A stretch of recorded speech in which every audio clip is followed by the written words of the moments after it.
Red Hot Chili Peppers on XFM 104.9. I'm Ricky Gervais, with me Steve Merchant. Hello there. Karl Pilkington. Alright. Don't be nervous. We might see a difference in Karl. He's a little bit shy. There's someone here from the BBC filming this, part of that celebrity boxing thing.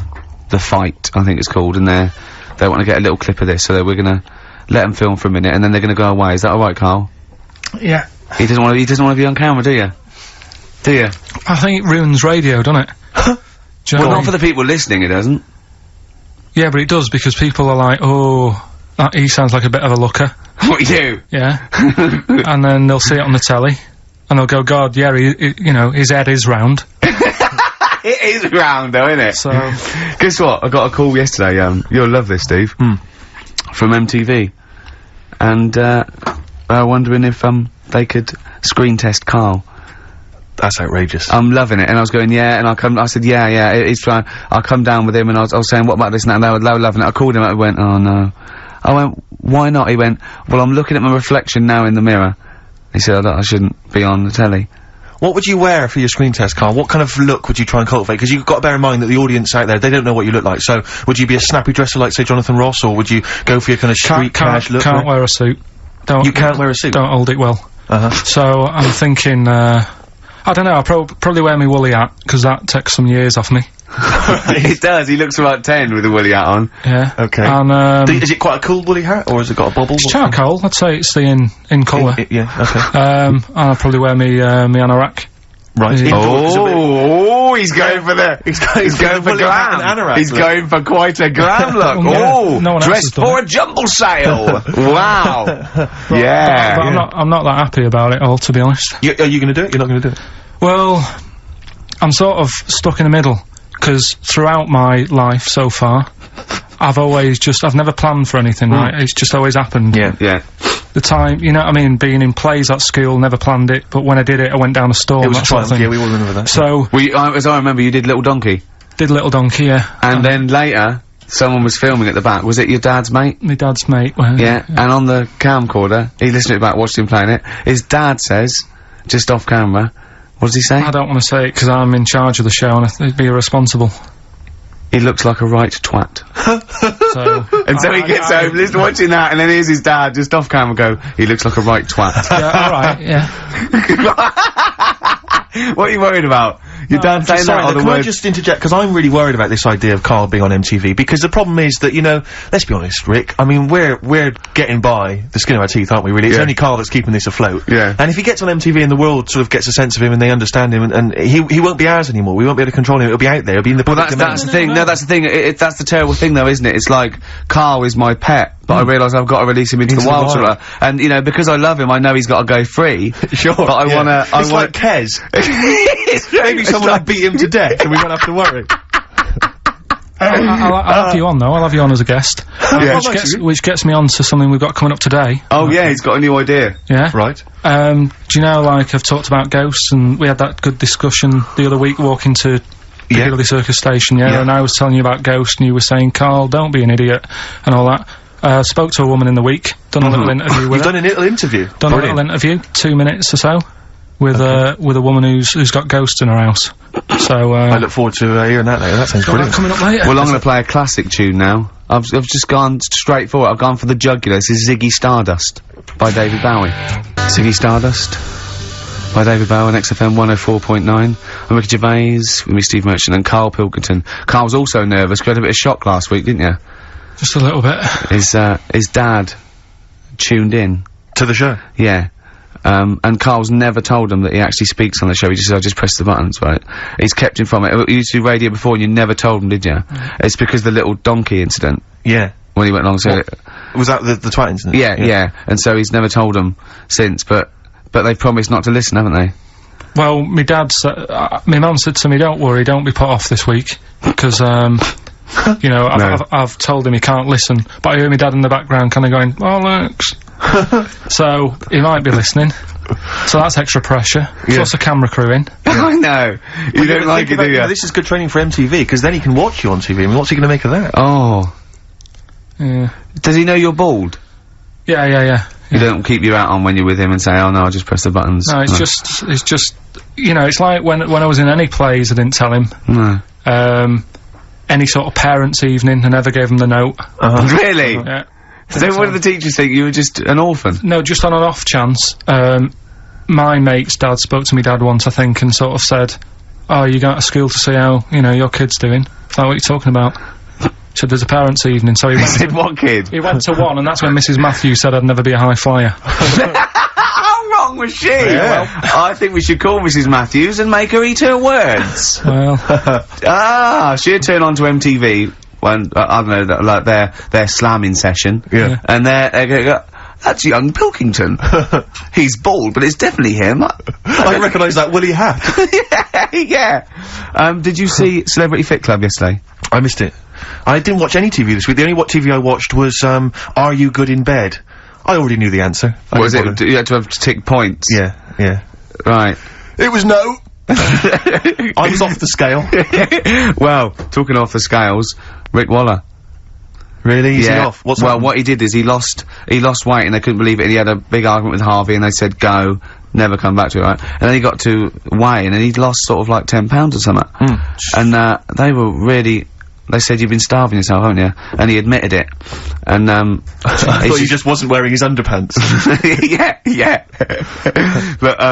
But he was whinging all the time. He was watching it, he was doing a press, it was going, I've hurt my arm. Then he was going, I feel sick. Then he was going, and he was just lying all the time about whether he was doing the routine and what he was eating and stuff. And I thought, that's me with this celebrity box. It is, because it's sort of like, and they go, how's it going? Do you have a drink this week? And I go, no. Haven't had a beer this week, no. Did you do the exercise today? And I go, yep. Yeah, I've done all that. Yeah. And I try and get out of the sparring because it hurts, because there's a man hitting me in the face for fun. Right. Because you know that's what boxing is. So, yeah, that is being hit, yeah. I like all the bits, except the being hit. I don't even mind hitting someone.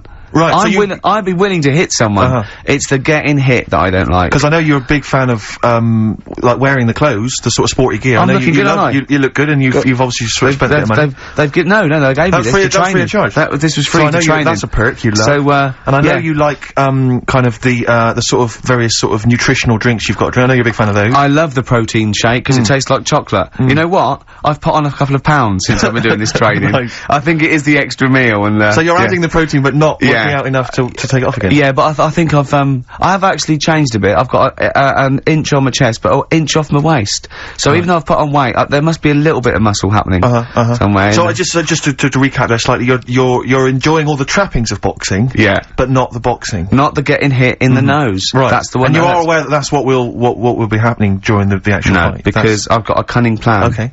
I'm gonna duck and dive. And bob and weave, dance. I'm gonna dance. Well, I read in the paper yesterday, I don't know how much truth there is, that Grant Bovee has recruited celebrity hypnotist Paul McKenna to help him win. Yeah, so I don't know if that's of any truth, because I know you've got Spit the Dog. You've got a couple of ventriloquists and an impressionist on your side. I've got Pork Pie from Desmond. Yeah, exactly. Just getting me tuned in your corner mentally. Yeah. Well, I don't know. It's all a bit of fun. What do you reckon, Karl? Do you think he's in with a chance? What's McKenna going to be doing? Is like Grant Bovee going to be turned into a chicken and? You know what I mean? He's going to do an Elvis impression. And say if I say the right words. No, I think he's probably going to just help him focus and. I think there's lots of sports psychologists out there at the moment getting people. So I'm sure it's valid. If it's true, I'm sure it's fine. But I've been getting tuned mentally, learning how to hit. Yeah. That was my method. Eating and hitting, I think is. And do you work out to any music? I mean, do you put on the Rocky soundtrack? Because I know you've got a special CD with music from all 5 films, haven't you? No, we don't. I think they have the radio on down there, but you don't hear it. It's all you hear is people shouting, saying things like, "That's not like a fighter," and me going, "I'm not a fighter. I'm a comedian." And is it quite intimidating down there? I mean, do they? Yeah. I mean, I'm sure they're nice people, but I'm getting used to it now. But it is a different world, and I was quite scared, and I didn't. When you say to do, I mean, is it like they're gangsters? I mean, is it kind of? I just mean, has it got that feel? You know, when you see it in films, they walk into those places, and you know, they're hard nuts, and there's that feel like. Well, they're all they're all ex-boxers and stuff. So yeah, but I mean, but no, they're not. No, that's not. What I mean. I suppose it's like they're real men. Well, yeah, and they don't understand really that I don't like getting hit on the nose. And they say, well, no one gets hit on the nose. And it took me a long time to get over that. Just taking a couple of punches. I wanted to rule it out. And, but, you know, it's okay now. And of course I know they're mollycoddling me, they're using about 25% power, and I'm still... And you wear the headgear, do you? Oh, yeah, and the gum shield, yeah. I wanted to wear a crash helmet, right, but they said no. And carry a baseball bat, and they said that's technically illegal. But, I'm looking for, I'm a changed man, Carl. What we got coming up? Got a bit of a, Death in Vegas with vocals from Liam Gallagher. Final question for you, Rick. Do you think you'll carry on boxing after this is finished? Competitively? No, just the training and stuff. Yeah, I do the training. So? Yeah, I love the training. I love learning the skills, and I do enjoy the training. I don't relish getting punched around. And I'm not worried about the fight at all. I'm really looking forward to the fight, because, Grant's a novice like me. It's just when you get in with an ex-pro who, you know, could destroy you so you're scared to hit him, and, you know, they never lose their rag, and they're really cool, and they're really nice, and they've never even hit me by mistake. But even just tapping you like that in the face hurts. I was walking down Finchley Radio Station, and a couple of sixth formers said, "Oh, you lanky goggle-eyed freak," and I just wondered if maybe you could pop round and have a word with them. I will. Some of your friends. An enemy of yours is an enemy of mine. Good. Scorpio Rising, Death in Vegas on XFM 104.9, Steve. I'm Ricky Gervais. Carl's a little bit less stressed now. The camera crew have gone, his dad's not listening, we think. Well, yeah, who knows? Who knows? But, you're chilled. I tell you what though, my mum was loving it. Do you know Rockbusters? Do I know Rockbusters? I love Rockbusters. I think I dream of it. She was taking part. I mean, she doesn't know a lot of the new bands and that, but she made some up for some older bands and that. Oh, she did some herself? She made some herself, sent them in the post. So are you going to use those today? She's not quite got the hang of it. So unlike her genius son. Have you got them there? Can we hear what they are? You keep talking a second then. I'm quite excited. I mean, if they're even approaching, say, the genius of Wet Knee Houston. Yeah. There was another one which was something to do with a trench, Carl. What was that? That was Dandy Warhol's. That was a good one. Dandy Warhol's. I think that was his finest moment. Yeah. Incidentally, I've had an email here from someone called Sauda, if that's a he or a she, but let's assume it's a she, just for glam's sake. Yeah. She said she saw an old man eating a Twix last week, Carl, so that blows your theory out the I'm not having it. Okay. So if you are a bloke, he's calling you a liar, so maybe you want a little rumble later? In fact, if you are a bloke, he's calling you a girl. Yeah, exactly. Right. Yeah, then. These are ones that my mum's made up. Brilliant. Right, just in case you're a new listener, I'll give some initials out and a cryptic clue. And it makes up a band, doesn't it? Yeah. Or a solo artist. Not so much cryptic as what you're thinking. Well, go on. My mum sent this one. This group would be good at doing your hair. This group would be good at doing your hair. TP. Is there a group called the Hairdressers from the 60s? This group would be good at doing your hair. TP. TP. Is it the something? The Platters. The Platters. Yeah, that's right. So that's alright. Nice. Let's have a look. This group sound like dinosaurs. Group sound like dinosaurs. T-Rex. T-Rex. Yeah. I see what you mean. They're not so much cryptic, are they? This group... Leave her alone. They're good. This group likes being by the sand and the sea. This group likes being by the sand. Are they the Beach Boys? Beach Boys. This band are called the Beatles. The Beatles. Hang on.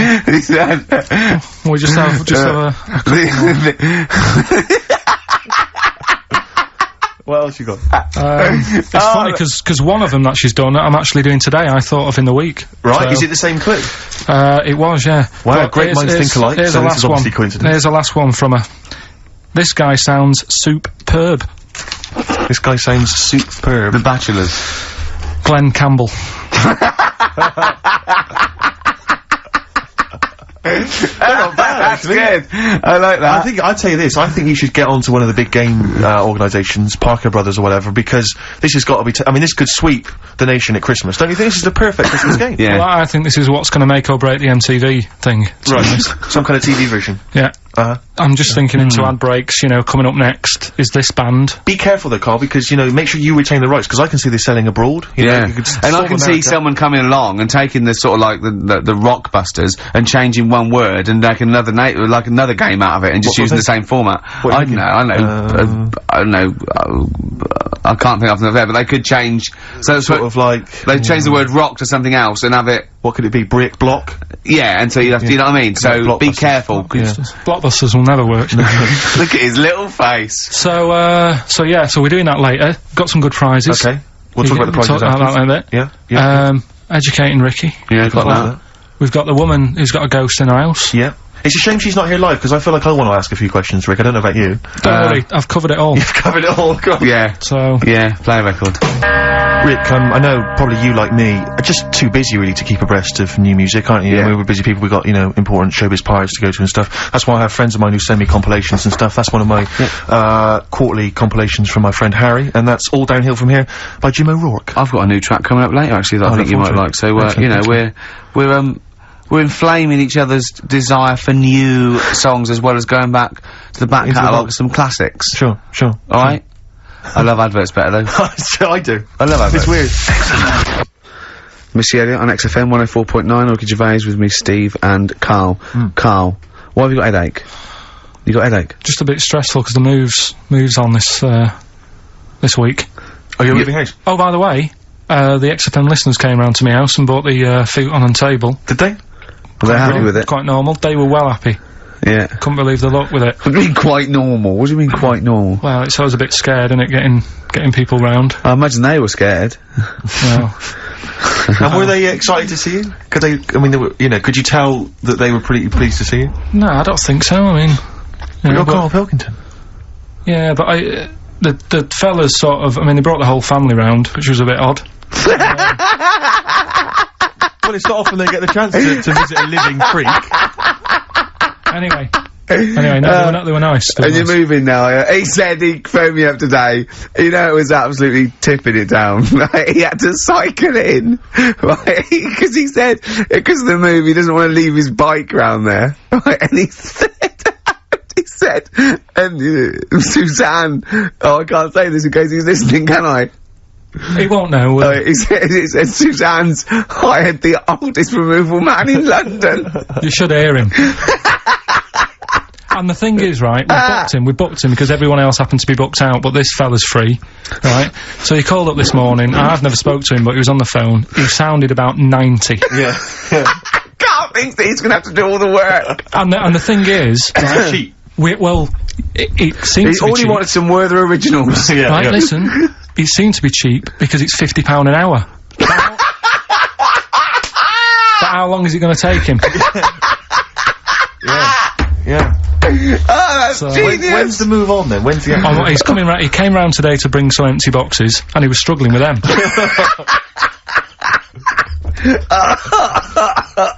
So, it actually happens on Wednesday.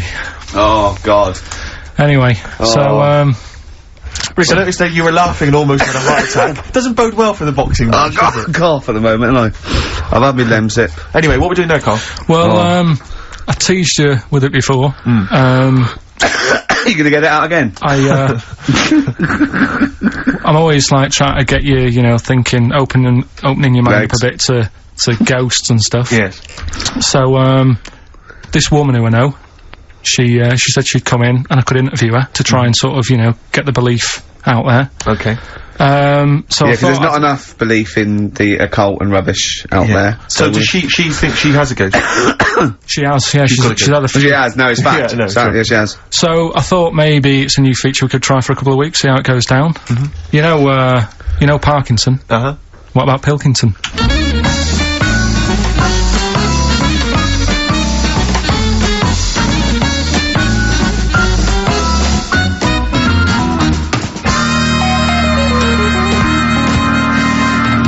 Welcome to Pilkington. Thank you. My guest today is Taryn. She's a plugger. You're still a plugger, right? No, do co-management. Right, now. she does co-management, but she was a plugger. She looked after Therapy, Raging Speed On, Slash, all the big names, yeah? But we're not here to talk about music today. We do a lot of that on XFM. Today we're talking ghosts. Now, Ricky and Steve, who I do the show with, they're not having any of it. So I said, well, I know someone who, you know, gets on with ghosts. There's a lot of them. So I thought I'd get you in today, have a little chat for a couple of minutes, just to sum up the story so they get an idea of what happened. You had a horse, yeah? You had it in some stables. Yeah. He hasn't let her speak yet. You went to, like, look after it and that, play around with it, take it for a ride and that. Riding. Yeah. Two of your mates were in the stable where your horse is. Not my stable, in the opposite stable. In the opposite stable. And I heard them giggling and they're messing about and that, yeah. You heard them having a laugh. So you thought, right, what are they up to? So you go in, and they're messing about with a Ouija board. Yeah. Right. So, this is where you come in. Did you get involved with the Ouija board? Unfortunately, I did. Right. And what happened then? I was like, oh, you don't believe in this. Oh, let me have a go. Right. And ask a few questions, put our hands on, and it actually started moving. So a lot of the stuff you asked it, did the things happen that you asked? Yes, they did. Right? So that's scary for a start, right? We haven't even got to the ghost bit yet.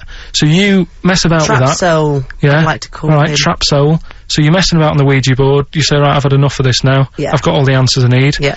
You go home, I didn't like them. you go in the house, and it's a bit nippy. The flat is absolutely fine. It's when I went into the bedroom. You've got to remember, it's a very, very warm, hot evening. Right. And walk into the bedroom and note it is cold. Colder than usual. But I'm actually quite glad because it's so hot. Right, okay. Completely ignored the fact that the windows were all shut, but the curtains were blowing. Didn't sleep well at all. Right. Next evening, same again. Freezing. Yeah, very, very noticeably cold. Curtains blowing. Yeah, I'm fast asleep, get woken up, the wardrobe's opening. So at this point, this is where we clear up. You're not on crack. You're not. Oh, never touched drugs in my entire life. You're not a drinker. No. I will have the odd glass of red wine. Yeah, right. That's all right. They recommend that anyway. They say it's good for your heart. What started happening was, as the week progressed, I also felt the bed covers at one point at night fold over, double bed, the bed covers fold over, and it was like someone was getting in the bed next to me. But you've got to remember, when you're in a deep sleep, you're not quite thinking, and you're thinking, I'm losing it.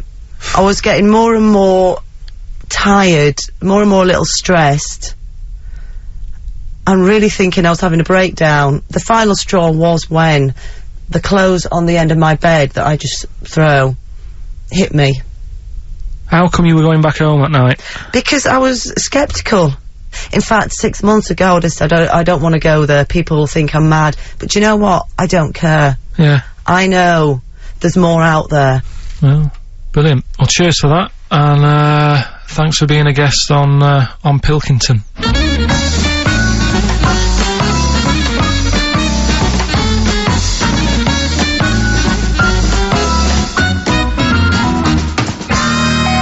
Incisive investigative journalism there. I like the fact that you've learned a lot from Parkinson, even stealing some of his questions, like, are you on crack? Which I know he always asks his guests. Yeah. I like the fact that when she went, I don't know, I have the occasional red one, he goes, well, that's alright for you.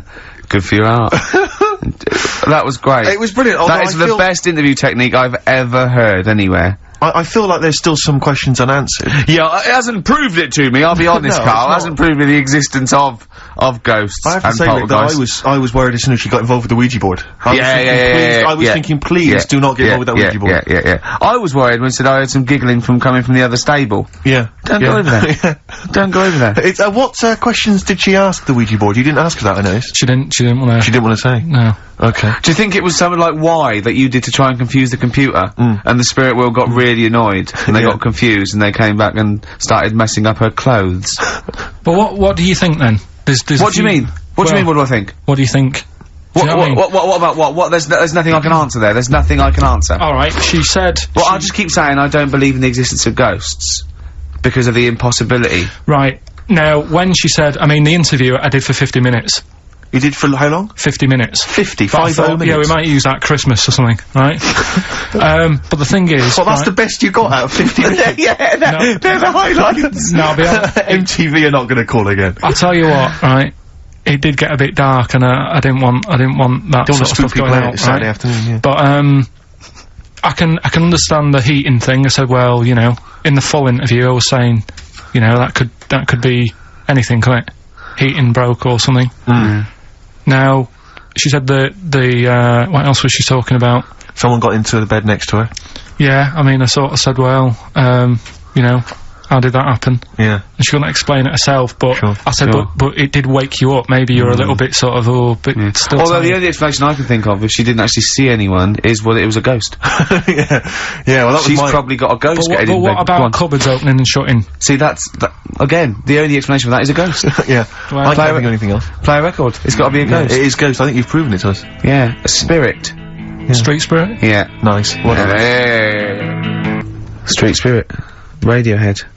So, turns out ghosts do exist after all, Steve. A woman what Karl knows proved it. I've got egg on my face. Yep.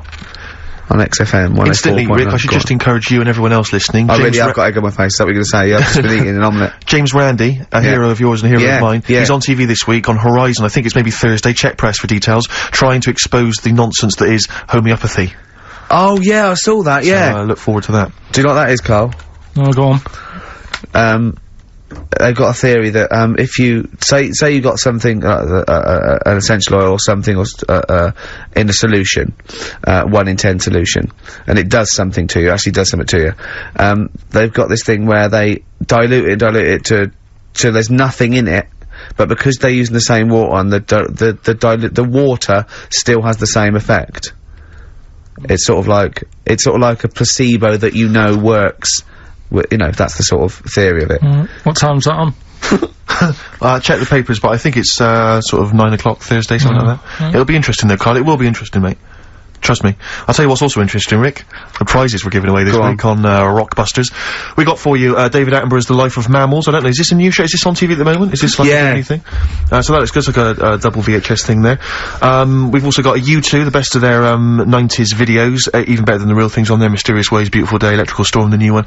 Stuff on there, that's on the video. We've also got a couple of CDs, The Smashing Pumpkins. I think this is sort of alternative versions of a lot of their hits and stuff, live versions and stuff like this. Johnny Cash's current album, possibly his last, we don't know, because apparently he's not very well at the moment. That's an album of covers. Yeah, well, not all covers, some of his new stuff as well, but he's done covers of things like Personal Jesus by Depeche Mode, and Desperado, and Bridge Over Troubled Water. And the great thing about Cash is I read an amazing review where it says it's like he always makes them his own, do you know what I mean? It's like you can't even remember the old versions. But Desperado by the Eagles? By the Eagles, yeah. I'd like to play that, just to hear that, because I haven't heard that. We'll play that and then give it away. These are actually good prizes, Karl. Good prizes.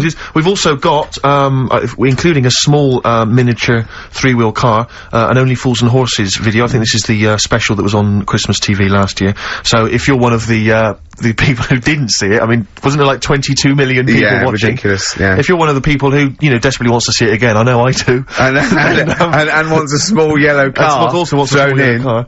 Then there it is. And, also, another of these, compilations, arbitrary compilation albums, the best chill-out album ever, Rick. Sure. If you're a fan of the Levi's Freedom ad, I love the Levi's Freedom ad. Then, the track that's I hate the music to it, though. No, well, that's a shame, because it's included on here. Rick, how much do you love the Volvo TV advert? Love it. Because that's hate the music again though, why? That's a shame because that track is also okay. Sure. But there's also stuff on here, there's some interesting stuff, there's Pink Floyd, there's Coldplay, there's Roy Scott, so, you know, it's probably worth it. I love Pink Floyd. Except the music again. So it's a bit of a bind for me. That's a whole heap of treats. And that's the winner of Rockbusters. That's the winner of Rockbusters. Coming up after the adverts. Okay.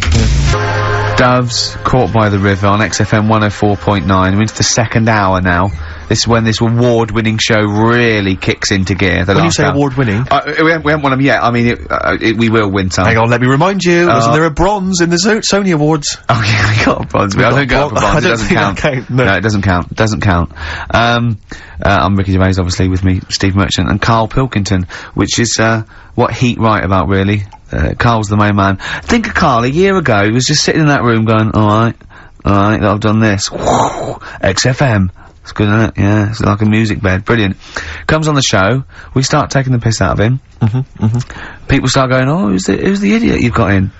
And we go, it's Karl. And they go, we like him, he's a fool. I go, yes, he's a fool, he's a pet buffoon. And they go, well, let him speak more. Right? And they're going, don't let him talk, XFM, the fat cats. Oh. And I said, I'm a rebel and I'll do it my way. Rick, can I ask, did you stick it to the man? Yeah. And then MTV call up. Heat are writing about him every week. Yeah. He's just been filmed for the BBC. There's some rumours he might be the new James Bond. Yeah. He's he's eating lovely McVitie's original digestives. Are we allowed to, if McVitie's are listening, I love these biscuits. Yeah. And he's got the best. If the Spearmint Rhino strip clubs are listening, I'm a huge fan. Right? And he's got Rockbusters to come.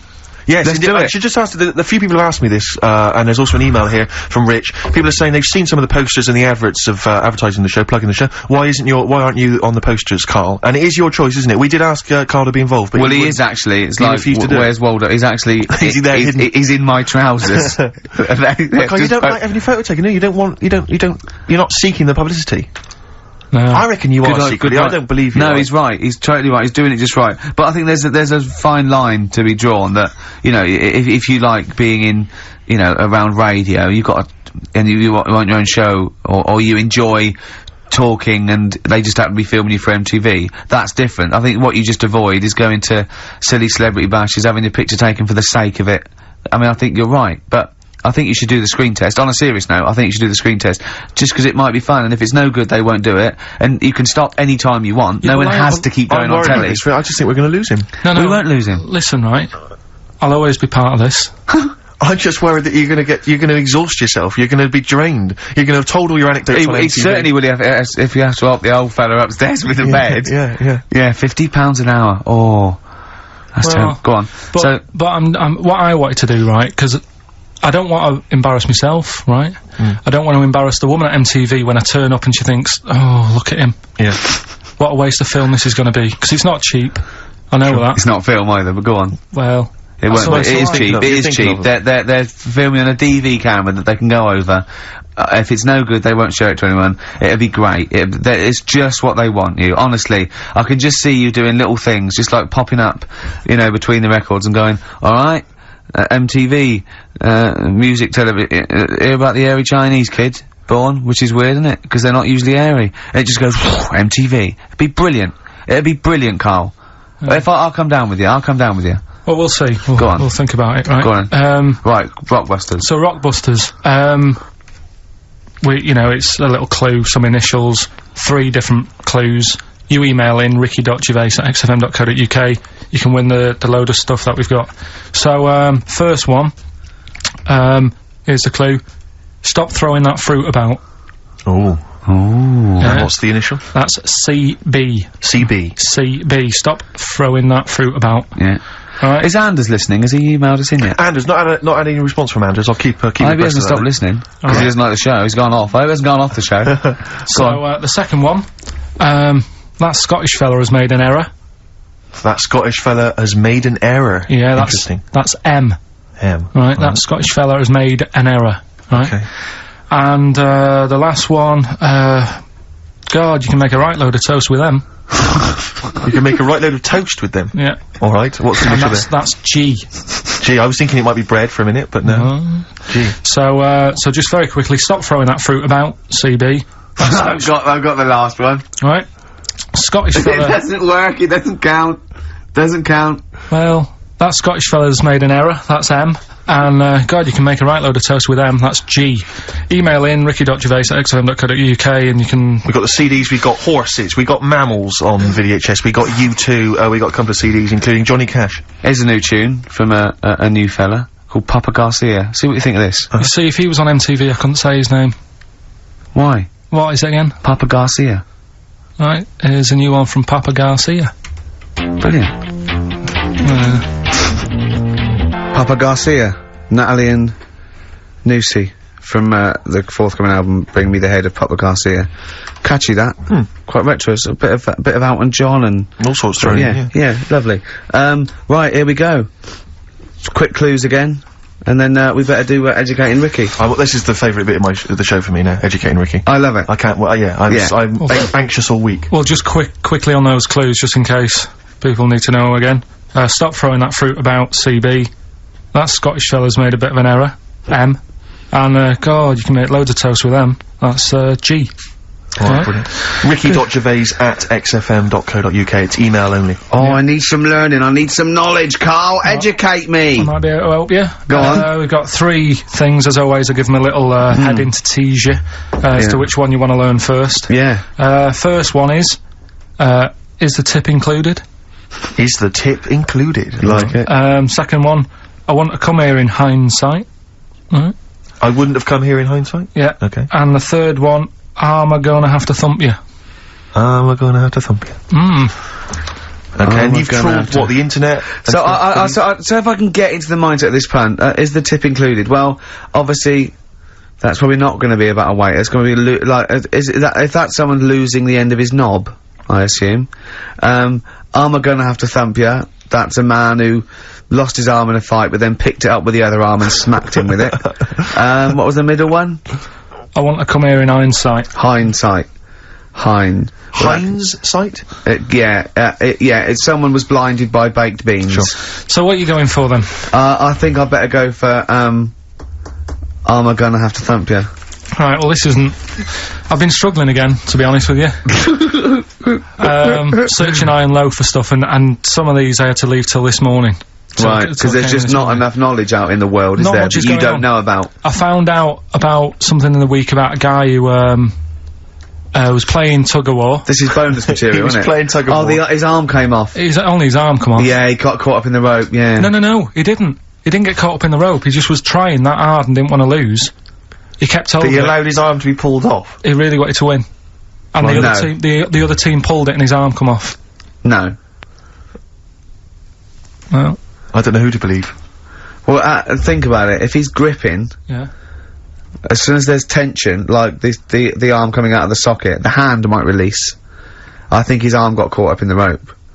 And so it was involuntary, as opposed to him going, well, my arm's coming off, but I'm not gonna lose this! You might be right. That's the fact. That's a bonus. That's a bonus fact. Yeah, well, that's educated me. Well, a man lost his arm. Oh, interesting. Go on. Am I gonna have to thump you? Yeah. Do you know the saying, shut your face? Yeah, I've heard the well-known Shakespeare, innit? Yeah. Do you know how it came about? No, Joe Dolce. No, go on. It's ages ago. Oh yeah, literally, literally. Like knights who wore armour. Okay. That's armour gonna have to thump you. That's how it came about. Okay, armour. They wore all the stuff and they had the helmet, and say if they're guarding something at night, stood outside a castle or something, yeah, and there's probably going to be two of them, right? So they stood there talking and that, and talking about stuff, and the future, sort of, yeah, medieval stuff. One of them's like, oh, I wish you'd shut up. You know, I've been stood here for hours, and he's going on and on. Yeah, sure. So he'd say, "Shut your face," meaning, shut the guard down on your helmet, the visor, and I can't hear you then. So shut your face. Shut your face.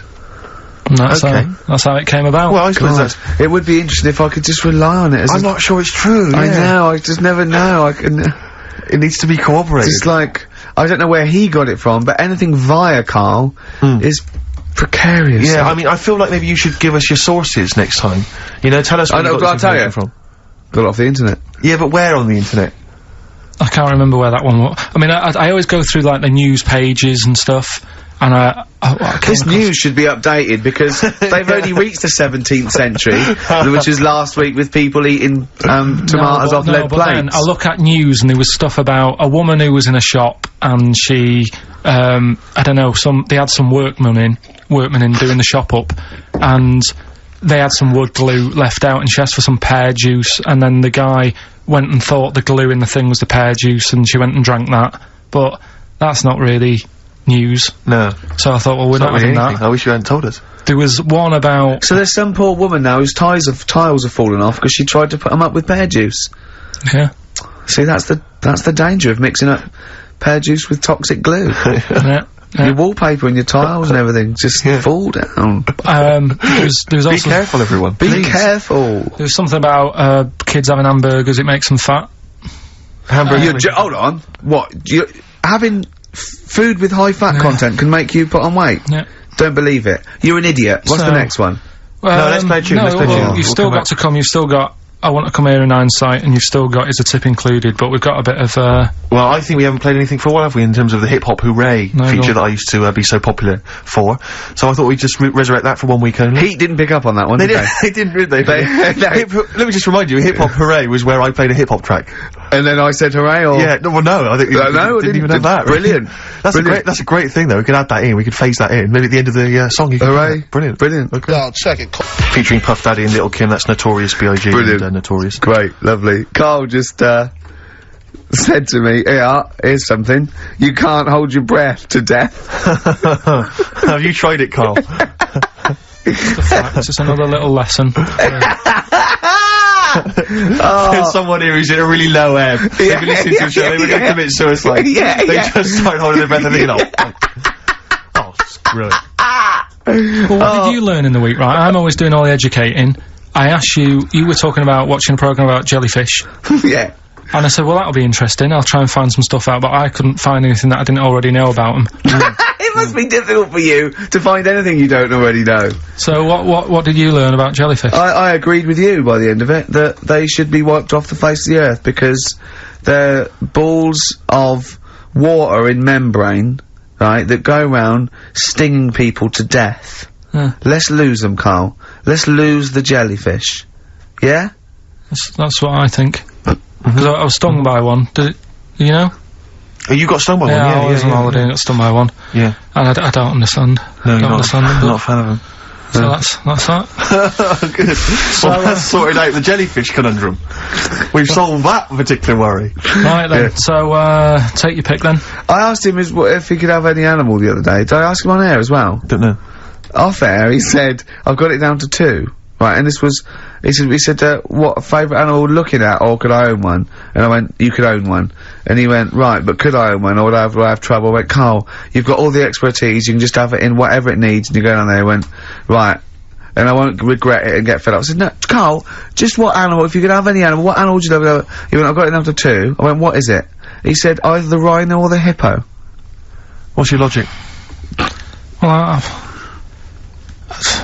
I don't know. That was then. I mean, ask me tomorrow, and I might have 2 other favourites. Do you know what I mean? When was that?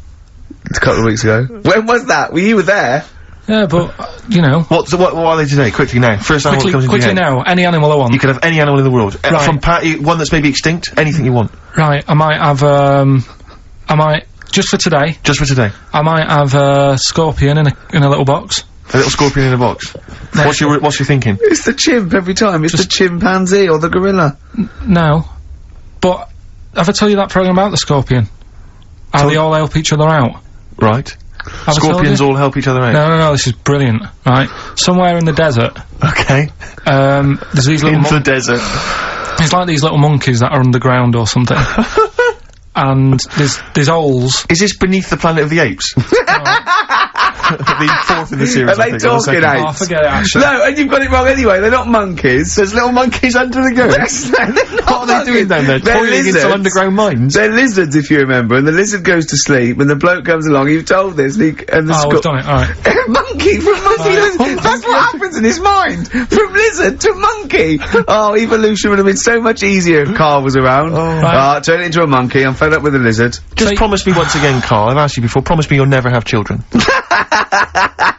Go on, right, okay. Right, what are you having? What are they again? Is the tip included? Yeah, go on, that one. Right, in Turkey... Nice. It's not, actually. That's where I went, and there was them little fellas after Suzanne in the kitchen. What? What do you mean? We stayed we went to Turkey.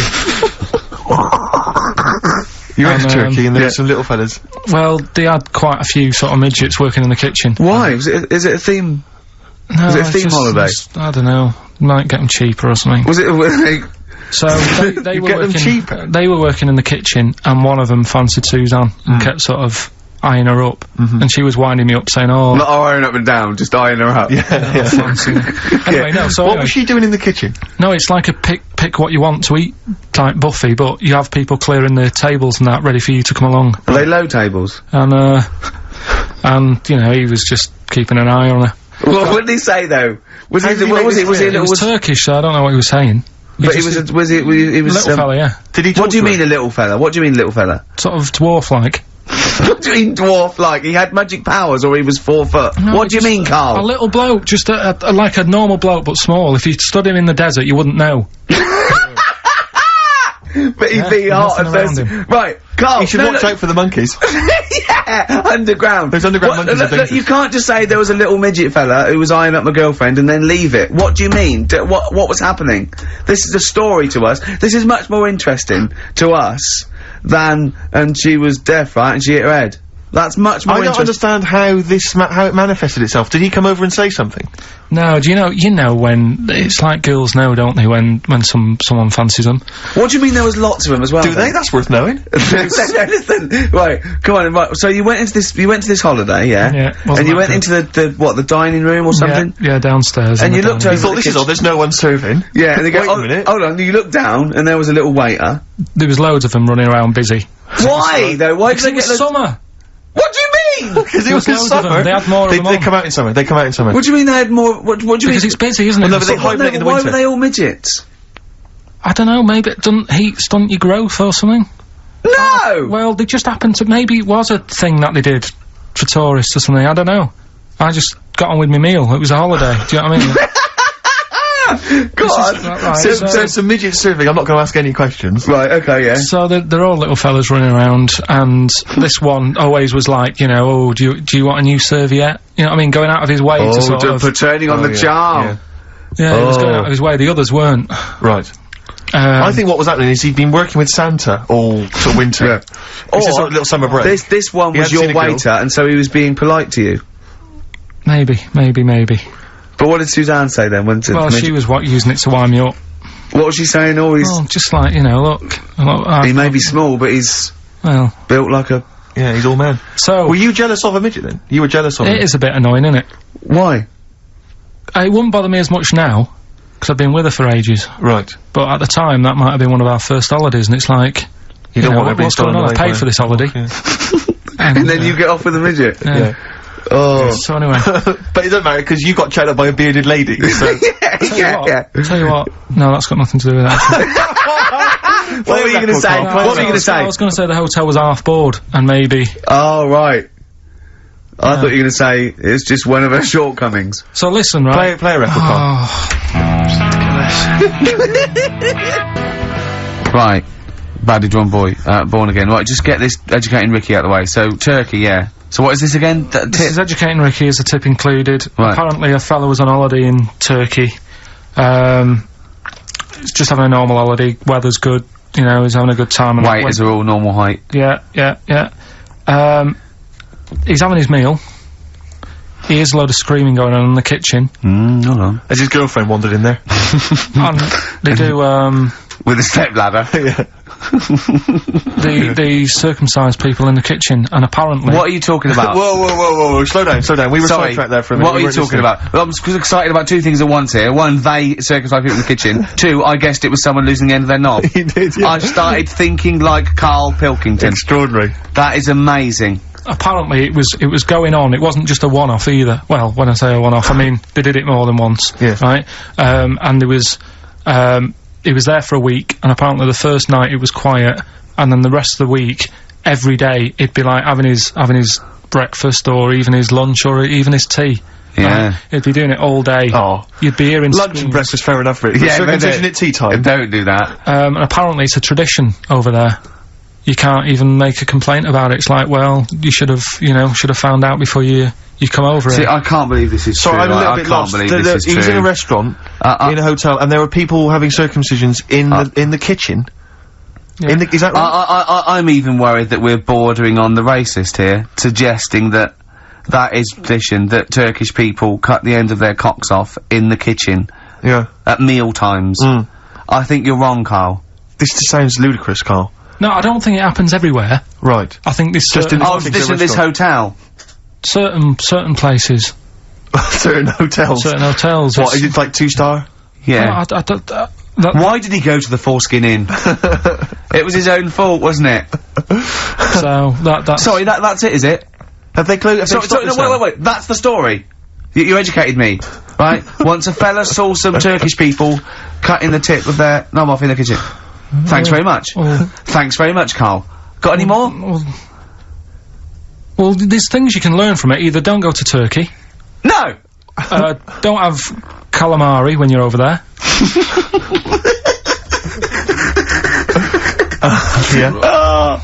Karl, you've done it again. Well, You too. I love that one.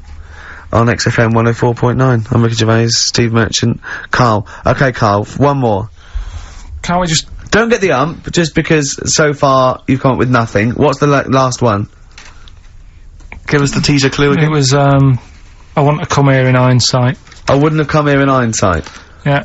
Right, what give me you're some education. This will be the thing that teaches me something. I can feel it in my bones. Come on. There's a kid in Kenya.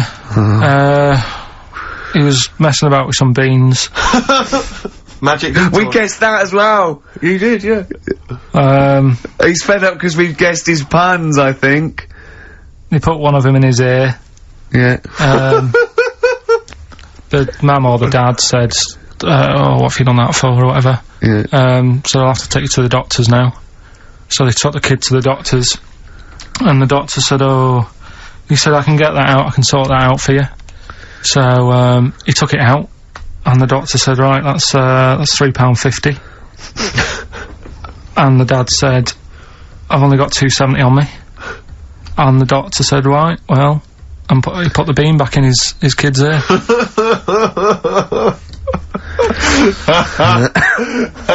I don't know what to say, I don't know what to say. I mean... Couple of questions from me, very quickly. Are you sure that those were definitely the sums involved, were they? Well, the equivalent of whatever the deal with in Kenya. Yeah. It was the equivalent of, you know... Oh, so what currency was it, Karl, that you translated into sterling? I don't know. No, it was saying in the thing. It said the equivalent of £3.15, £2.70. Did it say that? Yeah. So did it say that? Yeah. Karl, look at me. Look at me. Did it say that? Yeah. It said that was the. Did it say that? Yeah. Yeah, it did. It definitely said that. Definitely. Yeah. So it's just like, I suppose. I don't know. I mean, all these things. The idea is, it's not like a lesson, it's like, I'll tell you this, see what you can get from it. Sure. So you look at what I've told you already, the knights who said shut your face, that's like... that's amazing. That explains itself. Yeah. Turkey with the circumcisions in a restaurant. Yeah. That'll hold me in good stead, yeah, go on. Don't go there, whatever. Yeah. This one, if you're in Kenya, don't put beans in your ears or something. Doctors or carry £3.50 or the equivalent of. It's just the idea that the doctor put it back in his ear. He forced it back in his ear. So is it still there to this day? I mean, is there any update on that story? Or did he go back with the £3.50? I presume he either went and got like a second opinion, see if he could get it cheaper. Right. From another doctor. Yeah. Or he said, right, I'll come back next week. Yeah. After I've been paid. Or he saw how the doctor did it and thought, well, I'll have a go at that. Sure. I'll get home. Yeah, for free. But he never said how it ended. No. But, I mean, I apologise for this week, 'cause I mean, I haven't got that much out of it.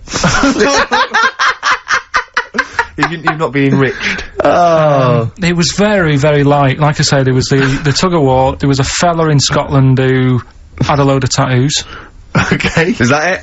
Is that the end of the story? 98% covered. Right. Just between his toes he didn't have done. Why not? Because it looks stupid. I don't know. It just said 98% done. What else? Are you gonna drop the feature? Are you worried? I'm thinking about it. Don't drop the feature. To be honest with you. Heat have probably written about this already. This has been a classic. I'm concerned because it's my favourite part of the show. I'm wondering, is there something else we could... what could we do to help you out? Because I hate to see it go. Well, we can't really, and he's moving this week with the old fella, so that'll take him about 4 days. I'm worried you're not looking in the right... Why don't you go to a library? Quick question for you, Karl. Who is a possible guest on next week's Pilkington? What are you going to investigate? I mean, what about your removals man? Right, listen, if you've had a experience, it can be anything, right? It doesn't have to be you've seen a ghost, it can be that you think you're gonna live forever, or you can, do any mentalist out there. If you're slightly, wrong, if there's something wrong with you, just, email Karl. Is it karl.pilkington@xfm.co.uk? Yeah. karl.pilkington@xfm.co.uk. Would you like to be interviewed on next week's edition of Pilkington? If you are a mental of any description, just lonely, bewildered, stupid, just something wrong with you, right, and you've seen something that's, interesting to you but absolute bollocks, then please call Karl. Yeah. Karl.Pilkington. Don't let that put you off, by the way. Don't think, oh, they're going to take the piss out of me. Just if, in any way, if it's, fodder for us, then call up, because Karl will like you. You'll be friends with Karl, won't you? Quick, the clues. What's the answers? We always do this. We're running out of time. Don't worry, we've got a tune, and then we'll come back with the answers for Rockbusters. A lot of great prizes. Alright, then. We'll have a bit of cash. Johnny Cash, one of the prizes we're giving away. Johnny Cash and Desperado. That's from his new album, which is a collection of new songs and covers, which is one of the prizes given away on this week's Rockbusters. And, can we have the clues and the answers and the winners? Yeah. First one was stop throwing that fruit about. Stop throwing that fruit about. The answer is... C.B. That was Chuck Berry. Of course it was. Okay, All right, I'll give you that. The one that you've worked out, I'll do next. The, God, you make a load of toast with them. That was G. Gorillas. Gorillas, though, isn't it? Gorillas. And the middle one was that Scottish fella's made an error. That was Mystique. Mystique. So, did anyone get that? Extraordinarily, almost all the people who emailed in, and I'm beginning to think it's us then, because I was thinking mistake, I was thinking muck error, and muck mistake, but mistake. Yeah. So, do you want to pick a winner? Yeah, I was going to give it, the prizes to Amy Massey, who's from Wiltshire, the West Country. Losers down there, probably as weird as you. Yeah. So she's won, and congratulations to her. I'm assuming she's listening online, or maybe via some kind of. We must have a lot of listeners outside London, because all these are from Norwich and. Have we got any listeners in London? Places, you know, it's where there's a lot of inbreeding. Yeah, there's nothing else to do. Exactly. Norwich and Wiltshire. Well, you know, cheers for that, Amy. Well done. He waved then when he said that. He did, yeah. He waved. He's little world. No, he's working, getting ready for TV. Of course he is, yeah. Oh, I think so is that this week? Can it be arranged for this week? Yeah, I'll sort it out. Well, I'm busy this week. I'm moving. Of course. So let's talk about that. And you can do an edition of Cribs. Where they get rock stars to show them around their home. We're done now. It's finished. Sorry, was I boring you? What day are you It's moving? been pretty bad today. It's been pretty bad. What are you talking about? Hold on, I was talking and you just went anyway. Well, we're still on air. You know we're still on air. We've run out of time now. Well, I've run out of time. It's 6 minutes too. I know, but we've got to finish now. Why? Because we always do this. What? Why are you getting stressed, Karl? You do not cut me off when I'm talking. Whatever you do. Can I just remind you, Karl, it is Ricky's show. Yeah. I know, but as the producer... Ooh, you've changed, Karl. Go on. As the producer, I've got to press this button. Why though? At 6 minutes too? Tell me why. Because that's when it finishes. What, we've got a clear net for the next... On the poster it says 1 to 3. It doesn't say 1 till 2:55. Right. You, Karl, you press that button on. There's the best band in Britain, in my opinion. Big words. The Darkness, Growing on Me, on XFM 104.9. I'm Ricky Gervais, with me Steve Merchant and Karl Pilkington. Have you got the album? And already, they've had an argument. Yes. Well, I mean, I don't know whether we need to cheapen the show by discussing it, but I asked for a particular track. Karl is the producer, and he failed to get it for me. He's failed to bring it up from the record library. Completely failed in his mission. He needed to get 2 records, and he failed to get one of them. A 50% error rate there. Yeah, but like I said, I looked in the system, it told me what album it's on, I brought that album up. I'm busy. But, okay, so fine, you're absolutely fine then, that's no problem. You know, once again, that's a great excuse, Karl, brilliant. The show has been ruined, it's been partially ruined, but you've got a bit of an excuse. Alright, I didn't make a big deal out of it when you said, oh, and whilst you're down there, get us a new 50 Cent single. I never said, while you're down there, get the new 50 Cent single. I asked you if 50 Cent single was lying around. If it hadn't been here, I wouldn't have worried. So I get it, yeah, I did that for you. Right. And when I come up, you say, has it got swearing in it? Well, I don't know, it's 5 to 1, Steve. You're the I haven't got time, I've been with You're it the around. producer, it's the brand new single. I'd have thought it had been lying around in the XFM office anyway. But I don't have time to sit around listening to music. Sure, well, yeah. Right? I know that you have, now you've got an iPod that can hold 7,500 songs. I don't know when you're going to get round to loading all them on, but I haven't got the time. Sure. Busy. Yeah. Fine, okay, no, that's a perfect excuse, Karl. Well done, mate. Right. I just hope that I never have to depend on you in a real emergency. I had a bit of bad luck as well. I wanted to play REM, and maybe the listener can help me here. Can you email in ricky.gervais@xfm.co.uk if you know what song I'm thinking of? It's an REM song. I think it's on the album of the last one before. And he says Mulholland Drive and I'm Steve McQueen. That's all I know. I'm sorry, I can't think of the title, so I need the title to look it up, if you know what I mean. I can't put in like that. I can't put in Mulholland Drive. The system goes, what are you talking about? So I need the actual title of the song to look it up to find it down in the library. Oh, well, I'd go down yourself if you're going to go down to the library and get that. I wouldn't send Karl, because... ricky.gervais@xfm.co.uk. But if he wanted to, he did have time, because he came in at 12:20 rather than 5 to 1. Yeah. No, I told you about that record that I wanted it yesterday, didn't I? So you've had 24 hours notice. So that's not really an excuse, is it? But I did find one of my favourite songs of all time, which is Bones off the Benz album, and it's Radiohead on XFM 104.9. And here it is, because you gave me lots of time to find it. So. Sure. Yeah. Could have brought it himself. No swearing in it.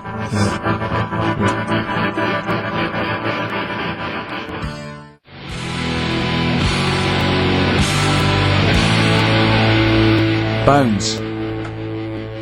Radiohead. The Bends on XFM 104.9. And thanks to Paul, who's emailed there's in. a whole bunch of other people. Oh, There's lots Nick, of people. we've got Davey, Steve, Ashley. It's Electrolyte. You know, it all comes flooding back now. We've got that. I've got it out of the library. We're going to play that. That's done. It's interactive. I've used the listener. I've shown the listener, right? I've helped them to help themselves. Sure. I've said, if you want to hear it, tell me what it is. They tell me what it is. They're going to hear it. Yeah. Do you know what I mean? Perfect. Saves going down the library and, well, we don't. Yeah, well, we know mistakes can happen if that, you know, if you have to go down the library. Yeah, and I mean, I checked it though to make sure it was the right one. You see, it's just a little bit of. Well, it's a good rule that generally, if you pick something up a CD, you know, we want to play on a radio show, a live radio show, you normally check at the back. Oh, no, yeah, that's right. Yeah, if you want a job done, do it yourself. You're absolutely right, Karl. Yeah. So.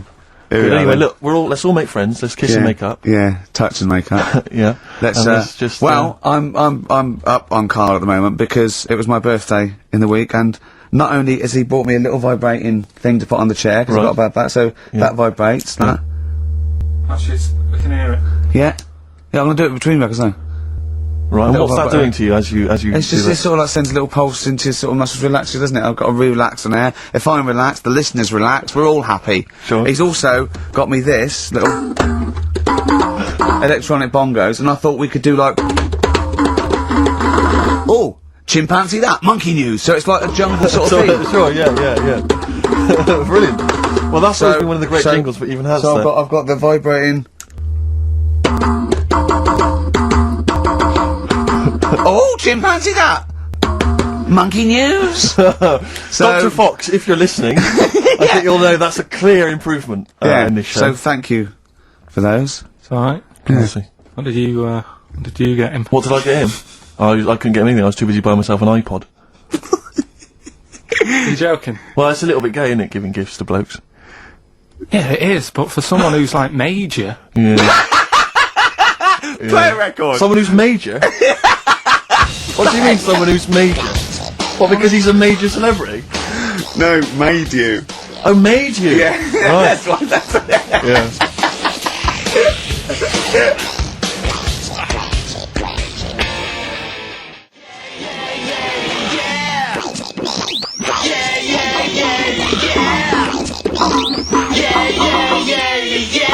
Crazy beat. Blur. Alright? On XFM 104.9. Brilliant. Yeah, so, I also got, Jane got me a few nice presents, including, my favourite of all of them, a real bow and arrow. A real bow and arrow? Yeah. Right. And what, you know, you're gonna rob from the rich and give to the poor? Yeah! I've just got to make the little outfit. You and your merry men. She's got me like 2 yards of green felt. Sure, yeah, And, yeah. I've just got to find And a tailor. tree house. Someone who can make me a lovely little natty outfit. Yeah. Why is she what you're wearing? You live in central London, so where are you going to be using We've got a this? garden, I did it yesterday. I've hurt my finger though, because I meant to put protective, so it's just, it goes so fast, isn't it? Sorry, I didn't understand that sentence. I'm here in the studio, I saw you point to your finger, so I'm guessing from that maybe you injured your finger, but for the listener, again, what exactly were you talking about then? No, because when you put it back, it... Okay. So... And do you have a target? What do you use as a I target? got a big cardboard box flat on it, down a tree. Right. I go, oh, it's brilliant. Sure. I'm getting a bit excited thinking about it. Yeah, no, indeed. Because when I make that outfit, I'm going to be running round. Yeah. Yeah. Yeah. So, and do you have a picture, like a face maybe, on your target, like Osama bin Laden, something like that? Yeah. Sure. No, it just says, this way up, fragile. Right, okay. I forget what came in it. But, you know, it's good fun, isn't it, Karl? Bow and arrow, isn't it? Brilliant. Yeah? Would you like a little bow and arrow? Yeah, it's alright. Yeah. Well, I forced I had a rifle as a kid. Did you? Yeah, that's... A real one? Yeah, just shooting cans and stuff. Yeah. It's alright. So... Well, a wonderful anecdote. Well, I went out with a drink with Karl in the week, and, we went to a restaurant, didn't we, Karl? Good night. And we sat there, and next to me, when Karl came, next to me was, what's his name? Ross Kemp.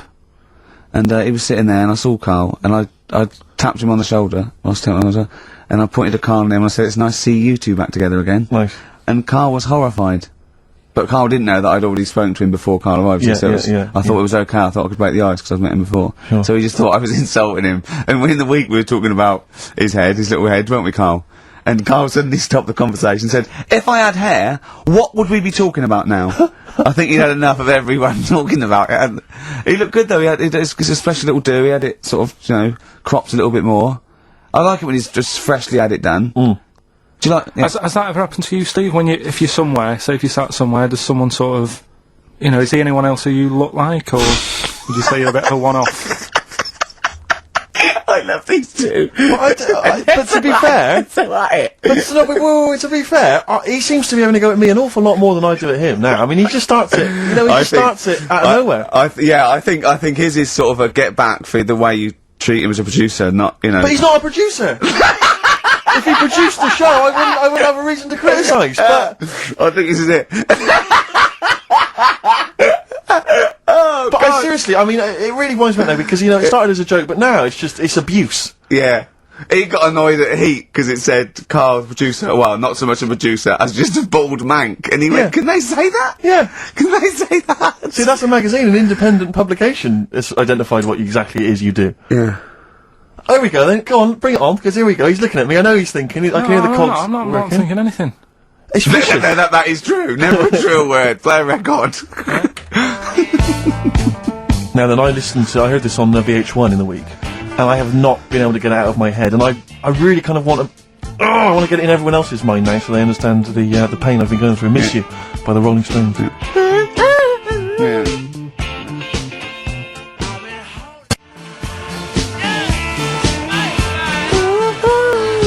I hope that's now embedded in your brain and you can ruin a week by having to sing that constantly, irritating people in shops and everywhere you go. Miss You by the Rolling Stones. Good track. Good track.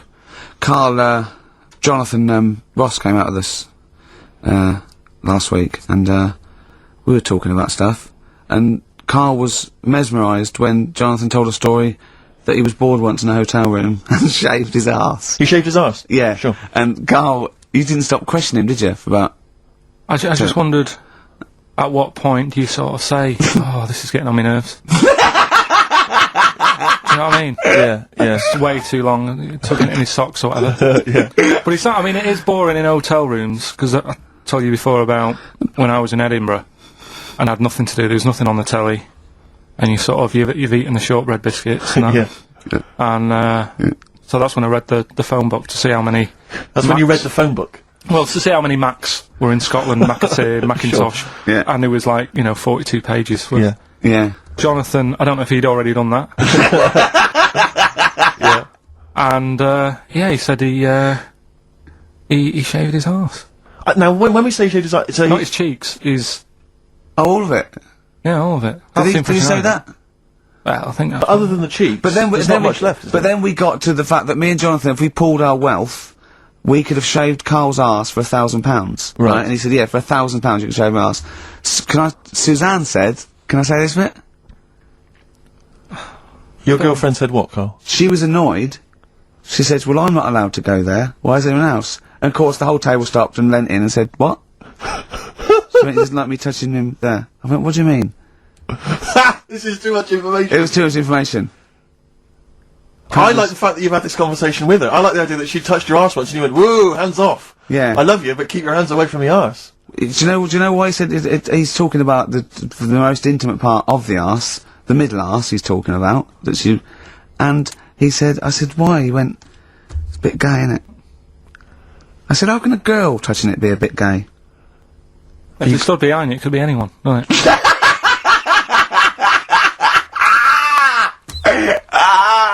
Oh God! And it seemed, I mean, you can imagine the conversations we were having, right? And it's that thing that the waitress heard something every time she came over. She heard the word, like, cock or... Jonathan Ross saying I shaved my arse. Yeah. And, oh dear. But it was, it was a good night, wasn't it? So, it's £1,000 now, isn't it? But presumably you give Suzanne half anyway, so everyone will be happy. You've used the arse to best effect. She's got half out of it, so she's made as much out of your arse as you have, in a sense. Me and Jonathan are happy. Yeah, but to be fair, it's his arse on the line. So... I know, but I mean, she's not like she's getting a bum deal. Well, she's getting 500, yeah. quid. No, I understand that. But, do you reckon? Just thinking of some more. Play a record! Go on. Can I just ask, before you play a record, if we were to shave your arse, let's say we did it for charity or something, got sponsorship, how would we do it? Would we use one of those big kind of old-fashioned razors? No, I'd use a Bic Safety. I'd just straight And away. would you use a gel or a foam? No, I first of all, yeah, I think I just, lather it up. Right, So you'd the lather foam. up his arse first? I yeah. do the outside bits, just goes straight down, big broad strokes, clean, right? Then I'd have to go in the crevices, and I'd need an assistant. I'd pop it apart, and just very gently go in there. I might even use electronic equipment, just so there was no sort of, like, nicks. Okay. So, So an electric razor? or I might wax the internal middle arse. How did Jonathan do it? Because he did it on his own, didn't he? I just use mirrors. Why don't I'll ask him, we'll call him later. But, I don't know. Well, perhaps you listening have once shaved your arse, maybe during an exam or something. What I think, and this is conjecture, but I think he was probably there, he'd had a shower, he's shaved his face, right, and thought, well, he was naked, looks down and goes, oh, what a hairy arse. Well, hold on, I've got the razor in this hand, I've got the mirror there, you know, I'm not on stage for a good 10 minutes. Yeah. There's one thing I don't like going on stage with, is a hairy arse. Bang, drink, wallop, done. On stage, thanks, see you later. See you next week. Yeah? What are you thinking, Karl? No, it's just how airy was it? Do you know what I mean? How airy was it? Because I imagine, you say mirrors and stuff, but I mean, how old is he now? He's 42. 40 odd. And they say your testicles drop quite a bit once you start getting old, don't they? Yeah. So he's got to make sure they're out of the way. Tuck them Yeah, to one but side. I don't think, I can speak for myself, you know, as a similar age to Jonathan, that, there's millimetres in it. It's not like we tuck them in our socks in the morning. Okay. They're still in the same place. You really wouldn't know the difference. It wouldn't, if we filmed it in, time-lapse camera, it wouldn't be like a bungee jump. Do you know what I mean? They wouldn't be moving a lot. Yeah. Alright? Do you think I told him he's a good-looking fella, Steve. Would you agree with that? I told Jonathan that he said that he just went for it as well. Yeah. So you've spent a lot of time picturing Jonathan's arse. Naked arse. You'd let him give you money for arse touchery. Yeah, whereas your girlfriend's got no access chance, to it. and you're saying he's a good-looking man. Do you want to play a record and think about what you've done? Interesting. Energetic people, they all sparkle as they're walking down the street. Can't see their faces. 50 Cent, 21 Questions, new single from him. Well, me and Karl got a joint favourite lyric now. I love you like a fat kid loves cake. Yeah. That's great, isn't it? But, I like it because it's funny and humorous and cheeky. You like it because it means something, don't you? You think that's the absolute truth. If someone was to say that to you, that would be the most romantic thing they could say in it, because it's... No, I'm just thinking you know what he means. It's like the Elephant Man. Right? The Elephant Man, that's what he's called. Again, you know what you're going to get. The fat kid loves cake. You've said it all, you don't have to say any more. I can't believe it. I'll tell you what made his day the other day. I love it. Jonathan Ross said The Elephant Man is one of the best films ever made. Yeah. Endorsed by a celebrity. I know. Well, by a film buff, really. It is good though, isn't it? It is a very good film, yeah. We have got Cheeky Freak of the Week. Oh, right. There's been a lot of stuff going on this week. In the freak world. Yeah. Is it really? Yeah, there's loads. Stuff that we can... The one that hasn't made it. God, this is one that hasn't made it, so we'll judge it on that. Go on. There's a woman, right? Do you know how, in a way I thought Elephant Man, it was a bit tight because, they sort of took him on a freak show, did a bit of a road show with him and stuff. Yeah. There's some woman, I think she's in India, like now, who, makes a lot of money because she's got 3 legs and, 7 toes, stuff. And she was saying, people pay quite a lot of money. Not Squiddy Patel. It's not that much money, compared to here, but over there, it's, loads of money. Sure. And all you do is, you go around to her house, and you pay this lot of money, and people just go, oh, look at that. Extra leg. Extra leg. Right. It's quite a lot of money in that. So she hasn't even got to go out on the road anymore, like in the old days? No, People that's what annoyed me. It's well, you could get to them faster. You go and see them if they're paying the money. Sure. But yeah, there's... What she could do is go in and buy a pair of shoes, right, and then nick one on the way out, because they only put one out, don't they? Good idea. So she could get, 3 for the price of 2. Just one of the many perks of having Just 3 one legs. of the perks of having 3 legs. The other one is I mean, keepy uppy. But she'd be good at that, wouldn't she? She just stays at home and puts her feet up. But anyway, that's not even Cheeky Freak of the Week. That's coming up later. Oh, brilliant. Now, Rockbusters, dead in the water, isn't it? We've killed that off, have we, officially? We killed off Monkey News and Rockbusters. Didn't I tell you that there was some sort of petition for Monkey News? Was there? What was the story? A lot of, there's loads of emails and that. You mean you've done Monkey News? You mean you want to do Monkey News? No, but seriously, there's uproar. And people were like, you can't get rid of Monkey News. Yeah. Don't be doing that. Loads of people. Was it monkeys? Trying to write the complete works of Shakespeare? Did Tony Blair get a whiff of it, and he's coming down like a ton of bricks? And Rockbusters, Steve, if you've got a better competition, then we'll do yours. That's fine. Do you know what I mean? If that's what you want to do, we'll do. What did you want to do? No, I was just wondering whether we should perhaps not do a quiz at all, rather than do that piece of rubbish. It might be better to have nothing. Might be better just to have silence during that part of the show than have Rockbusters. I don't know. If I give you the clues and that, and if you think they sound rubbish, we're not doing it. Well, I know that. I guarantee they're going to sound rubbish. All right, let's make it the last Rockbusters then. This is the last Rockbusters. Well, it depends. This is it. Okay, this is if it's good, you get a reprieve. It's all about this. Okay. Okay. Go on then. Let's do Rockbusters then. Oh, we're doing it now. Should we play a record and do it after that? Do it after. Well, I'll tell you what. I'll tell you the prizes, and then we'll come back with the clues. Because I've dug up that REM track. Excellent. So it's an interactive show. Okay, we've got the best summer holiday album ever. What we got on there? It's got Elvis versus Junkie XL. That's brilliant. Holly Valance is on there. Yeah. Laz Ketchup. It's all the stuff that the XFM listener is craving. A tribute to the Ramones album. We got Red Hot Chili Peppers are on there. Metallica. Street Legal from Bob Dylan. That's nice. Brilliant. Did you just buy that in the 4 for £20 from HMV deal?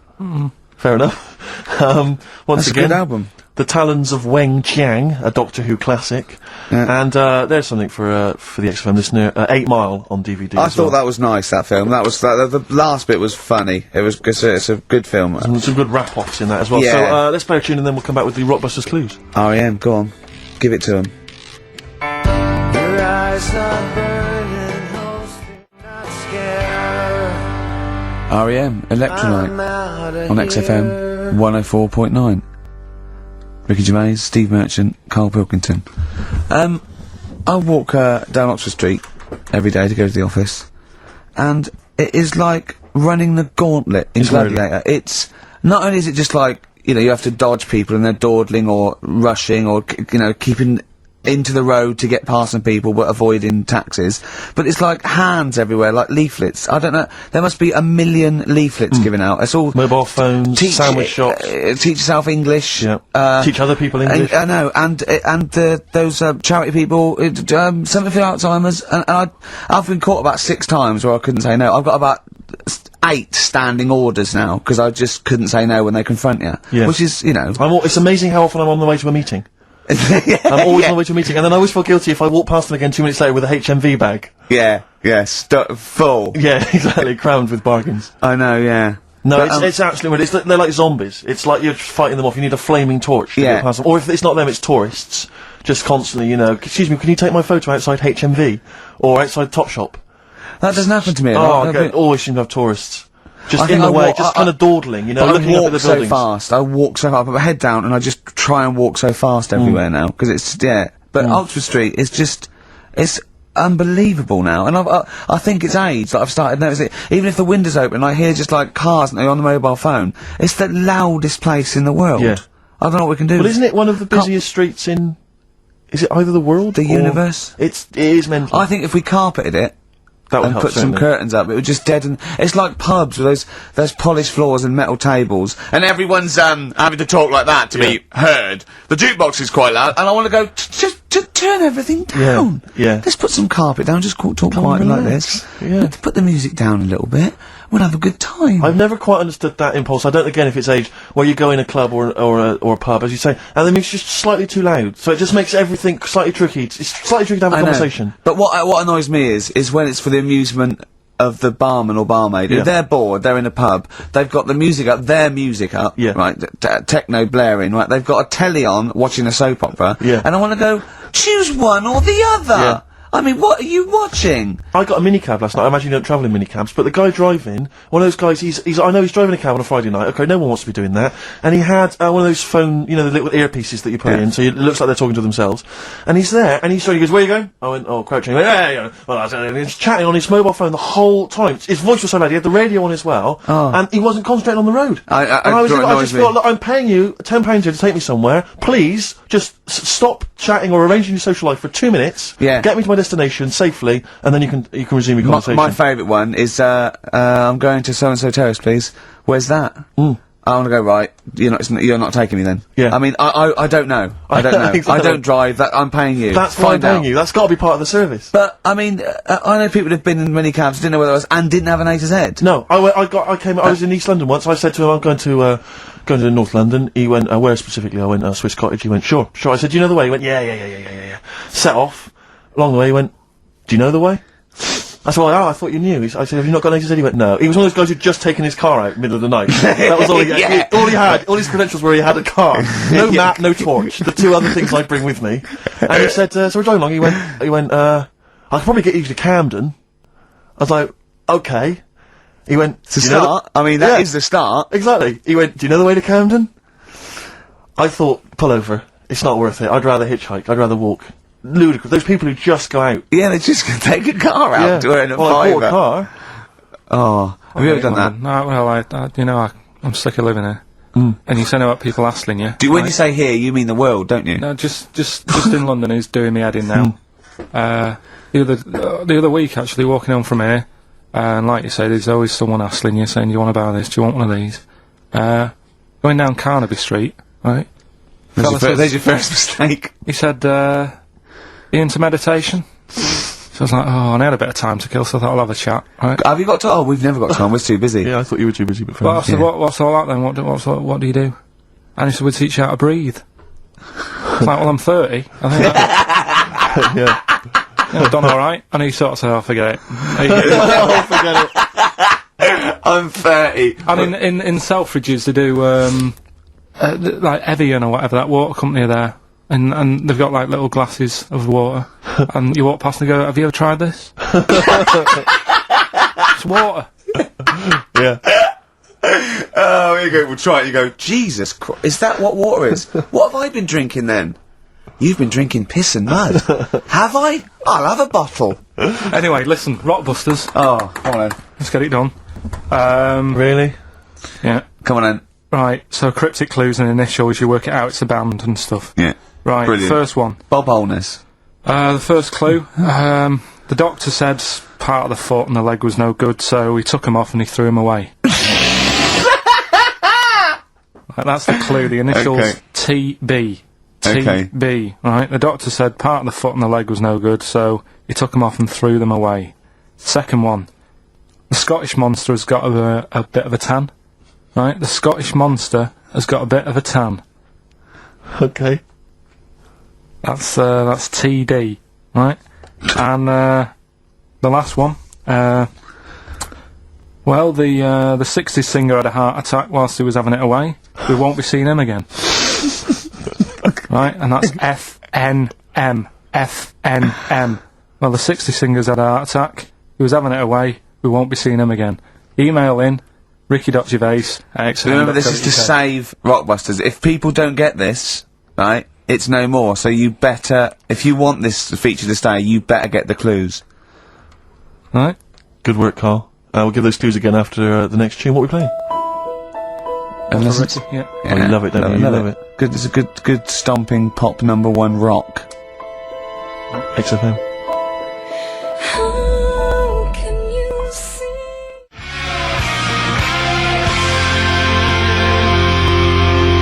Jane's Addiction, Just Because. I think things are rocking up. They are indeed. Rocking up in the land this year, Steve. Yes, that's good news, I think. Evanescence, them, The Darkness, rock-tastic. XFM 104.9, Ricky Gervais, Steve Merchant, and Karl Pilkington of A Saturday. Can I just say that the shaving your arse feature Yeah. from earlier, If you missed that, that was 1:30. That was a discussion on shaving your arse. Yeah. It was great stuff. That seems to have caught the public imagination. We've had so many emails. We've had someone telling us exactly how to shave your arse. Yeah. So if you need that information, I can probably forward it to you. Well, I think this will be the year of rock and arse. Exactly. But it's extraordinary how, you know, just a simple discussion like that you would think perhaps was crass, crude. And mind you, our listeners do like Karl talking about monkeys. Sure. Do you know what I mean? Yeah. It's not like it's something to be proud of. It's not like we changed a nation or freed a people or found a cure for something. We hit them in their, you know, at their level with monkeys and arses. Yeah, exactly. It's what our listeners love. Yeah. Monkeys and arses. Yeah. We should put that on the poster. And they go together, because I joined the zoo, last Sunday, went down and became friends of the zoo, right? Oh, right, I thought maybe you had to sit in a cage for 6 days a week. That thing happened. I went straight for the chimps. Of course. Right? And there was sort of like 3 sort of, big, sort of adult ones there. And, there's people with their kids, and I could see the people just putting their kids away as one of them went up and started putting his face up the other one's arse. Sure. And it was sort of like, I just can't be bothered to explain this to my children. Exactly. So I was just moving my, oh, come on then. There's the lions. Just gonna have a look at the lions. Yeah. What are they doing? They're just sniffing each other's asses. Yeah. Yes. I remember when I used to go to the zoo, I always felt there were certain animals that weren't getting a look in, really, that no one was particularly interested in. The tapir. Exactly. We were going straight to the snakes we were interested in. Yeah. Birds. I don't remember being particularly interested in birds. Big cats, although it's a bit depressing. Great apes. Reptile, you're right, reptiles, yeah. Birds, unless it's a big one that you think could rip a dog apart. Yeah, a vulture you go, or an eagle, brilliant. Yeah, exactly, yeah. Owls are brilliant. Yeah, owl's great, but I've always wanted a little owl on my desk. I'd like to be doing work, and there'd be a little owl there, and I go, can you give me that pencil? And it just sort of goes over and gets me a pencil, goes, cheers, and it just watches me, and it thinks I'm brilliant. Do you know what I mean? Not really, no. No? No, I've never had an urge to have any kind of animal sat on my desk. No, Karl? You'd like a little owl, wouldn't you, that helped you? No, I had a little magpie, didn't I? We've talked about that. Oh, he came down and started pecking your grifter, didn't he? Yeah. What was his name? Maggie. Sure. Brilliant. Inspired. And you took it to school and it didn't come back once, did it? Didn't come back, didn't see it again. Oh, dear. Did it ever peck your head? Because you used to have hair, didn't you?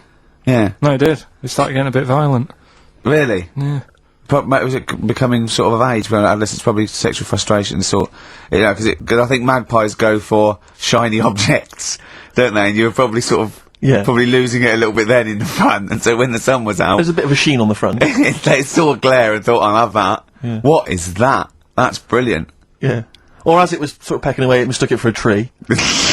Yeah, because of the noise. Because of the noise. Yeah, the hollow sound. I squeezed his head, yesterday. We should just point out, if you're a new listener to XFM, you might not realise that one of Ricky's many sexual peccadillos, I'm assuming it's a sexual thing, I can't justify it any other way, is to just squeeze Karl's head. Yeah. Front-wise, sidewise. I don't know what it is. I don't know if it's sexual or, you know, like when you've got a little kitten, you want to squeeze his little face. Do you know what I mean? Do you know what I mean by that, Karl? Yeah, I said that. I said it before, squeeze a little head. Yeah, exactly, and I feel that with you, because it's sort of like, it gives so much. Look at Karl's face, he gives so much. It is like he can understand what we're saying. Yeah. And that's what the connection is, I think, between me and Karl and other animals. It's like he can understand what we're saying. But I squeezed it yesterday, and Karl went, I definitely heard something crack. Yeah. Because I'm trying to see how hard I can squeeze it. Yeah, I think that was you just thinking, Karl. To be fair. I think the cogs just started to... No, I mean, I think there is a danger, because I think there is a danger that you could squeeze it too much. Yeah, I know. He did a good deed today, the other day, didn't you? Yeah. What were you up to? You were just, you were talking about, like, you know, being hassled in the street and stuff. And, I get hassled a lot by the homeless. Don't we all? You should go home to sleep. I'm here, mate. But no, I do treat them a lot. You know? You treat them. I love that. You had a good day? Yeah. You been good? Yeah. There you go. That's 50p. Suzanne does the Save the Children thing. You were talking about, you know, charities hassling you all the time. She does that. And I sort of say, well, you do that. I'll look after you. You'll take care of the homeless. I'll take care of the odd tramp round where I live. And how do you treat them? Loads of different ways. 50p I might give them. Yeah. Or I might, you know, they'll sort of say, oh, have you got any money? I'll say, what for? And they'll go, I'm really thirsty. So I'll go, well, hang on a minute, and I nip and get them a little Diet Coke. Sure, a Diet Coke? Yeah, they want to watch their weight. Yeah. They're going full fat. Oh, what an insult. Yeah, exactly. To a man like me. Yeah. You know, I'd rather treat them than... Because a lot of people spend money on, you know, problems abroad and stuff. Right. Oh, I just think, you know... Yeah, I'm just saying. Oh, God. Like what? What do you mean? Like famine relief? Well, you do get sick of it, don't you? You know what I mean? It's not... You get sick of No, it. I'm just saying... Wait. Go No, on. I'm just... I know, just let whatever you do now, Steve, don't interrupt, because I'm scared, but I just think it's worth it. There's so many issues. There's freedom of speech, there's we're not responsible, there's he'll get away with it because he's a buffoon, Yes. and it is entertaining. Exactly. So, go So on. what's Carl. your All I'm saying is, you're saying, you know, who do I give me money to? Is it, you know, little, you know, sick kids or whatever, or is it old people or whatever? HMV. That's where he gives his money to. Usually they get a lot of it, yeah. And for me, I just get sick of, you know, problems abroad. It's like, what do you do? What do you do with famine and that? What are you meant to do? How can you solve it? It's gone on for years. Yeah. And it just keeps going. We keep giving them money, they keep spending it. And you're not getting any return for your cash. Well, it's just how many times, you know, they've got to learn. What do you mean they've got to learn? What, you're going to teach them a lesson? What do you mean they've got to learn? What do you mean? Well, what are they doing with it? They must have, like, better interest accounts or something where, you know, look after, put the money in the right things. Sorry, do you think that Bob Geldof sort of writes him a cheque? He goes over and he's in the helicopter and there's millions of them, and they go, it's Geldof from Boomtown Rats. Brilliant. I go, I If hope there's one man that can help us. yeah, I hope he doesn't sing. He's not going to sing. He's got some money for us. And he comes down and he goes, do you want a cheque or do you take Switch? They go, we don't take Switch. He goes, there's a cheque. They get He's things doing like... that again, though, isn't he, as well? I Is mean, he? alright, you know, he used to work here, Bob. He's a lovely fella and that, but... Yeah, he's a lovely man. But how many times can you save the world? You know, Yeah. he's over there again helping out, and it's like, well, you know, what do you do?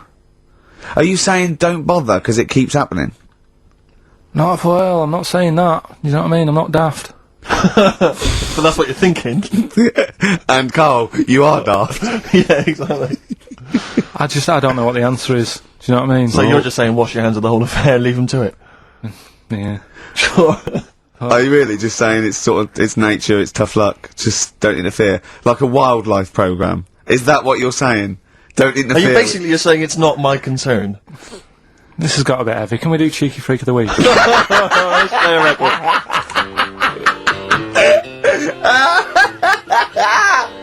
Oh, God! Oh.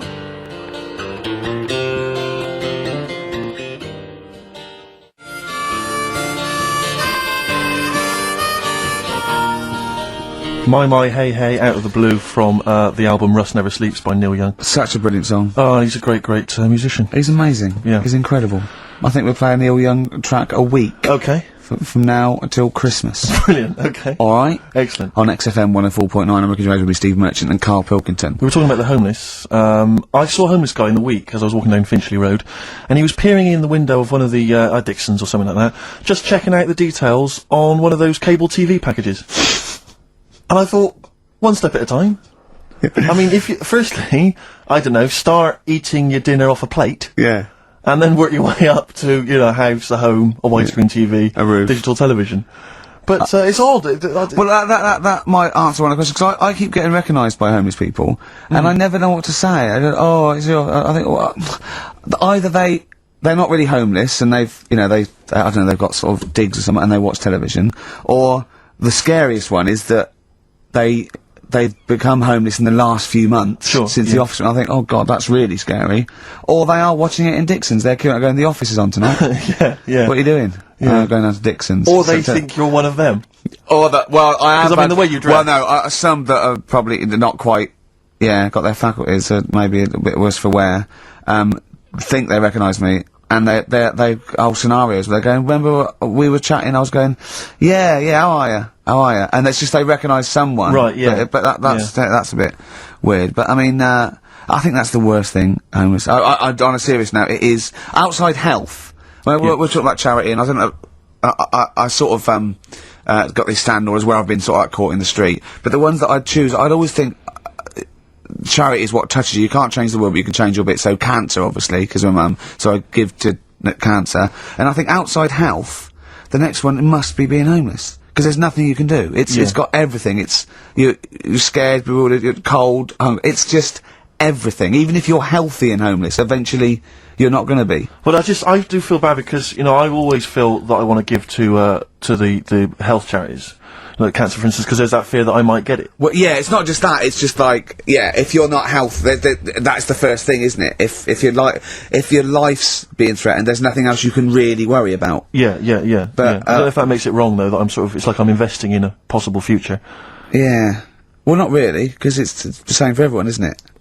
But you know. Yeah. Oh. I saw a homeless guy as well, looking through the bins, but he wasn't pulling out food and scraps, he was pulling out newspapers.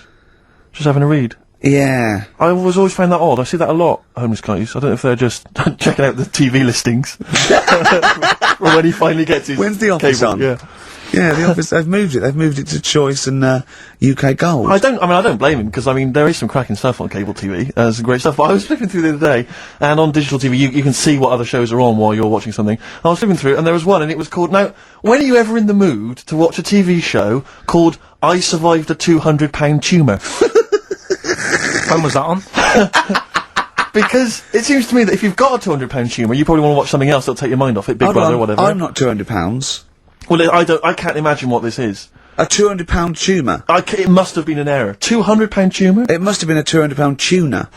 It was probably someone fell in the water. Yeah. And it came I to him. survived a £200 tuna. Yeah, and it was just a spelling mistake. Sure. A £200 tumour. That's like, isn't that like kind of having That's Mr. another T person. That is another person. Maybe, oh my god, maybe it was all his life they told him it was a Siamese twin. But someone had just painted a little face on it when he was at school. Just drawn a little face on it. Exactly, yeah, and they go, it's not your twin brother. I goes, isn't it? He goes, no, it's a tumour. We better take it off. It's £200. £200. That can't be right. You sure it wasn't £20 tumour? I'm assuming that's what it probably would have been. But it was certainly £200 on the digital thing. Maybe that's a mistake. That's great, isn't it? They're trying to make it more interesting. Yeah. It's someone at Karl got there. £20 tumour. Let's make it 200. At least they're watch. Exactly. That's what I'd be like, though. I wouldn't want to go to the doctors. You know what I'm like? I'd sort of... £200 tumour. I know. It's just that thing, I mean, you know what I'm like, I don't like... it depends where it is as well, taking your clothes off and all that, there's some pressure in it. You don't like anything being touched, do you? I remember when he said he doesn't check his balls, he doesn't like the feel. That's live with me. He doesn't like the feel. I think, do you mean that you don't like what it feels like in your balls when you're fiddling with them? Because I imagined it that you meant you don't like the feel, in your fingertips, you don't like the feel of your balls. It's the thing of, you start thinking about what you're actually touching, and there's something in there, and you might break them and all that. I don't like... Break them! Oh, they are delicate. I am scared with the little knobbly bits, yeah. What knobbly bits?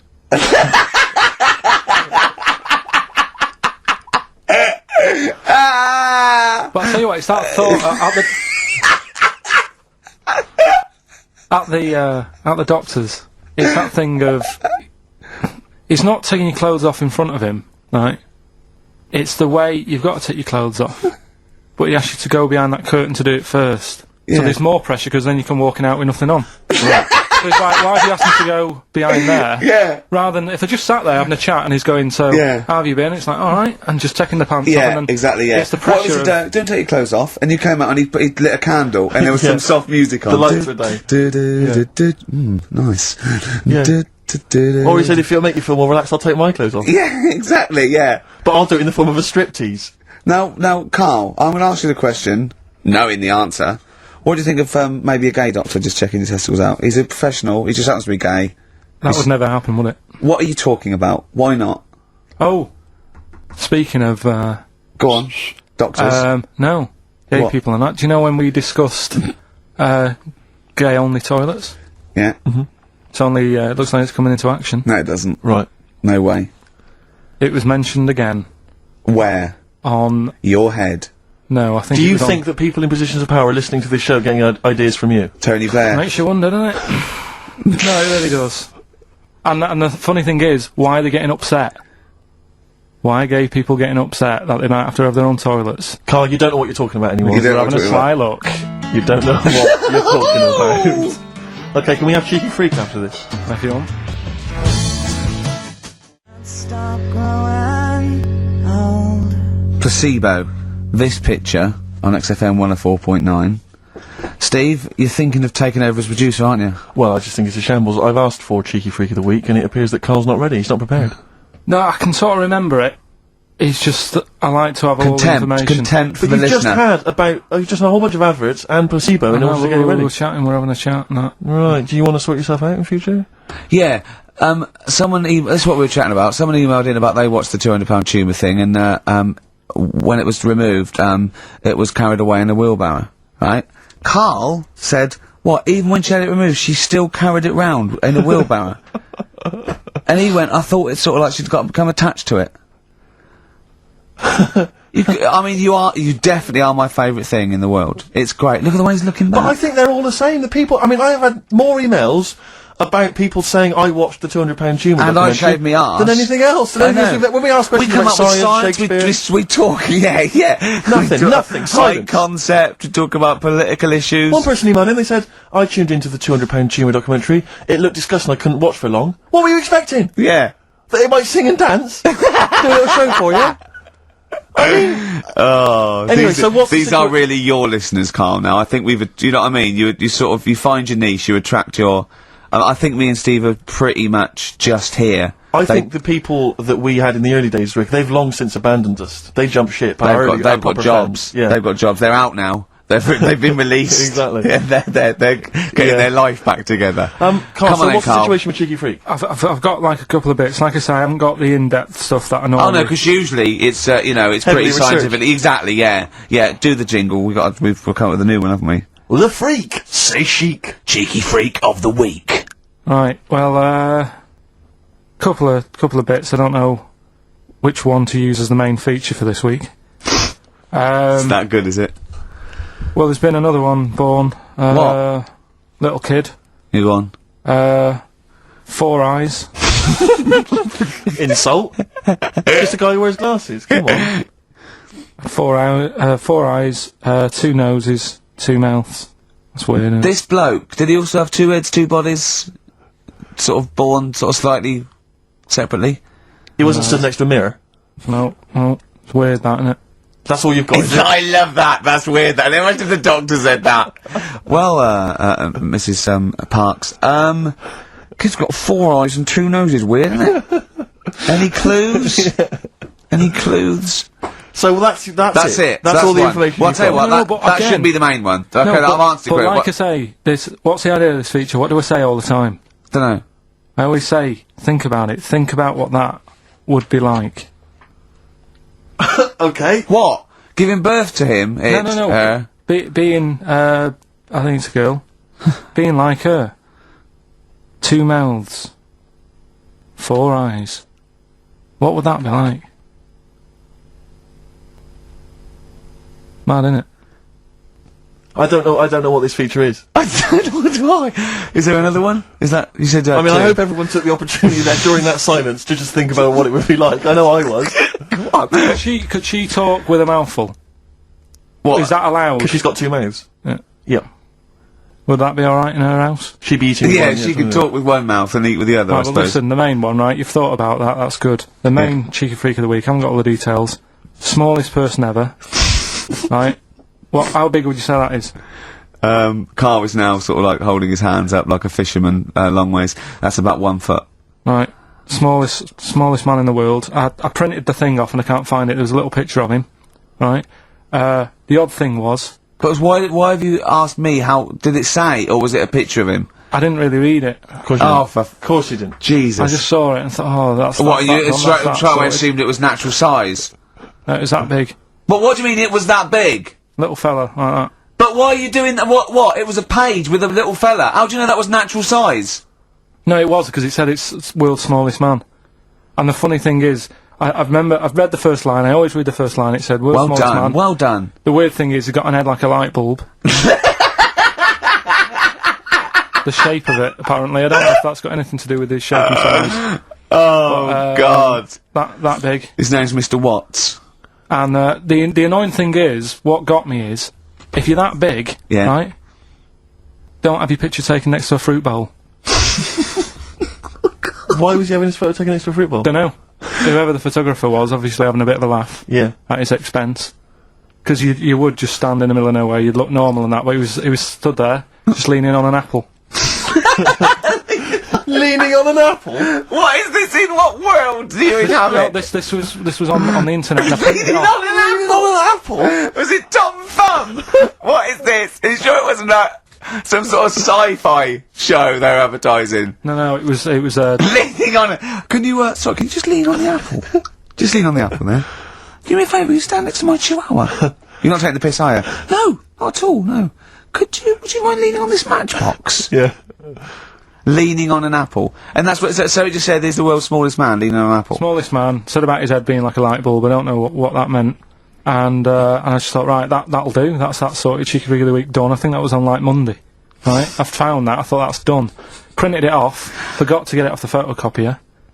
Someone's nicked it. Play a record. You got to... You know, it's just, Steve. No, can I just say, there's no mate, Carl, point. please, There's no if point. I say, let's have Cheeky Freak of the Week, and you haven't done your research, you haven't got the information, just tell us you can't do it. But don't lead us on. Don't say this in not this on charade. radio. Hold your hand up to me and go, how tall is that? It's nothing. That's This is radio. nothing. It's nothing. I think it was that big because he was leaning on an apple. It's not enough information. But imagine Trevor McDonald coming on, going some news, some stuff. How big's that? How big do you think that is? Yeah. Because there was a fella, coming up after Chris Tarrant.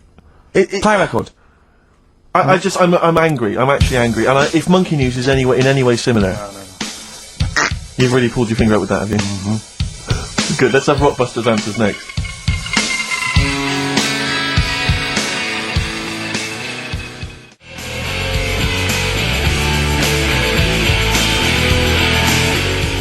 Supersonic. Oasis on XFM 104.9. Right. Getting through it. It's the Rockbusters. Right. It's the Rockbusters results, really, because this is, and a very important result. It's whether, they, stay in the Premiership or are relegated. This is the playoffs for Karl.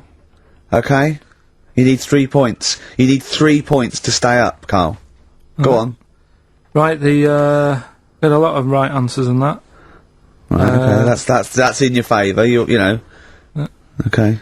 The first clue was, the doctor said part of the foot and the leg was no good, so he took them off, he threw them away. Yeah. The initials TB. Yeah. Right? Go on. Tony Bennett. Alright, that's Tony Bennett. Tony Bennett. Tony Bennett. Yeah. Okay, that's a warning, that's a yellow card. That is a yellow card, but you can still get the points. Right. Because his name's not Bennett. Tony, brilliant. Tony, perfect. A pun. Knee, his name's Tony. Perfect. Bennett, no, his name's Bennett. See? Well, he's in London this week as well, so I don't know if it's sold out. I wouldn't mind. Are you on drugs, or did I actually crack your head? Did I actually give you some brain damage? Because you're worse than usual now. It's like, go on. Right, the second one. That Scottish fella. We've got to speed this show No, up. hang on a minute, hang on. I've just got to make sure it's right. We don't want to look stupid. Right? That Scottish monster has got a bit of a tan. I don't think we can look stupid with Right? material like this. TD. That Scottish monster's got a bit of a tan. The answer there, the darkness. I'll give you that. Right? Well done. And the last one. Goal. The 60s singer, he had a heart attack the other way whilst having it away. You won't be seeing him again. The initials FNM. That's Faith No More. Adam Faith. Right? No! Doesn't count! Why not? Adam Faith No More. Adam Faith no more. So, sorry, what is the clue? Is the clue Adam Faith, or is it Faith no more? Just Faith, I suppose. Just Faith No More. He's a 60s singer. So we got that. That's that.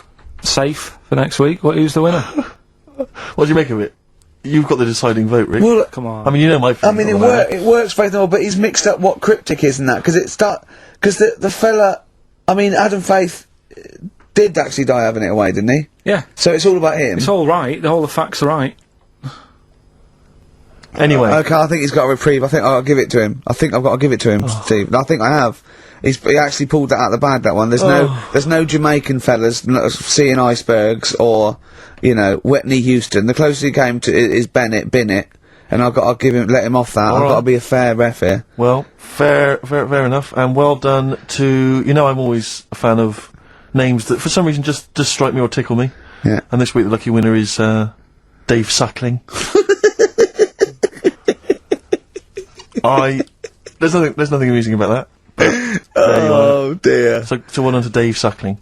Okay. Well, Suckling wins it. Suckling takes the prize. He takes the prizes, and well done to him. I guess there's more of that next week, and we're fast approaching the end of the show, Rick. I know you are excited about that, as am I. Well, no, but the best to come, because we've still got Bruce Springsteen coming up now, followed by Monkey News. All right, Monkey News It's after amazing. What an amazing show this is. Now they blew up his house too.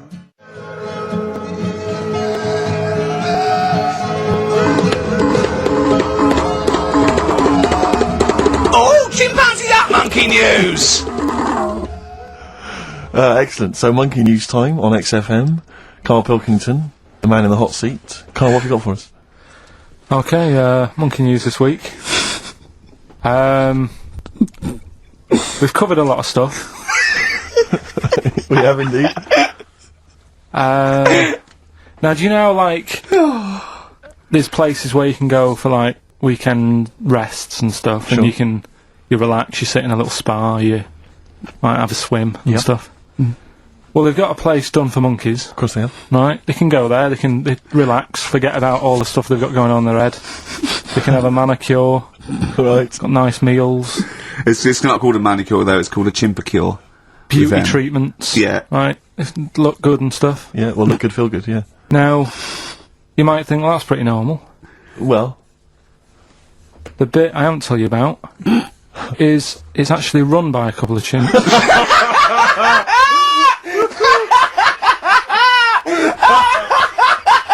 Oh, God! Oh, God! Oh, God, you're a maniac! right, Oh, for Christ! let's just... That's like coming at chimp! Let's Of just... course it's not! No, it is, because think about it, right? No, not think about it. What do you mean, yes it is? Of course it's not run by a couple of chimps. What do they do, get a loan? Right, if a chimp wants Yeah. to have a rest, Yeah. where would you go to? A place that's run by humans that don't know what chimps' needs are? No! My point is this, how did they get it together? How did two chimps, Mr. and Mrs. Chimp, went for a loan and said, I'll tell you what we need, a spa. I think it started off quite simple, right? Just you know, basic stuff. But they've expanded over time because it's become so popular. It's gone mental down there. Sure. Go! I They've all don't heard know. about it. Now, the thing is, the problem is this, right? That isn't even the top and bottom of it, right? Christ. The problem is, it's been going on and on and on, right? It's been earning a lot of money and stuff. The monkeys are happy. The monkeys that go there are loving it. They're telling friends and stuff. They're all coming to it. Now, the problem is, it's this little monkey, little man monkey and a little woman monkey, right? Yeah. Who are sort of girlfriend and boyfriend. Sort of. It's an open relationship, they can play around if they Well, want. the problem is they're not married, right? Now, Trouble brewing. the lad monkey, fella monkey, he's getting quite old. Mm. And the problem is, because it's his name that's down on all the stuff. Carl, All the forms. actually, Let him I don't- finish. I'm getting scared now. Let him finish. It's his name on the business, and the problem is his missus is kind of like, what's going to happen? Sure. What If are you he getting this? passes Where are you away- getting this from? What? Internet. Carl, I don't know where to start. No. This is the. Can we this just is hear the- the end? This is ridiculous. So the problem is, the Female girl- monkey is worried that the male monkey she's worried. is What's going to die. What's going to and happen with the gonna business? What's going to happen? Of course. Right now, What do you mean the business? the health There is spa, no business. It's a joke. Health Rick, spa. you're not listening. His name's on the form. The male monkey's name, it's in his name. Now the problem is, Oh, the woman monkey has got some kids, but because they're not blood relatives, it's not going to be handed down to them. And the What, courts, they're kids from a previous monkey marriage? yeah, Right. so they're not going to get it. Let me just check this out. Yeah, otherwise you don't want to check the facts, otherwise Yeah. you could look like a twat spouting shit on the radio. Please check the facts for scientific And security. they're just a bit worried because they're saying that the people in Ohio, which is where they've got the little health thing going on, So that makes it more believable that it's Ohio. I thought you meant it was Berkshire, in which case it would be rubbish. It looks like the local people are trying to get in there. They've seen the success of it. Sure. And they're They want a trying piece to of go the in and action. take it over and stuff. Yeah. So... Give me the piece of paper. Throw it away. Play a record. That's the worst one I've ever heard. And there's something wrong with you. You're educationally subnormal. Final tune from us. Tim Buckley. Lovely song called Wings. Back next week? Yeah. Yeah. Did you watch The Mammals in the week? No, I missed David it. Attenborough? No. I was thinking, actually, right, all this MTV stuff, if there's one reason why I'd like to do it, is I was watching Attenborough, the Mammals programme. I reckon I could do something like that.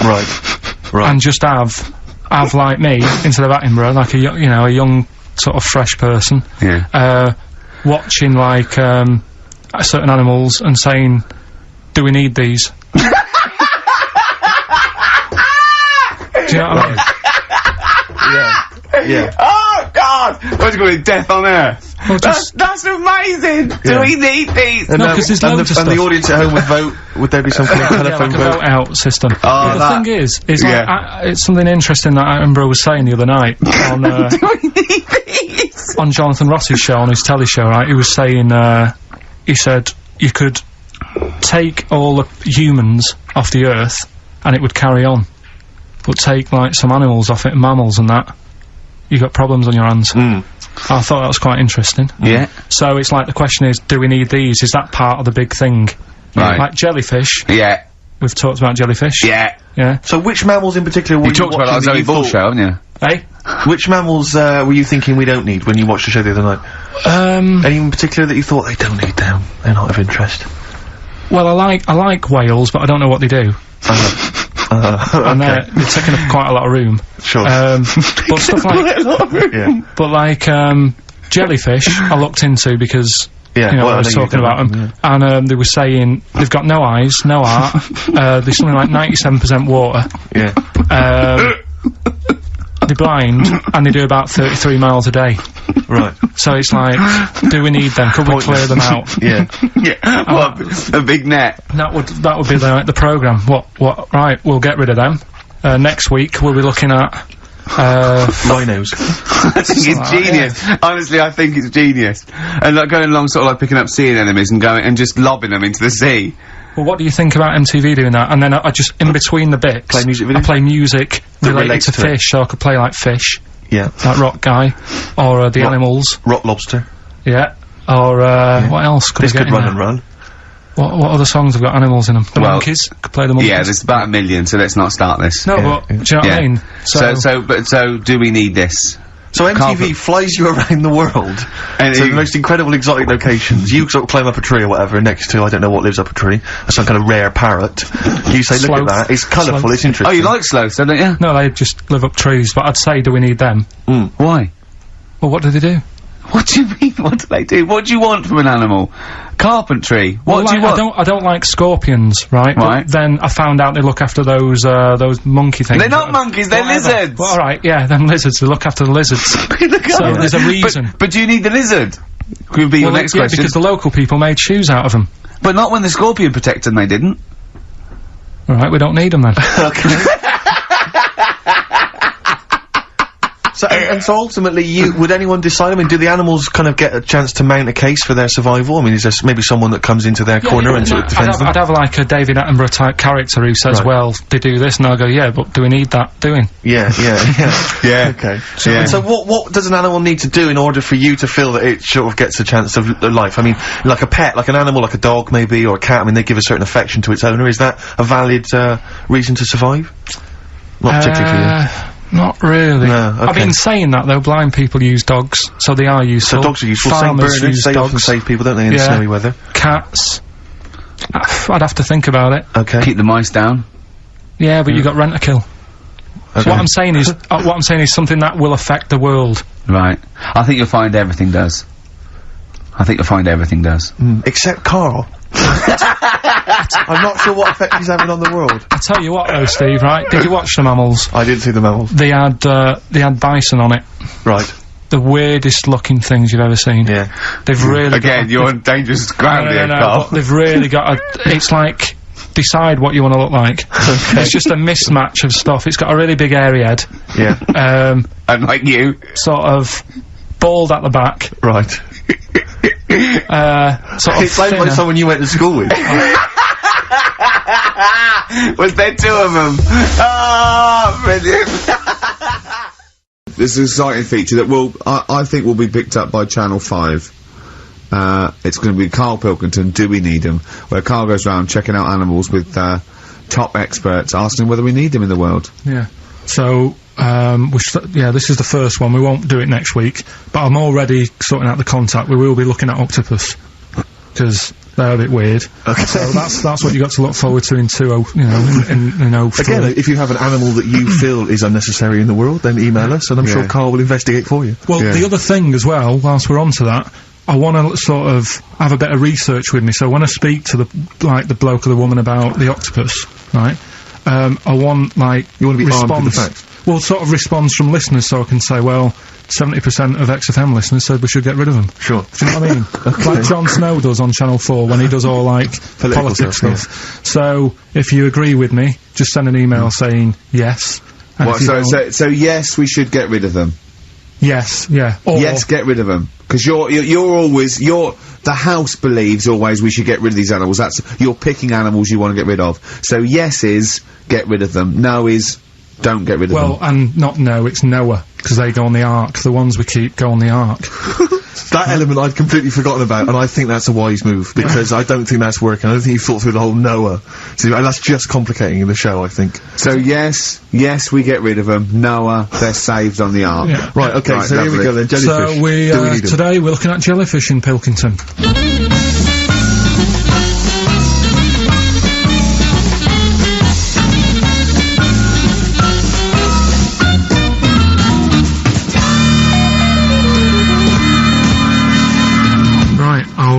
I'm talking to Vicky, who works in an aquarium in Anglesey, isn't it?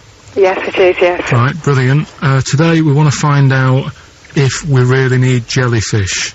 I've got a bit of a problem with them anyway, because I've been stung by one, and I've done a little bit of research into them, so I'll tell you what I know about them. Okay. You might learn some stuff from me. Oh, you never know. And if I'm talking nonsense, just tell me. Absolutely. Yeah. Right, so first of all, they don't have eyes, do they? No, they don't. Right, so I'm right with that. No lungs. No lungs. They haven't got a heart. No hearts, heartless. And they're made up of like 97% water. Yes, they are. So they're pretty useless, really. Well, they have got a nervous system. They're actually about 650 million years old, so they've evolved and they've outlived the dinosaurs, and they're even older than the sharks, and they can even outfox us, because NASA scientists have worked with them to try and work out how they operate in weightlessness, and they still don't know how they do that. Took them into space, actually, to figure out how they did that. Seems like a bit of a waste of money, but... do you know Port Maddock? I used to go there a lot for my holidays, and there used to be a load of them washed up on the beach. People on motorbikes used to go over them and stuff. Yeah.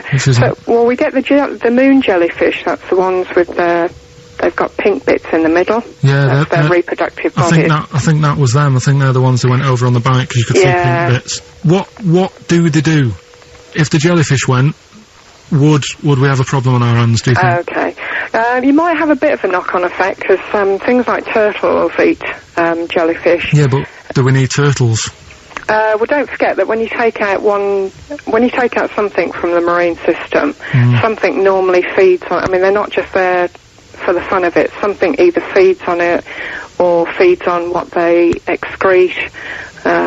What you're saying is they exist to sort of feed others and also to eat some stuff that's in the sea. They control the population of other fish and species that might otherwise be a problem. Okay, well, let's kind of wrap this up, right? The question that I'm asking today is, do we need them? Say if Noah had his ark, right? You've swum and got on the boat, you're alright, you're safe, he's going to keep you to sort of populate the world as well. Right, so it's you and him. He's not a bad-looking fella, so you're happy. Yeah. He says to you, Vicky, Do we need them? Absolutely.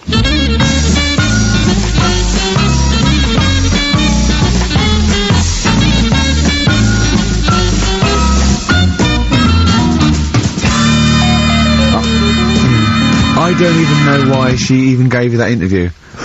When you start off with, right, trying to find out if I need jellyfish, what did you tell her to get her to talk to you? Just said I'm doing some research on stuff. Did she think you were a schoolboy or something? No, she just said, oh, alright. She said, how long will it go on? I said, not long, just like 5 minutes to have a quick chat. And she loved it, didn't she? She sounded happy to take part in that. So, the fact I love the fact that you've got an expert, and you suggest that she's gonna be having sex with Noah. He's a good fella, so you're happy. She goes, yeah.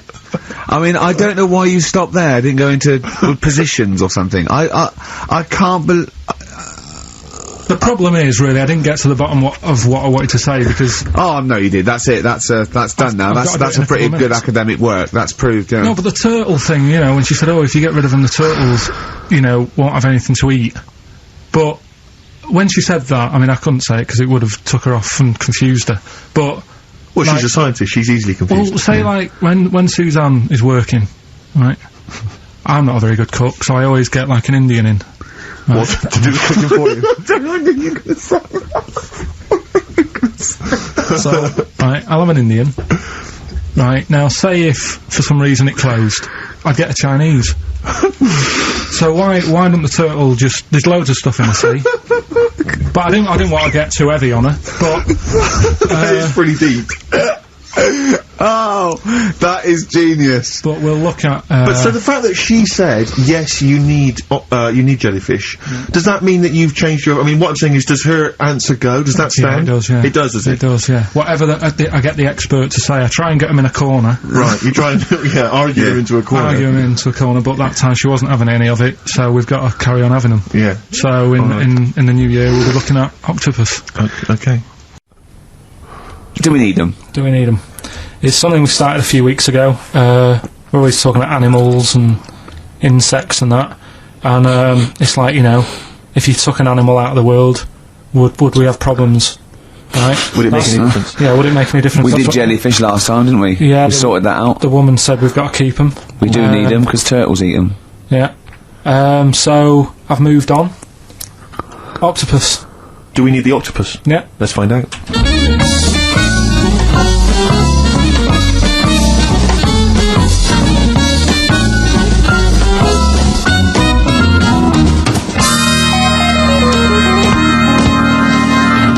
Working through a load of animals, right, that and finding out whether we need them or not, right? Right. Because, like, jellyfish, to me, I'm a bit puzzled by them. I don't really know why we need jellyfish, and I spoke to some experts. Turtles eat them. What? Turtles eat them. Yeah, I know, but do we need turtles? Do you know what I mean? It goes on and on, doesn't it? We need humans. Well, I mean, I might get to that bit, but I need to sort out the animals first. I've got a lot on. So, the thing is, I've left the jellyfish. We know we need them, right? So, octopus. Yeah. Right, I know they're pretty brainy. Incredibly brainy. A story that I heard, I don't know if it's true, but there was some science lab somewhere, right? Yeah. Where they had some octopus in it, and they had some crabs. Yeah.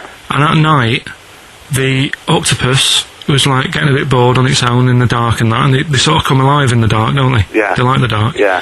And the octopus had its eye on the crabs, and at night, when it's dark, it was getting out of its little cage, crawling along the floor, getting in the crab's cage, getting them out and eating them.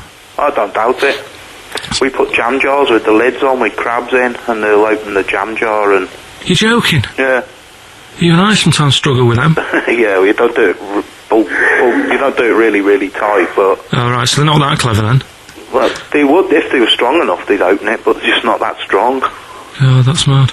Right, I also know that, if they get hungry, they eat their own legs. Yeah. Yeah? Yeah. They're deaf. Well, I don't know. I don't really know. Yeah, I mean, they don't live very long. They can squash themselves into small jugs. Oh, yeah, they can go in a demi-john through the narrow neck and that. Why do they need to do that? Because they're the sort of crevices and holes that they're hunting for crabs and things through. So, would they be better if they were smaller? Do you know what I mean? I don't know. I really don't know. Yeah. But octopus then, if Noah said to you, you know, we're having a clear out. Yeah. We've got too many animals to look after and that in the sea, taking up too much room. Right. Do we need them? I think there's other less useful things in the sea than octopus. Limpets, they could go. Limpets? Yeah, they just sit on a rock and do nothing for 50 years. But they're not getting in the way then, how big are they?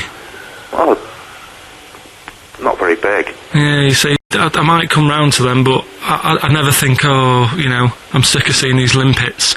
Whereas octopus, you know, crawling about, opening jam jars and that. You'd never see them though, they're really rare. Well... We get 2 or 3 caught a year, it's quite amazing. Do we need them? Yeah. Yeah? Yeah. Well, we'll just have to keep them then.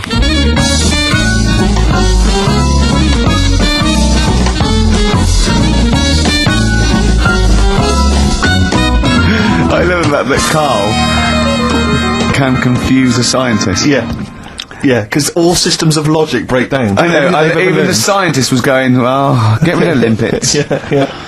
Who was that guy? I think his name was Chris. And where was he from? In a place called Megavissi, where I went one year. Megavissi. And he's a scientist, is he? I think he's got a fish shop or something like that. He's got a fish? No, he doesn't. Well, like an aquarium type place. Oh, right. So... It's a fish shop. It wouldn't be past him that he, a Winkle store. He's got a Winkle store at Poole Harbour. Yeah, that's an expert. Oh, dear. But what have you learnt from that, then? Well, that, we don't know whether they're deaf or not, because the bloke in the chip shop couldn't confirm it. They eat their own legs. Look at that. That's a bit weird. Yeah. They eat their own legs? They eat their own legs if they get hungry. Right. And they grow back, don't they? I think so, yeah. If you eat one, they'll grow back. Yeah. And, yeah, you can put them in little jars and that. If you wanted to. Yeah. It's just a bit weird, isn't it? It's like, no, but, you know, like, you know, people have a go about being cruel to animals and that. But what he was saying there is, right, what they've watched an octopus do, they've got hold of a crab, right, so that'll be being stressed out because it's out of the water. Yep. They've then stressed it out even more by putting it in a jar. Right. Which he didn't like. And then an octopus is crawling about on the jar. Yeah. And the crab knows that the octopus wants to eat it. Right? Yeah. So then it's having more frets. Yeah. Because of that. And then they let the octopus eat it. Yeah. I think that's pretty... Do we need crabs? Do them next week, yeah? Well, I want to sort out snails first. Right. What's your pitch for snails? What do you know about snails? I know that bats eat them. They can sleep for 13 years. Right. Can you believe that? Okay. He said to me, snails can sleep for 13 years. And I went, right. He went, oh, thing is though, if it was a scientist and he was, he was looking at it and he put it in a quiet place, it might well doze off. He said it wouldn't be the same if it lived on the streets.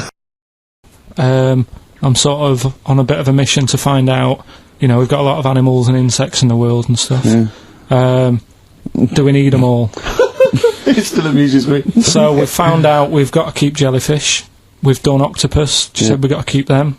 This week, snails. Do we need them?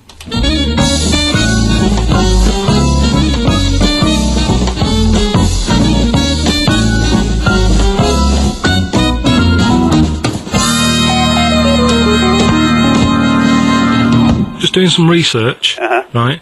I'm sort of working my way through different creatures and insects and stuff that's on the planet. Yeah. Right? And finding out if we need them or not. Right? Yeah. Do you know much about snails? Well, sea snails? Well, yeah.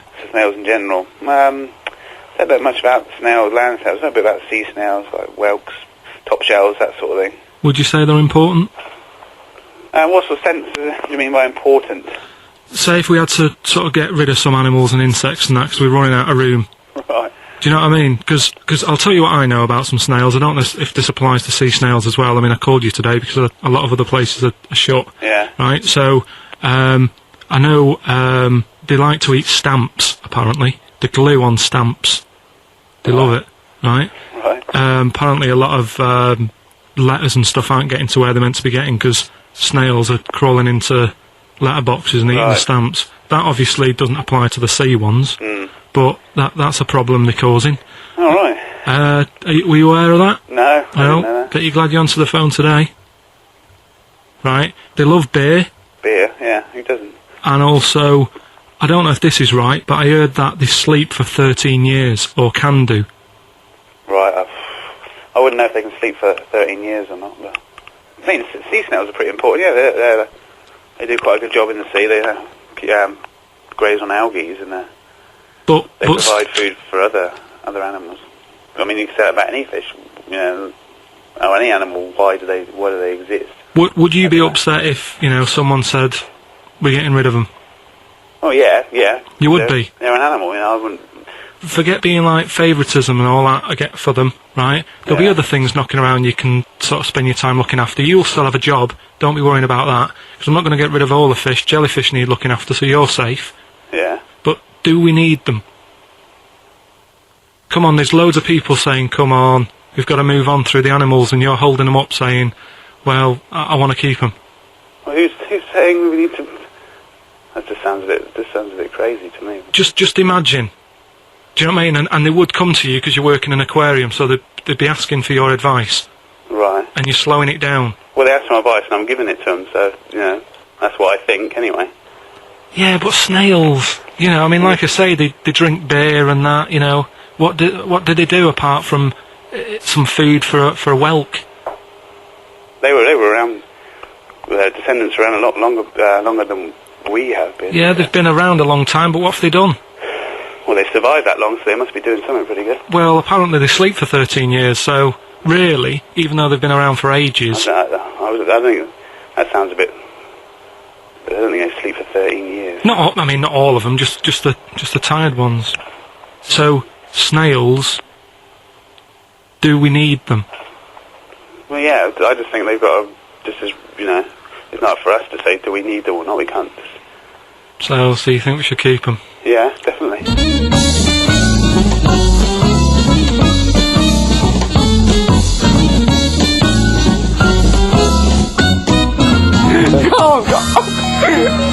Carl, I'm proud of you. That was getting really quite annoying. I know. What did he think he was doing? What? I don't know what you tell these people. I mean, you don't get their permission to play this out, do you? You just don't tell the them. thing is, right, I sort of told him what it was about, but we won't say who he is or where he works, because it doesn't matter. I just needed to speak to someone who knows. I know the fact that you were trying to get an answer out of him by suggesting that he would be safe, because he could look after jellyfish if he gave the okay to destroy snails. He was getting livid, you could tell. Oh, God. Brilliant. So they've been around a long time, but what have they done? Right, so we're looking into animals that we get rid of. I've spoken to someone about snails, I spoke to someone about jellyfish, and that, and looking at cockroaches today. Right, now who's the expert? It's a woman called Jessica Marshall. Right. Does she know that you're going to play this on the radio? Well, I called up, right, in the week and said, can I talk to someone about cockroaches? And she was like, is that Karl? She knows who you are. Yeah. Right, so she already knows maybe your angle, your approach. Yeah, she was up for it. She's an expert, she's just not just some random person. No, she works in a museum, a good museum. I said I'd give it a plug. It's the one near Knightsbridge, it's got dinosaurs and that in it, it's worth seeing. And Natural History Museum? Yeah. So, not sure. He's not sure. This is what happened.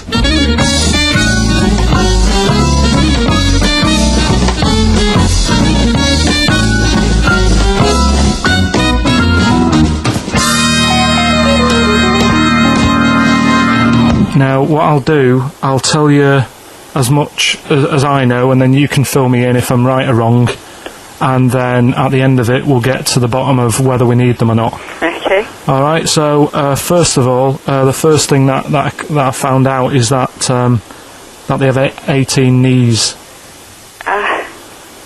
That's not exactly possible. They're insects, so they have 6 legs. Yeah. And a knee is usually the junction between femur and tibia. That's sort of classic human knees and every other animal knee. So with 6 legs, you can only have 6 knees. Could somebody sort of got mistaken for seeing one that was a bit double jointed? cover I tracks. think you're grasping at straws or something. Alright, well, we might have to come back to that one then. Okay. They can hold the breath for 40 minutes. Well, they don't do that because they don't breathe in the same way as us. They breathe through little spiracles, holes down the side of the body, so...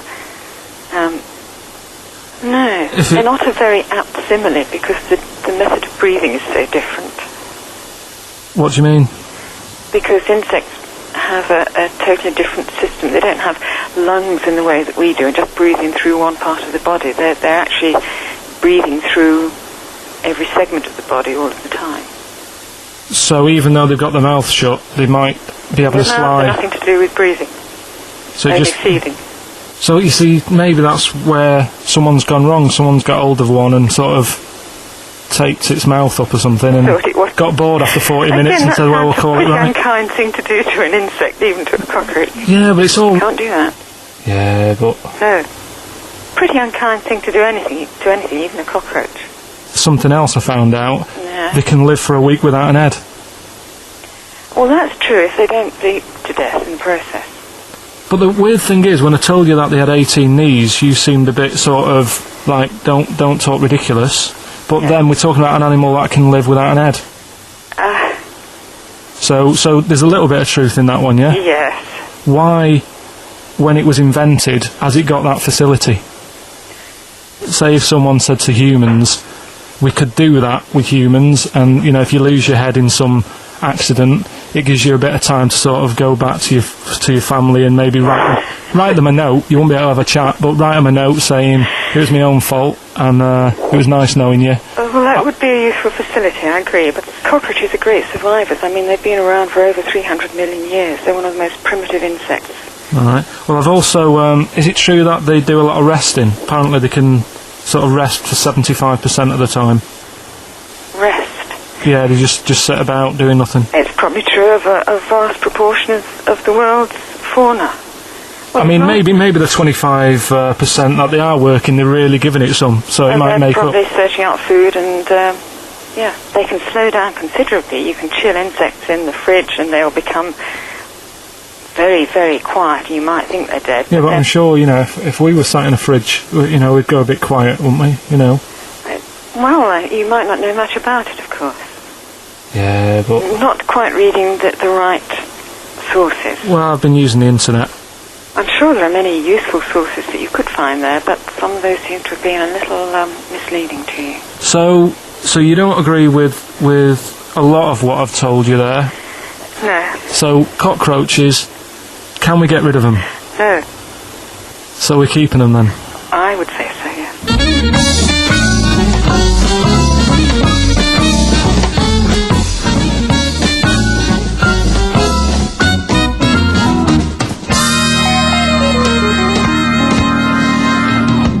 I think we should get her on more often because she sounds like she'd be a bit of an ally, really. Because she knew immediately that you were talking nonsense. She even said, I think you should be more concerned about your sources, which I've been trying to tell you for a year, right? The fact, I mean 18 knees, where did you get that from? It's on the internet. They can hold their breath for 40 minutes. I mean, I don't know what you read and take on. Mad world, don't it? On XFM 104.9, we're back, Steve. It's Saturday. That's true enough. Steve Merchant, that is. Hello there. I'm Ricky Gervais, obviously. Hello there. Carl's still away. Claire Sturgis is back. That's absolutely true. Yeah. Hello there, Claire. Nice to see you. So, I think a lot of people were hoping that Karl will be back this week, but we're pleased to have you. No, they were actually. I did get some emails during the week. Really? Saying what?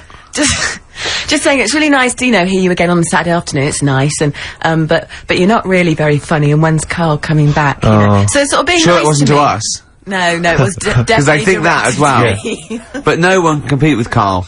They can't. Well, we used to sort of like come in and when we discovered Karl early on, we just thought this is comedy gold. Just let him speak his mind. But then we started thinking, oh, we can't follow him though. So I remember Steve going, look, we've got to come up with some stuff. We need to chat. If anything we've got to say to each other, we've got to say that in the first 20 minutes, and then you just unleash Karl. Yeah, because it's just you can't follow him, and he's off on one. And they have stories of upbringings with bizarre creatures that lived in Manchester that were half human, half bat and frog and things. I'd love to take him back to Manchester in some kind of TV documentary. You know, when Karl went home. And just wander back, maybe try and find the amphibian twins or whatever those people were. They weren't. Yeah, so there was two boys, both had big heads and webbed feet. They weren't related. They didn't hang around with each other. That was all the information we had. I went, why not? He went, that would have been too obvious. Yeah. Like they look at each other across a room and go, yeah, you think I'm coming to see you just because just because we're similar species? Yeah. You're mistaken, mate. Yeah.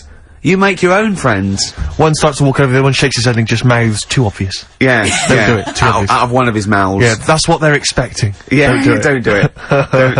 don't do it, Webby. Yeah, but anyway, he'll be back shortly, I'm sure. He phoned me, his dad's, ill. His dad's in hospital, so Karl went back to sort of look after his mum. And he was so sweet, he said, I'm back here just driving my mum around. He said it so unbegrudgingly, he just went, it's like old times. And, I said, sorry to hear that. And he went, that's alright, yeah.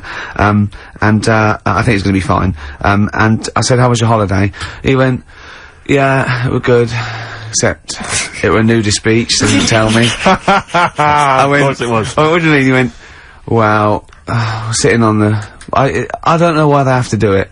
I don't know why they have to do it. Why do they have to do it? He went, Suzanne said they think there's nothing wrong with it, like being a transvestite. Right? I went, I love the fact that your girlfriend has to tell you what's wrong and right in the world. And he went, well, we're walking along the beach, fella coming towards us with knob out. I went, oh, what's going on here? Right? And he said, and because it wasn't all nude, he's walking round, he's stark naked, and he wants the freedom of that, but he's got a big rucksack on his back with his clothes on just to get changed. He went, so what's the point in that? Right? And I went, he should just carry the book. He went, what, and covered it up when he went, oh yeah, good idea. See? He went, but I wasn't happy. He says, and that was the first day, so we didn't go there again. I can just imagine his little face. Yeah, just going, alright, gobsmacked. That's out, that's out. What's that doing out?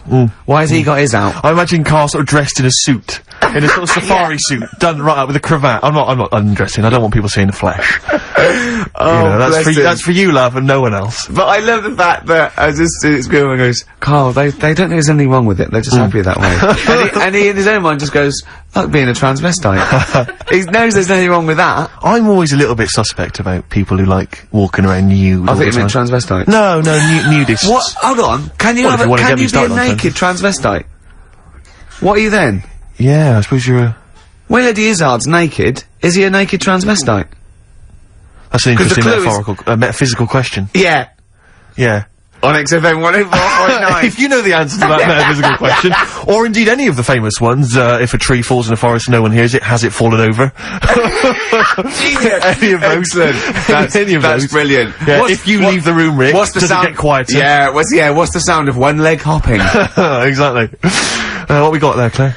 Do you want some music or I'd love to hear it. What you got? Yeah. I've got the Vines actually. Oh, play it. Hey Claire, out of the way. No, I'm not talking to you. It's the name of the song by the Vines. Excellent. XFM 104.9. I'm Rick Gervais with me, Steve Merchant. Hello there. And Claire Sturgis. Have you ever been to a nudist beach? Have either of you been to a nudist beach? Yes. Have you really? No, last month I went on holiday to Antigua and then I went on the nudist beach. Really? I wanted an all over. Sure. Because I was with my family once when we went on holiday, family holiday with. I just got you going on and a inspector coming on going, and the glasses, and the glasses, and you don't wear them there. No, I went there with, it was some friends of my like family friends, you know, like kids, so it was kids my age and my sister's age who, and parents were all friends, you know, go on holiday to this, end up on this nudist beach, not a nudist beach, but where people sunbathe topless or whatever. Or maybe, maybe it was just because it was France. Where I think a lot of that goes on, generally. All beaches in, no, but that's different. The nudist beaches are sort of, they're cordoned off. Sure, with the cocks and everything.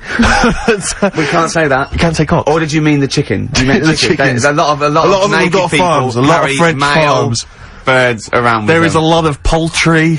And by male bird, I don't mean transsexual. You don't mean, no, I don't want to, because that's also offensive. That is also offensive, so be careful. Whenever... Please be careful. Claire, be careful what you're going to say on I just want to say to the radio authority, or anyone listening, when we say cock, we are referring to a male bird, and there is no discussion there, there's nothing, there's no other issue, there's no other ambiguity. Okay, go on, what are you talking? So, there's people walking around with their birds and often they got their knobs out as well. So it was just a topless beach. So we're all on So there holiday. were tits there as well? There were some tits. Yeah. We've got a family of tits that come and eat the nuts. That chew on my nuts. Go on. We're confusing. No, we have. Jane's got a little bag of nuts that she makes me hang out of the window. Right. So you'll often be hanging your nuts out the window. And the tits so the tits can... Sure. God, I don't know what... Please! Go on with this story! Sorry, so what I'm saying is... God! What I'm saying is... Yeah. We went on holiday as a family there. Yeah. There was some tits. There was some cocks. And I found it all a little bit... Because I was about 14 or something, I found it all a little bit disturbing. Because I hadn't been introduced to this sort of thing before. Yeah. And obviously my dad was having none of it. Like, a bit like Karl, and obviously my mum wasn't up for that as well. But the person we went... The mother of the person we went with, she took her top off. And I didn't know where to look. Because I didn't want to make an issue of it. I didn't want to make... I didn't want to... But it was like... Because I was with my mate, I was going, well... I wanted to say, well, there's your mum with her knockers out, really. I mean,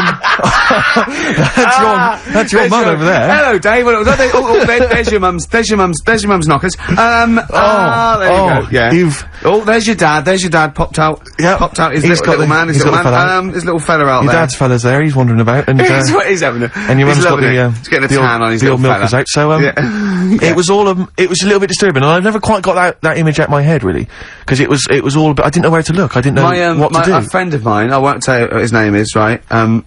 He's about 25 now.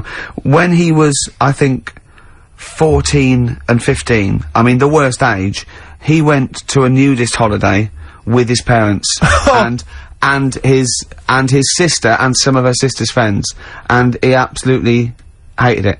Yeah. He absolutely. Well, that's it makes me sort of queasy to think about it, especially if you're with your family and friends. Yeah. Because I don't mind looking at nudie ladies that I don't know, really, but I don't want to look at relatives, or people I've grown up with, or indeed the likes of you. I don't want to have to see that kind of flesh down. I don't want to know what's going on underneath those clothes. You've keeping them hidden from me. Well, you haven't. You've shown me much of it in the time I've known you. So sometimes there's not a bit of your body I haven't seen at some point. You'll have got your trousers down. Look at the arse. That was, thinking that was hilarious, or the old, the Johnson feeding the birds on the windowsill. It is strange because there isn't anyone with it. Let's face it, there isn't anyone with it. But I know what you mean. I think it's because we spend so much of the time covering it up. It's like in the summer months when girls start wearing kind of short sleeve t-shirts or short skirts. You'll have blokes just going mental, just I don't think it's because women spend most of the year because it's so cold here covered up that men forget what's under there. And then when summer comes around, they can't believe it. Do actually just hang out of a car window or hang over scaffolding and say, "Get your tits out." I want to go. Has that ever worked? Has it ever worked? What's your success rate with that? Well, I was off to my big job in the city, but I got 20 minutes. Why not? Shall I come up there, or are you going to come down? Oh, dear. Extraordinary. Oh. Right, what we got coming up? Quick, keep them hooked. Well, Rick, we've got some songs and some more chat. There'll be some chitter-chatter, and there'll be some songs. We had an email last week from a fella calling himself Paul. I don't know if that's his real name. He said that sometimes... I'm suspicious. I'm already suspicious. He said that some time ago we played a cracking Johnny Cash cover version of U2's One. Remember that? I think maybe the last time you were here, Claire, maybe. Class! And he says, he's been trying to track down that album. He says, unfortunately, like an idiot, I didn't listen to it, and I didn't catch the name of the album. Could you, by any chance, send me the album? He's having a laugh. He's having a laugh. What, for free? Yeah, so that's not going to happen. Actually, email him back. Say, Paul. Shall I do it now? Give us £8 for no reason. I've also called him some quite offensive names. I'll put from Gervais. Oh dear, he's not gonna like that. That's pretty grim. Nor's his mother. No, you shouldn't have brought her into it. Indeed. Johnny Cash. Oh, I learned that. Johnny Cash. Change from a Durex machine. You get it? Oh, that's classic. Johnny Cash and his cover of U2's One, magnificent tune. That's from the album American 3, Solitary Man, that was released in 2000. And I've just checked that email that Paul, if indeed that is his name, sent us, Rick, and he didn't ask for a copy of the album, he asked for the name of the album. Right. So, I feel a little bit bad that I sent that email back insulting him and his mother. Yeah. And also, of course, I CC'd it to his mum as well, and many of her friends. So send another one. I feel. I think we can get around this. I'll tell you what Paul would like if that is his real name. His name, yeah. He'd like some adverts. He'd love some bloody adverts, Paul.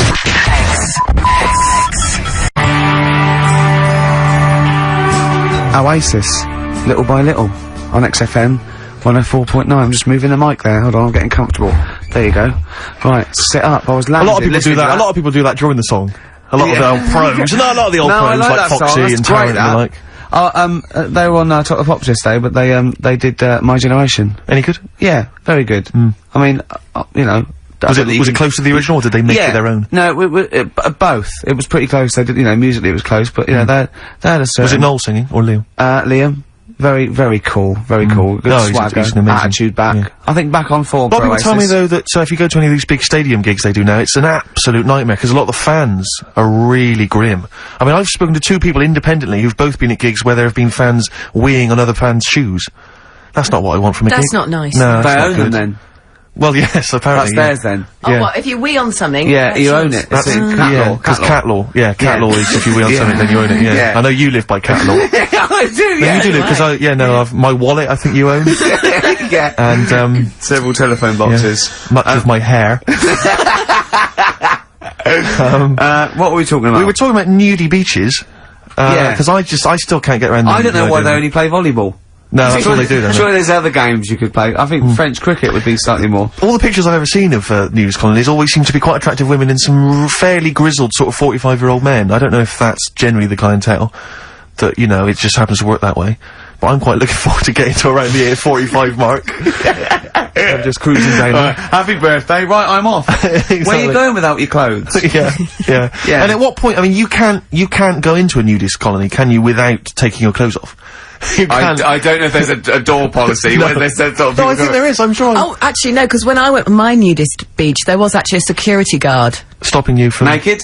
No. No, Claire. That's very Would it be strange. possible for a bloke who was, say, a fairly good swimmer to swim up to the beach in a wetsuit and not have to come... Okay, well, Let's say, just say for the sake of it, that this person, you know, had some time on his hands in a week. Yeah. You know, and he'd made quite a bit of money. He'd trained 9 hours a day at the lengths in the pool, thinking if I can get Eurostar to France. It could work. Yeah. So what was your nudist beach experience? This was not a colony. No, it literally just was a choice that this place had a few beaches. One of them was a nudist beach. And could you see the nudist beach from the regular beach? No, you couldn't. You see, it was just round the What about with binoculars? Possibly.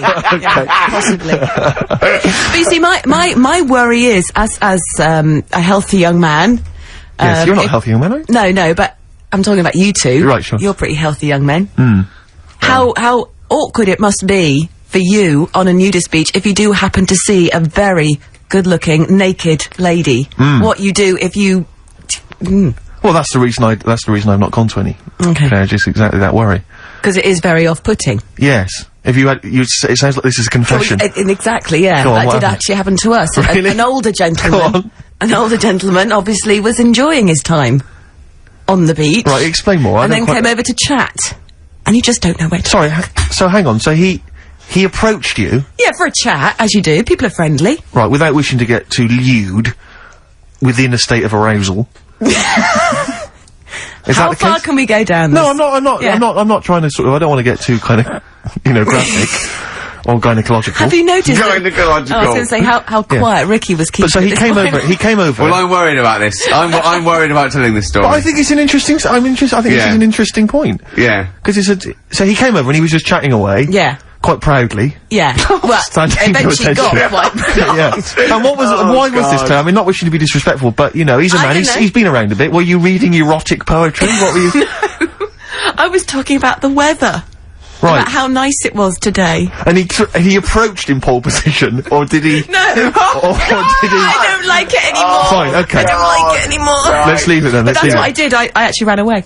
You ran away? That's terrible. I went swimming. Was he French? Was it quite tricky to speak to him? No, he spoke perfect English. Sorry, during the break, like Claire said, I won't lose which ones, right? And this man came over, an old fella, and she started off, but you know, I said, he had the biggest knob I've ever seen. And then I laughed, and then she went, and then it got bigger, and I went, you can't tell it then. I was worried about that, but she left out the funny bit and you just went all weird. Yeah. So, play Bob Dylan. Only Bob Dylan can get us out of this. This is off, his last album, Love and Theft.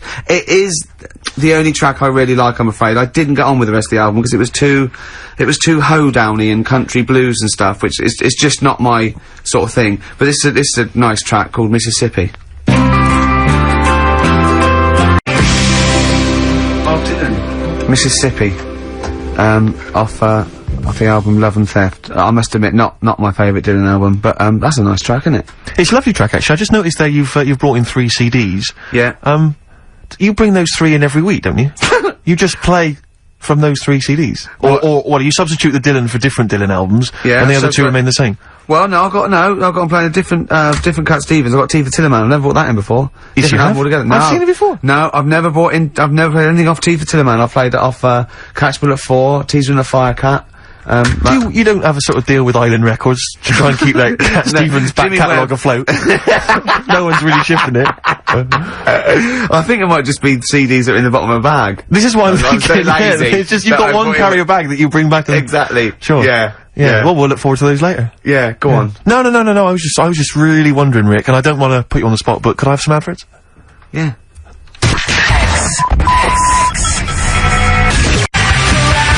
Feeder. Come back around on XFM 104.9. I'm Ricky Gervais. Hello there, Steve Merchant here. Of course you are. And so's Claire Sturgis in a way. That's true enough. So... That's true enough. Yeah. Rick, I partied till I partied last night, Rick, like it was 1999. Really? All over again. Quite old-fashioned sort of way, some old records. Yes, on my own. In my flat, crying. Just like 1999. Yeah, just like 1999. Now, went to see Prince. At the Hammersmith Apollo, and I tell you this, I mean, if that's a man whose career is going down the pan, then I'm sorry. Then I hope ours does. Then I hope ours does as excitingly as that does. Because he was stunning. I mean, he is. A lot of people I know have seen him in the 80s or whatever, and when he used to descend from a ceiling in a little red Corvette and stuff. But he is breathtaking. He's like what it must have been to see Elvis Presley. Well, I've not seen anyone who's electrifying on stage. I mean, I think like most people had a bit too much for him, and that wasn't because it was going downhill. It's because he churned out double albums like most people churn out singles, and you don't know what you should. Can't take it all in. There was just too much. Yeah. I didn't like the sort of the end of the 80s phase either too much. But that whole period when he was fighting with Warner Brothers and he started wearing masks. I think everyone just thought, I'm not interested. Yeah. You know, you're potty. But he's gonna come out the other side of that. Great tracks, great pop tunes, and he's written so, I think he's brilliant. I don't bandy this word around, Rick, as you know. Go on. But I'd like to use the word genius. I thought you were going to say I'll pay for that. No. Genius. Oh, wow. Genius. Because I would say... They're strong words, Steve. They're strong words. Rick. It is a strong word. Can you back it up? Have you got any example of his work that we could play now on XFM to show that he is a genius? I will in just one second. Thanks for asking. But, can I try and justify that? Can I just... Because it is a controversial phrase to use. Prince is a genius. And let me tell you why. On his first album, or maybe on a couple of his first albums, he played all the instruments.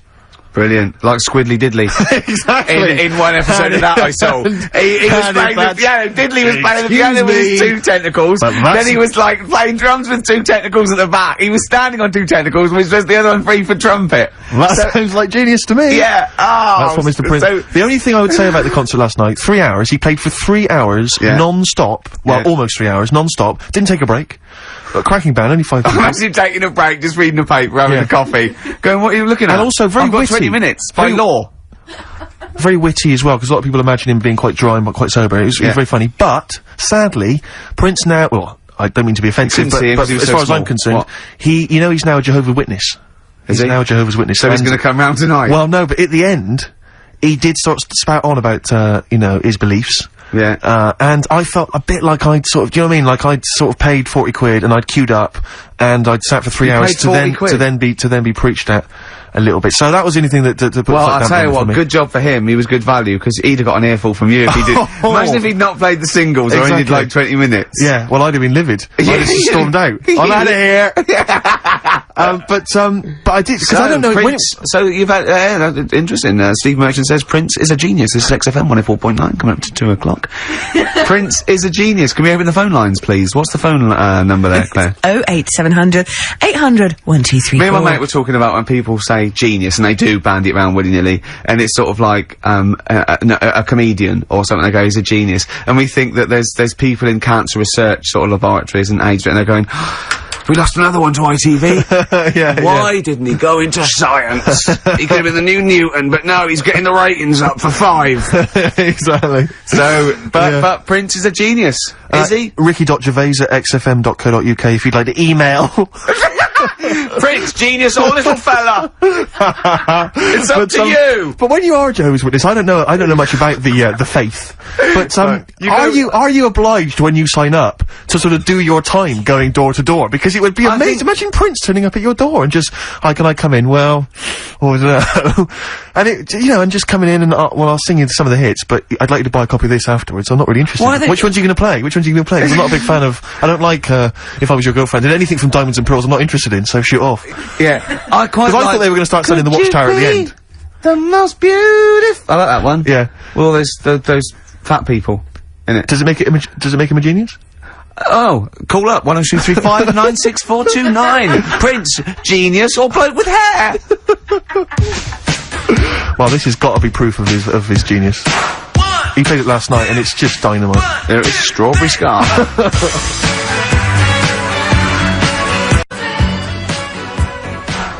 Prince, of course, and Raspberry Beret, one of the tunes he played last night, and breathtaking, I have to say. I can't sing his praises enough. Although, didn't manage to get myself into the after-show party, where Prince is often renowned for playing with the likes of, jamming with the likes of Rolling Stones. What would have been your approach to get in? Steve Merchant here, XFM, Ricky Gervais Show. Any chance I could come in to your party? To your party, please? I'll be honest, can I call you Lanky? Well, if it'll help me get in, yeah. It won't, but thank you anyway. I'll be honest, Lanky, your chances are slim to none. 4 eyes. Okay. Alright. I enjoyed the concert, if that is any... Okay. I could talk about it on the radio. I could talk about it on the radio tomorrow. I'm gonna take away that slim. Okay. It's none now, freak. Okay. Okay? Alright. So go away, yeah? Cheers. Okay. Was it something like that? It was not dissimilar, Rick. There was a lot more profanity last night. And punches were thrown. Was it last night? Yeah. Oh, right. Yeah, it was breathtaking. How's it working out for you, Rick? How's it working out for you being a celeb? How is that working out? How's that panning out for you? Is that alright? Is that working alright, Rick? Is it? Hey? All the fame and everything? How was David Bowie on Tuesday?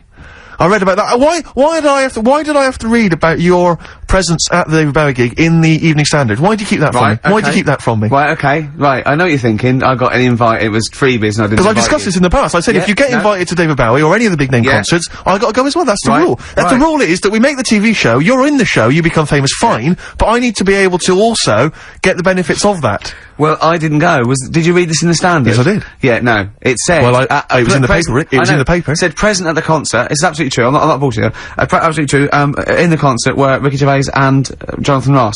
Now, we were invited, but we couldn't go. Neither of us could go. So I just think they must have seen a copy of the guest list or someone said they were coming, or they just guessed. But I didn't go. I couldn't go.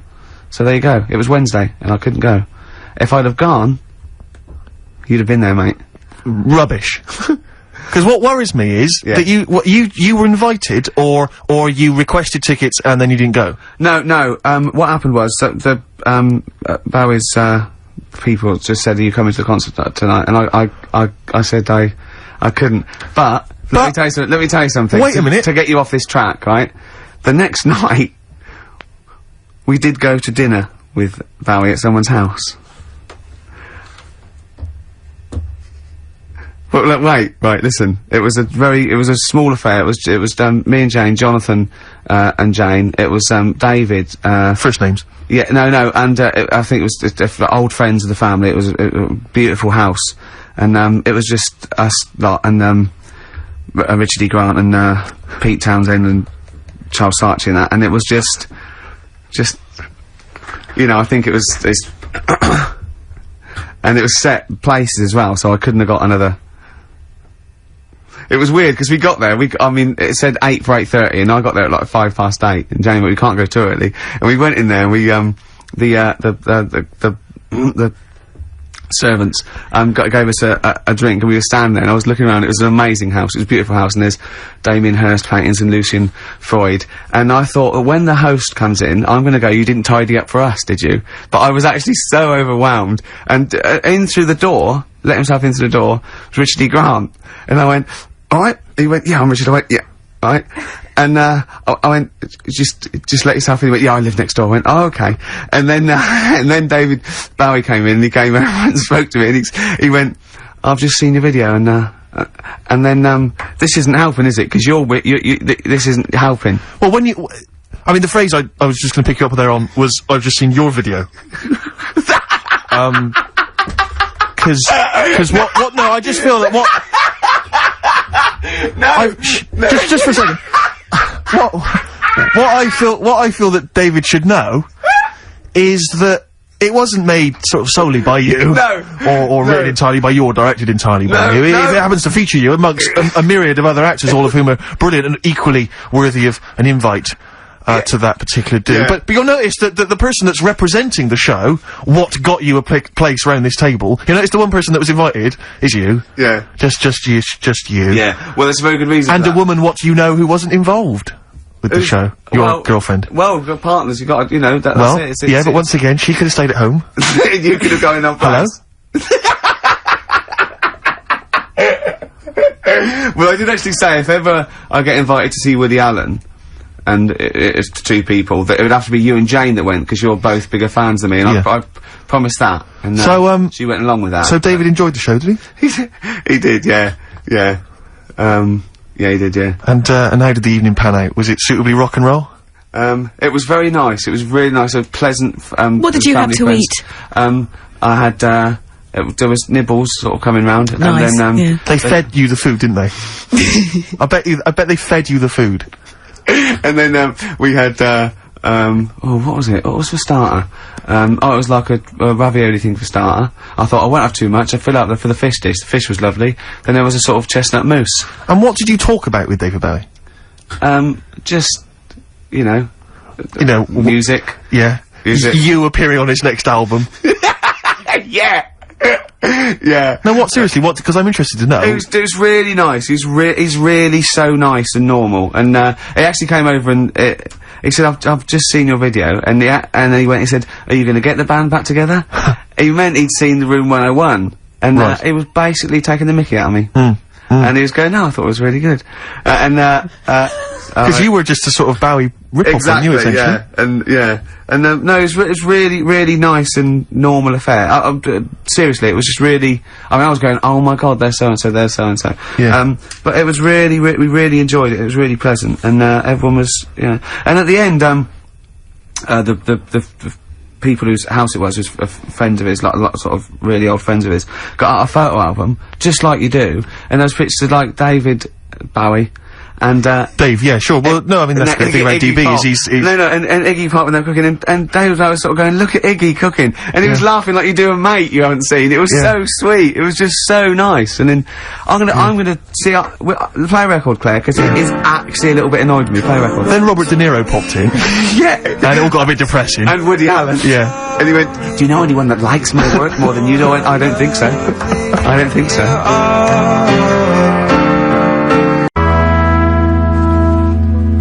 Karl, Dreaming of You on XFM 104.9.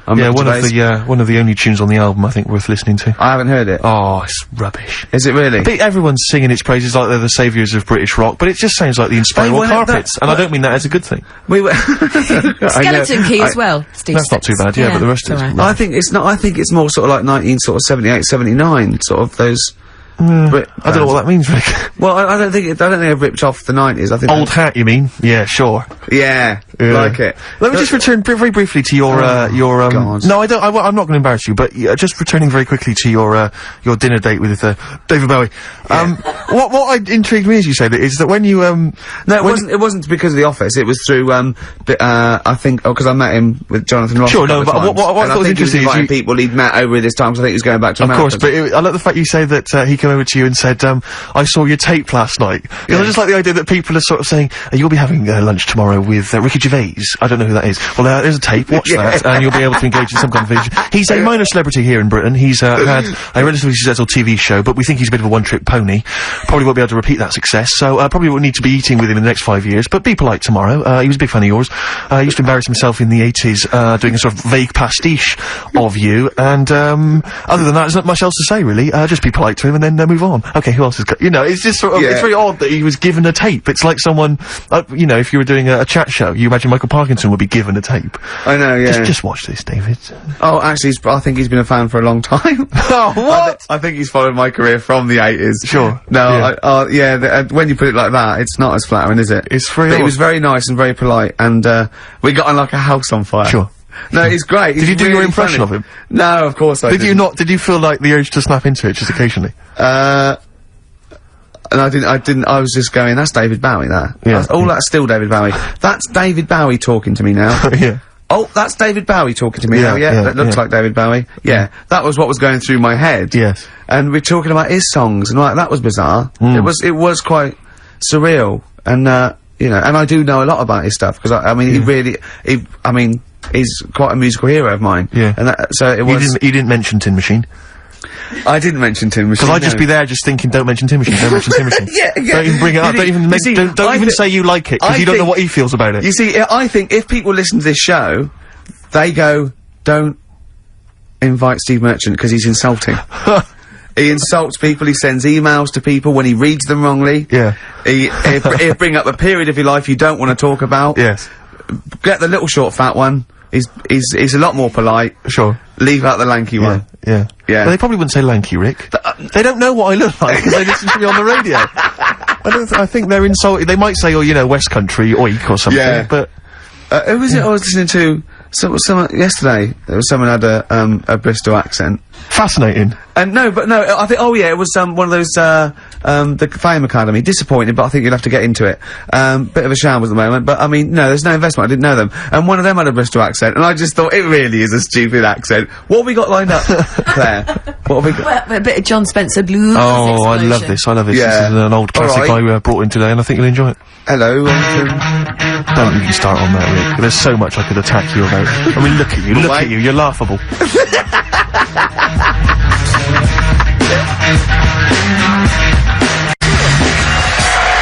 John Spencer Blues Explosion. Oh, you do it. Well, Sorry. no, you know, I just thought I would. Yeah. On account of I brought it in. And then someone was complaining that we speak over each other. Yeah, we had an email saying we gabbled too much. And we both went, I don't think we do. Yeah.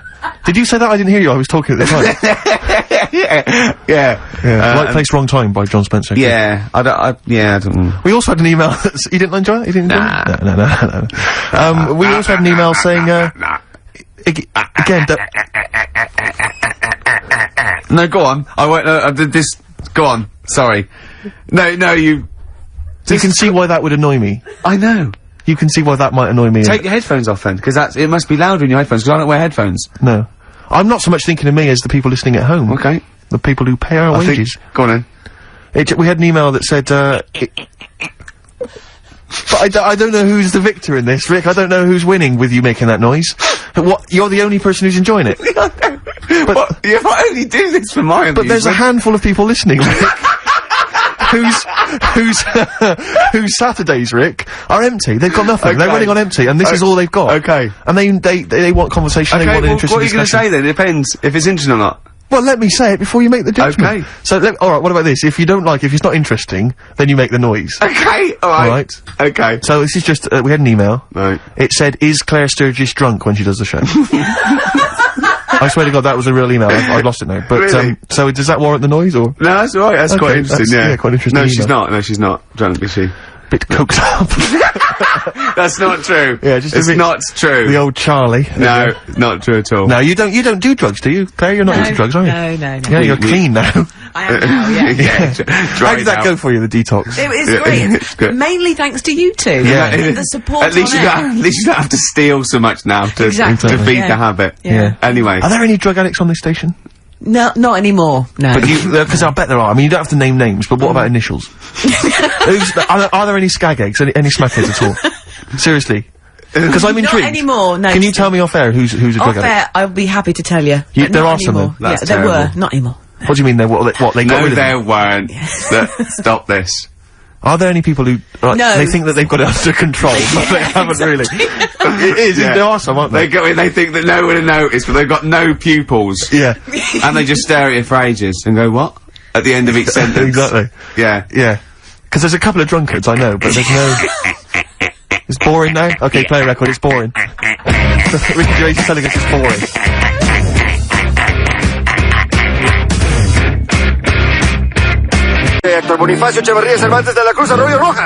Queen's of the Stone Age. There.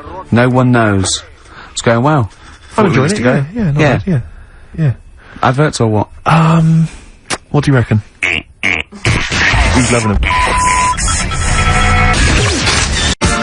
Getting Away With It from Electronic, of course. Fantastic tune, yeah. No, it's That's a beautiful a tune, mutual favourite of ours. We both like that, don't we, Steve? We do indeed, yes. both like that. We are mutually appreciative of that track. Ricky Gervais, of course, friend of the stars.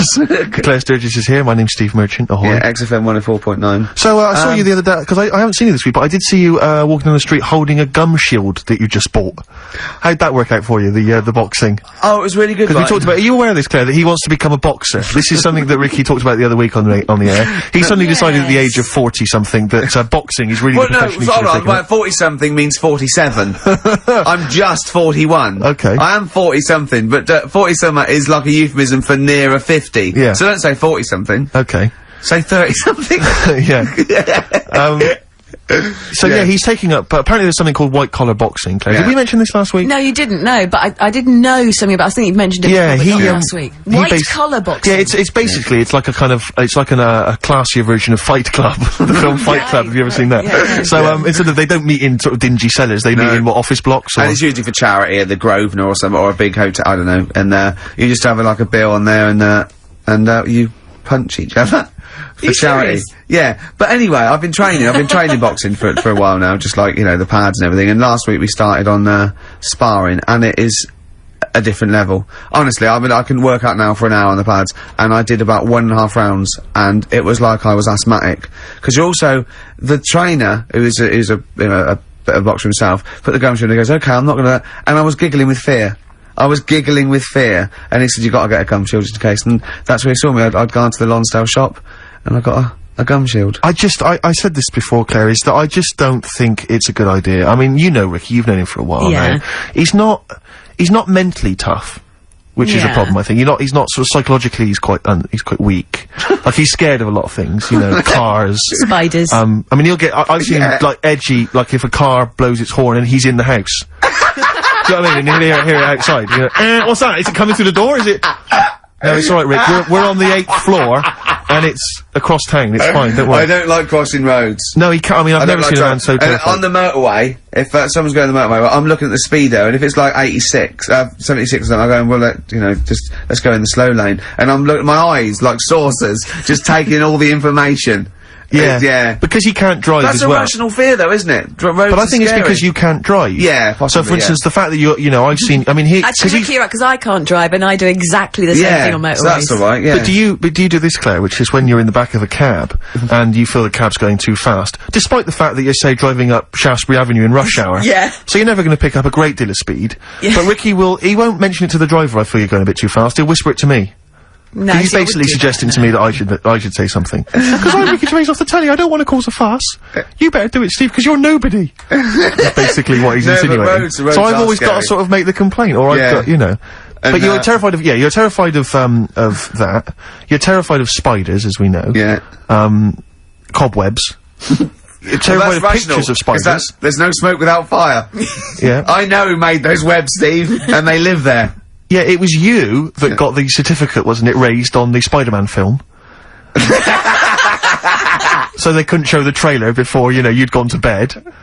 Are you scared of Spider-Man? Does he terrify you? No, I'm not scared of Spider-Man. No, I'm not scared of anything. But I got used to the, you know, in I'm a Celebrity, Get Me Out of Here, that one that kept walking off the stream. I got used to him. I got to know him. Barry Geller?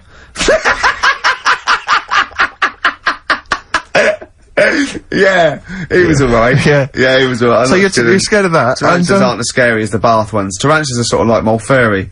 But what about these, because you know these programs where they'll have people on, and they'll sort of, like I saw a show once where it was about phobias, and a woman was terrified of dogs, and a psychologist kind of got her to spend some time with the dog, and slowly, you've got no urge to sort of try and have that therapy done, and so you can maybe deal with your, which is basically, let's be honest, a woman's concern. It's a woman's fear, isn't it, essentially? That I stand on a chair. Exactly. Yeah. No, but I saw one, what's that one, he's really nice, he's not Jerry Springer, he's really nice, and he has, you know, weird people on it. Is it? Montel Williams? No. Montel Jordan? No. About 50. Maury. Yeah, Maury Povich. Yeah. He's the one without glasses, isn't he? Yeah. Who cares? You saw Maury Povich. Yeah, and there was like these women on there, right? And the, you know, sort of, you know, trailer trash. And, they were going, "You're scared of snakes, aren't you?" And then a woman would go on a snake, and she'd be screaming, knocking things over. And, I'd go, "Well, that's not doing anyone any good." Really? Yeah. That's just for the audience to prove her point that she's terrified. Yeah, exactly. And it was like tinfoil, and someone brought on millions of bags of tinfoil, and she was screaming, What, hugging she was him. scared of tinfoil? Yeah, that's worse, isn't it? Scared of tinfoil is pretty mad. Yeah, well, it's irrational. You I can't know somebody link it back. who's afraid of buttons. Yeah, anything. Afraid of buttons? Yeah, 'cause there's Afraid something of buttons. weird going on in your head, and it's some sort of weird symbolism. But I understand the snake one or the spider one, because I understand, you know, there are poisonous spiders and snakes. Well, but it also tinfoil could be sort of like chemical memory. Yeah, that could be, you know, but it's usually some, you know. But how do you? Because I don't know. Because I don't have any irrational fears, particularly. Well, don't confuse. Except when you're flatulent.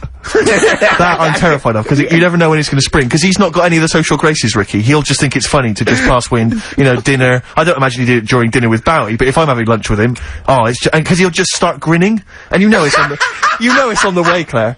You know there's something in the post when Ricky starts when a little kind of, when his lips curl up, you're having lunch maybe, here it comes. And it is, I tell you, it is eye-watering stuff. I mean, it's intense. Oh, tell that story when you're on the train. There is only one smell that is worse than Ricky Gervais' flatulence. I was on a train once, and, a guy was on there with his dog, and the dog passed wind, right? I don't know what he'd been feeding it, like sheep or something.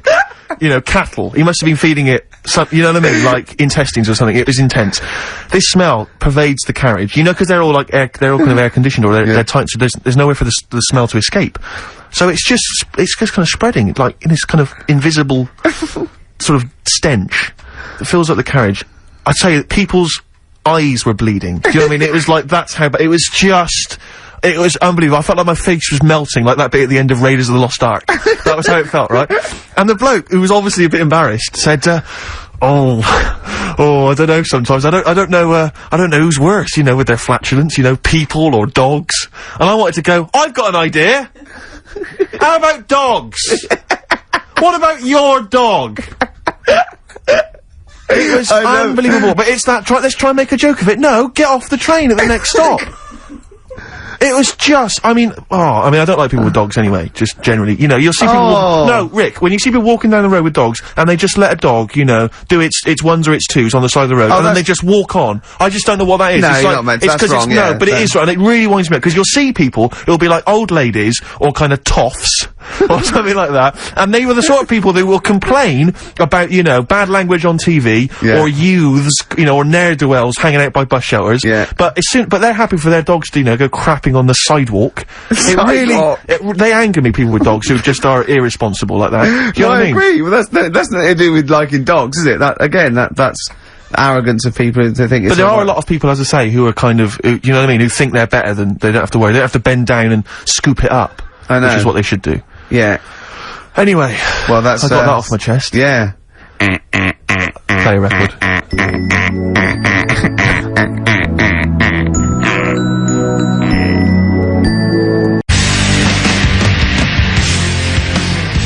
Well, in the last half hour, Steve, they've heard Nirvana, they've heard Oasis, they've heard they've heard Dylan. We've got Cat Stevens, we've got Tom Waits. You know what I mean? Now it's great music. We're playing a lot of music and talking less in the last bit. Now some people, right, would say that's because we running on empty and we ran out of things to say at 20 past the first hour. Yeah. Right? I say it's 'cause we want to get in some great tracks. Well, that's my excuse as well. What's next? Cat Stevens off Chief of the Tiller Man. I've got nothing, Steve. You're running, I know. Well, it's the noise. I think the noise was the lowest point. Was it the noise? The noise was really annoying. Miles from nowhere, Cat Stevens from Teeth of the Tillerman. So many people, Rick, haven't even got a Cat Stevens record in their collection, and you hear tunes like that, you just think, do you know what I think of them? You think why? I think why, Rick? We just had someone phoning up saying, they want a bit of, psychedelic furs, and Claire said, oh, what's your favourite track? And we both went, it'd be Pretty in Pink. And it was. Yeah. But, you know, you meant to say, like on Heart or Magic, you're told to say, coming up a classic by so-and-so, and people stay watch it in case it's their favourite, and if it's not, you don't give that away. But it doesn't work when it's things like, I hear things all the time like, after this, a classic from Men at Work. That'd be Down Under then. Yeah. Coming up next, a beautiful tune by Danny Wilson. Mary's Prayer. It's Mary's Prayer. It can only be Mary's Prayer. Yeah. No. So it doesn't work with those that they've had one hit. Yeah. Or a tune from, Hearsay. Oh, I hate them all. Nice. You know, because like rock and roll come on, and that, we hate Steve. them all. Don't kick them when they're down. Yeah, it's true enough. God, what other pop do we hate? You know that thing, yeah. No, we all hate pop music, don't we? That's why we're an alternative station. Agadoo's rubbish. Oh, I hate it. Russ Abbott, Atmosphere. There's no atmosphere in here with that playing. Oh. Last night's thing started, the Fame Academy, and I'm quite a sad telly watcher, and I've been looking forward to that for about 2 weeks. I fell for the hype. I can't believe it. I love Pop Idol. I love Stars the Rival. I love Celebrity Fit Club. I love all those things, right? But just disappointing because they'd already picked them. I think it's investment, and I'll be honest. I think the standard was poor. The standard was poor. I think so. And are these people with different abilities, or is it all singing? It's all singing. It's rather like. It's rather like they've got us down to the last 12 of Pop Idol, say. It's like that, you come in at that level. But to be fair to the programme, I think it's all about what happens next, because now they get voted out like Big Brother. Right. And do they write their own material and stuff, or they'll be taught to do that? They've got the whole team together and everything, so then they're filmed, you know, like for 24 hours a day and everything. And so, I think you've got to get into it and get to know these people. There's always a few, there's already a few I go, right, she's annoying. Yeah. Right, vote her out. And they have to, there's 3 that the teachers say each week, okay, you're up on probation. And then you vote them out, and it gets it down to 1 person. But the interesting thing is, it's not just they get a record or they release a single, they live the life for a year. Right. So they get this beautiful sort of pad in Notting Hill Gate, they get a sports car, right? And it says they get to go to parties. They're already set up to go to the FA Cup final, the Brits and all those things. Dinner parties with David Bowie. Yeah, meet all these people, and then after a year it's taken away from them. Wow. They just take everything back. And you don't like this because you feel it cheapens, like, your celebrity lifestyle, which you've worked for. No, but the other thing is, of course, they could be big stars by then, and they just have to get their own car. But, how do they, what... That psychologically is gonna be grim. But are we gonna follow it up for that year? Are we gonna, is it like... Well, that's when it becomes interesting. I mean, now, camera crews following Hearsay, now that's interesting. Yeah, I know, and that what Jay did next, exactly. when they actually, but I don't know how they're gonna do it. How long, Jane, why do I call you Jane? There's so many, the name Jane's been mentioned so many times. You can call me whatever you like, Steve. Love. Well, how long do you reckon Ricky would last in the Big Brother house? If he was in Celebrity Big Brother, how long would Ricky stay in there? Well, you see, as a... Well, it depends, you see. Go on, that's you a tough answer. one. No, because as someone who would be watching Big Brother if Ricky was in there, I would make sure that he stayed in right till the end, just for comedy value. Well, of course, because you know he's irritating, he's a sort of... So I'm Chris Eubank, You're the Chris Eubank of the house, but obviously a lot of people tend to vote out the most irritating, annoying, most loathsome person. Well, they want to get rid of me, but the public presumably might want me in there as a sort of irritant. I think the public would turn against you as well. I know you, Rick. Right, well, that's it would expose you for the charlatan you are. We haven't played a song for the ladies for some weeks, because I just keep forgetting to bring one in. I need one. Thank you, Jane. I thought, you know, I haven't played Tom Waits for a while, and this is, you know, one of his classics, and it's just beautiful, beautiful tune, and however many times you've heard it, it's still brilliant. Downtown Train, Rick. Oh, I can't believe it. We're back next week, and Karl hopefully is back with us. Karl, I think will be, yeah. Well, we don't know, but let's hope everything's okay. I'm sure it is, and we'll see him next week. Thanks, Jane. Goodbye, everybody. Kings of Leon, California Waiting. Steve, the public have been waiting for us to return. Well, that's true enough. Alright? Yeah. They had the best of last week. Was a joy. They had Camfield and us without Karl the week before. But it's been a while since we've all been together. I'm Ricky Gervais, with me is Steve Merchant, and over there, with his little sunburnedy, baldy head, little Karl Pilkington. Alright? Yeah. That wasn't Steve slapping me head then, by the way. No, that was just him clapping, like Steve Wright in the afternoon. It's a great show. Because he's so, it is a good show. Yeah. He's so pleased that we're a posse. Yeah. And we're all back together. 3 holidays Carl's had this year, last year. Yeah. I'd love to have 3 holidays. You've got to start putting the work in I there. had 2 holidays then. No, you had 3 holidays. You went away with, Suzanne and her parents. Yeah, well that doesn't count. It does count. If you book 2 weeks off the firm, you go away and you go, how was your holiday? Go, well, I didn't really count, it wasn't a really good holiday. Can I have them days back, please? My New Year's resolution is to be nicer to you, but Well done, talk you've already sense. broken that. No, but talk sense. Talk sense. You've had 3 holidays this year, and I'm just saying, you're in your 30s now, and 30s is when you should be really putting the work in. That's true enough. To reap the benefits in your 40s, 50s, 60s, 70s, 80s, 90s, and 100. Carl, what's your New Year resolution? What about think before you speak? It's worth, I mean, See, I'm allowed to laugh. I'm allowed to laugh at things other people say, Carl. That one, that is a good suggestion. How was your holiday, Carl?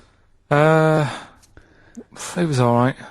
Right, brilliant. But that, I don't see, on the ratio of, good to bad in Carl's mind, that might be amazing, because we never It might be hear him amazing, sing the mightn't praises it? of anything. I'll tell you what, can we have, a cracking little tune, and then come back and hear about Carl's holiday? I'd love to do that. Let's keep it tight. Now, I can't put my finger on it, but that doesn't sound like the original. And it's off a compilation. It sounded a bit fast.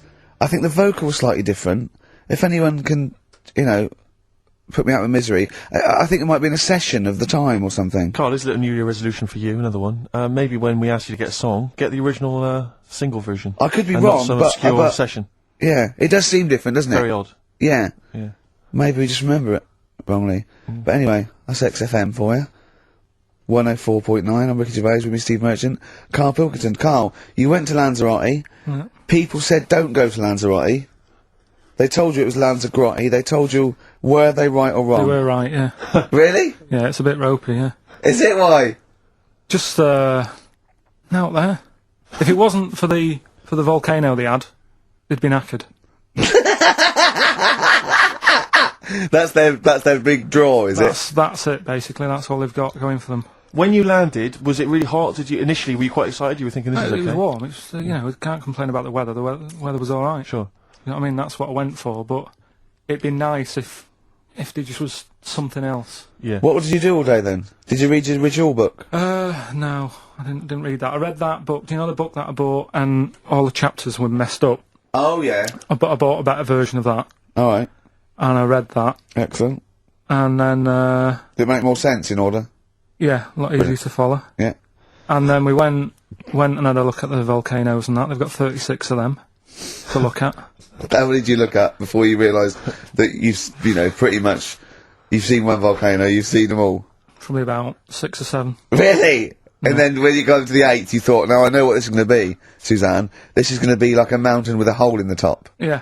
Really? But it happened years ago as well. It's like, just keep a couple, fill the rest in, tidy it up. Fill the rest in! Yeah, no, Well, getting some builders. No, seriously though. Okay, 4 million tons of concrete, please. They're an absolute death trap. Yeah, what do you mean fill them in? Do you know what a volcano is? Just a hole, isn't it? That's happened. Well, it's more than the happened back hole. It's in- more a portal to the magma in the centre of the earth. Back in 1730 it happened, and they still haven't sorted it out. Well, when you say it happened, volcanoes were made a lot longer ago than 1730. No, but the one that did Lanzarote in. Right. Sort it out. What would you suggest? How tidy can it they up. fill it in? It's joined. It's all joined. No, but what I'm And saying is, the big plates of the earth are all joined. it All was the a disaster, magma's wasn't it? joined. With the trade centre thing, that happened. They cleaned it up, sorted it out, they've moved on. That's what I'm saying. Whereas Lanzarote have just gone, leave it. It happened back in 1730. You misunderstand me. How, in the name of God, can you fill in a volcano? You ignorant twit. No, but it's not just the holes. They've actually left the lava everywhere. That's what I mean. It's not just the big holes. There's lava everywhere. But it's molten rock. They can't just pick it up like they're like a carpet. Put it in the holes. The holes are there ready. Just push it all in. That's what I'm saying. So, what exactly is there then? Is it just a kind of moon-like kind of surround with just kind of dust and rocks. That's exactly what you see. I was there when the Mars thing went wrong. Yeah. I would have just sent a camera crew there, filmed a bit of that, right, and say, here we are, this is it. Ignore the little coffee shop in the background. Right? This is Mars, because that's where it's like just loads of dust. Holes everywhere. Tidy it up. Little round-headed aliens complaining, whinging, just like Mars. Yeah. So, is there any? What's the best bit about the holiday? Come on, pretend you're Judith Chalmers. I have been doing. I would have done all that. I would have said that. Don't bother. I mean, the hotel was good. Yeah. That was all right. What was that like? It's all right. Just clean. That's all you want, isn't it? See, that's not quite what Judith Chalmers does. She doesn't go, "What's the hotel like?" All right, yeah, clean, innit? All right. But what was it like? Was it what was it? 3-star, 4-star? Did it have a swimming pool? What was the room like? Yeah, had a swimming pool and that. Yeah. Yeah, it's good. I think it was one of the better ones on the island. Okay. Nightlife? Wasn't really any. There was a bar, there was some bands playing. Yeah. Not very good. Food got a bit boring. Yeah. It was always the same food every night, but they sort of themed it and made out as if it was different. So, like, on Mexican night, it'd be chicken with a nacho on it. Right. And Chinese night, sort of chicken with a little prawn cracker on it and stuff. Sure. But that got a bit boring. That's me just turning on my phone, 'cause I want to read to you a text that I got from Karl. I think you sort of sum up the holiday in this text, don't you? Do you remember it? I can't remember. Let's have a look. Let's have a little look. Instantly, what did Suzanne, your girlfriend, make of it? Similar view to you? That they should fill in the holes? Yeah, it's just that thing, you see, I went on a coach trip, right? And you go and see the volcanoes. Like I say, there's 36 of them. Yeah. Which, how many do you need? And when we're on the coach going round all these volcanoes, the fella on the front's going and, look out your left window at the moment, and there's a volcano. And, if you quickly look out at the right-hand side there, there's another one. Right. And on the left, it's just like, alright, we've seen it. Sure. Do you know what I mean? Yeah. And that trip, I mean, we'll talk about that trip in a bit. Right, this is the text I got from Karl, right? Alright. Been up to a volcano. Been in some dead artist's house who built his house in the lava. They said they would show me science with volcanoes, but all they did was chuck some water in a hole and it shot up in the air. No dwarves in the canteen, no scousers here, but there is a Swede woman with a big head.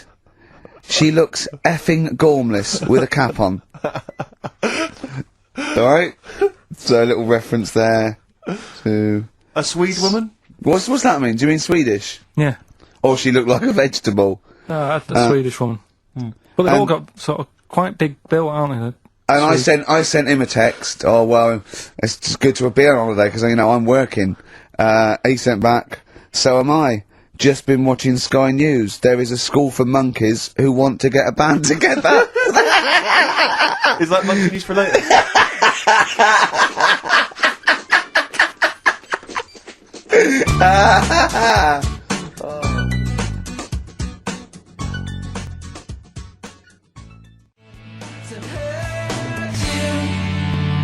Oh My Corazon by Tim Burgess. I can't get enough of that. I love that chorus. On XFM 104.9. Ricky Gervais, Steve Merchant and little Karl Pilkington. But it was a nice holiday. Yeah, it's alright. It's just, I went there to relax and that. Exactly. Did a little bit of that. Trying to think of some new, features and stuff. Sure, always working. 3 holidays a year, Jesus. Oh, well, not really 3, not 2. It's all one big sort of like work thing to me and Steve. 2 holidays, isn't it? Work hard, you need the holidays. So, yeah, the things that annoyed me was like, you get bored sat around the pool after a couple of days. I'd read my book. Yeah. There wasn't much going on the... Not even any crabs to throw sand at, was there? No crabs or anything. They wouldn't bother with Lanzarote, right? So, decided to go on a little trip. That's when I saw the volcanoes and that, 36 of them. So, we go on the trip, and the thing that annoys me, it does happen every holiday that you go on. If you go on a sort of a package thing, they have these trips, right? And you pay about 40 odd quid, and they give you some wine, so it make it feel like you're getting your money's worth. But, How many of these trips have you been on then? Loads. Probably about 12. Phew, more holidays than I've had. Go on. Yeah, go anyway, on. so you're on the coach, right? And they take you, for the volcanoes, they took us in the middle of nowhere. Yeah. Right? There's nothing else round there. Sure. Like I say, it's like Mars, but with holes in the ground. Yep. Right? And, they sort of drop you off, and they go, right, everybody, see you back here in an hour. There's loads of volcanoes for you to look at, and a coffee shop over there. And you know, for a fact, right, you don't need an hour there. You could just say, well, just keep the engine running, because I'll have a look in this hole, we'll get back on, give us 5 minutes. Don't need an hour. Absolutely. But you know that they've got something going It's a with backhander, definitely. What, with the coffee shop? Definitely, yeah. They go there. And they get everyone to have an ice cream and a coffee, and they sit down and have a fag talking to the bloke. Yeah, and it's like, cousin. Yeah. How much was the coffee? Was it probably about €3 each euro, so I think it was $3.50. Sure. Yeah. Which is, I don't know, that's about £2.50, isn't it? Yeah, they stitched you up. Well, I remember we were on it was a family trip to France once. We went to Paris. We got a coach coming back from Paris to one of the ferries, one of the ports, Calais or wherever it was.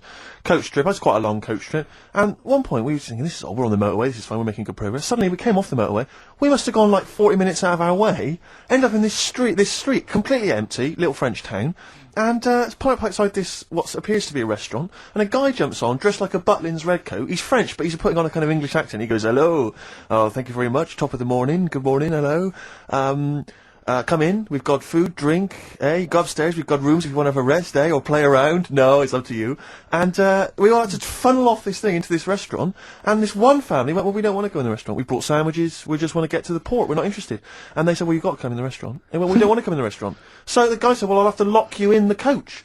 So this family were locked in the coach while we all traipsed off in, and I could just look, but I looked back and just saw this little kid with his face pressed up against the glass. Take me with you. I want to go in the restaurant. They were just stuck in there. Absolutely livid, as you would be.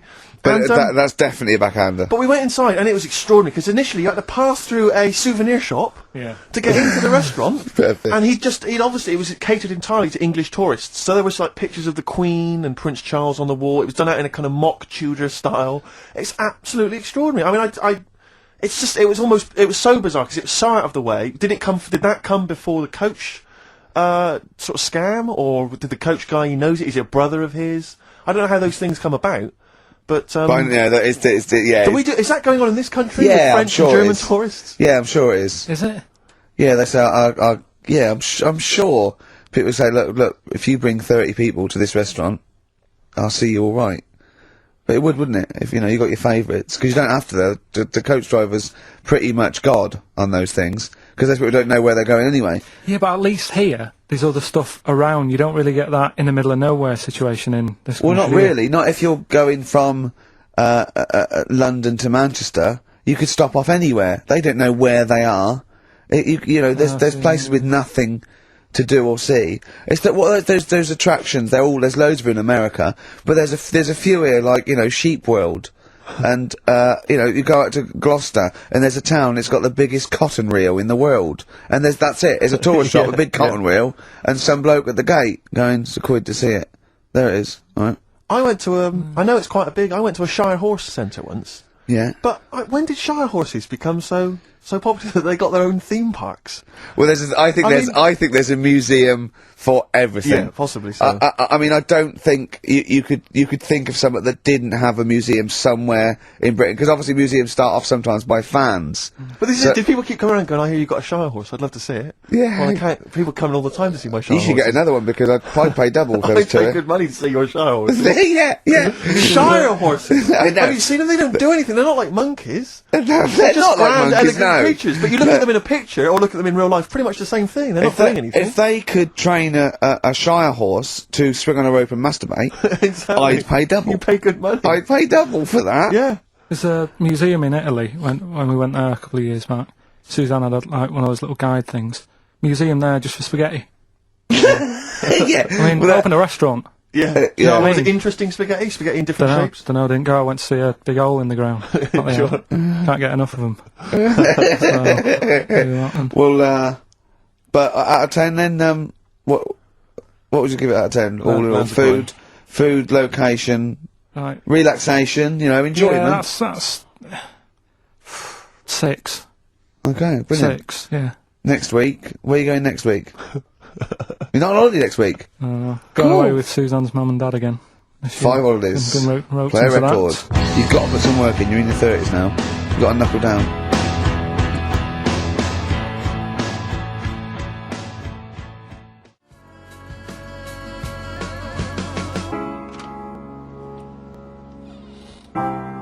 Cheering breaks, mind over money, XFM 104.9. I'm Ricky Gervais, Stephen Merchant, little Karl Pilkington. Yeah. A couple of emails. Different people have visited various tourist attractions. Oh yeah. Let me see who's this from. Not quite sure, but thanks very much indeed for it. There's a link here. It's apparently in Devon. Barometer World. Brilliant. It's the world of barometers. It was established in 1979. And By one bloke who had a lot and thought, I can charge a quid for this, definitely. Here's the Out of his own house, probably. Converted back scuttle. Exactly. Yeah, that's not a euphemism for a sexual act. But look at the webpage here, Rick. There's a picture of a beautiful barometer being held by a beautiful lady. Lovely. Who's definitely his daughter. Yes. Definitely. Come on, Kathy. Hold that. Dad, no. Come on. Undo your top a little bit. Dad! Definitely made to do that. Yeah. Oh. That slight look of I hope no one I know sees. Just check out Barometer World. Barometer World. Yeah, that's available. If you want to check that out, www.barometerworld.com. That's Now, all the, barometers. Now, do they work? they're to do with checking, is it the air pressure? Well, everything. But Air. I think that's what it's based on, isn't it? Sort of low and high pressure, so it's gonna rain, it's not gonna rain. Yeah. Or gonna be windy, but I wonder how accurate they are. I think in the days before satellites, sort of weather surveillance systems, probably essential. Yeah. Nowadays, as essential as hanging some seaweed out by the back door. Probably. I think it's probably similar. I think it's the same one as holding a needle and thread over a pregnant woman. If it goes clockwise, it'd be a boy. Yeah. Yeah. The thing about a barometer is how far into the future can it predict? Exactly. How do you know? If it's a case of you may as well stick your head out the window to see if it's raining. Exactly. This barometer goes, oh, it's gonna be windy and rainy. When? The barometer goes, soonish. Yeah. So I can't say, but it will, well, within the 7 days. I don't want to be specific because you'll have me. Yeah. You'll Yeah, I don't want to, but I mean, you know, I'm just a barometer, I'm not really a weather person. Reanalyse the information. Yeah, brilliant. What's in there what's happening in there? What chemicals are being affected? How does it work? I no don't idea. know. I assume it's probably something. Wait a minute, let me that's- email Barometer World. What could it be? It could be quite interesting. It could be mercury that's based on a sort of temperature. It goes up with. Oh no, it's not temperature, is it, barometer? It's pressure. So it's probably just very fine. It's like a fine, very, very fine needle, isn't it? This is almost as embarrassing as last time we were on. We couldn't figure out what the name of the leader of China was. Was it the King of China? The Prince of China? Oh, this is when we were trying to imagine what it'd be like if all the Chinese people at once jumped up and down and made a big tidal enormous wave. tidal wave. But if you do know what the name of the leader of China is, we don't mean the name of the particular person in charge, but if it's a king of China, the emperor of China, the chancellor of China, well, it the used to prime be an minister of emperor, China. didn't it? No, that was Japan. Yeah, this is it. I don't know what's the big guy in charge. Is he still the chairman? I know Chairman Mao was important. I think he was just the chairman. I think he just governed all the big meetings. Yeah, I don't know. He just kept the minutes. Head Chinaman? Head Chinaman. The major Chinaman. The top Chinaman. Number one Chinaman. Do you know what? We're going to be honest here. We know so little about China. It's true. We know so little about China. Yeah. It's embarrassing. But if you've got any interesting facts about China, then email in ricky.gervais@xfm.co.uk. Also, I imagine the email address to use if you're going to take part in this week's Rockbusters. I did read an interesting fact. I'm doing a show called Politics, and I was researching, and there's a thing about What, you went online? sweatshops. Yeah, no, sweatshops. Like Nike. There's these facts, right? And these people get like a few cents an hour, and the CEO, I forget his name, for a Chinese woman to earn his 5.2 billion, she'd have to work 8 hours a day, 7 days a week for 10,000 years. But Steve, they don't. They don't. They don't. They obviously don't want to. Exactly. They don't want to. They don't want to. Lazy, Rick.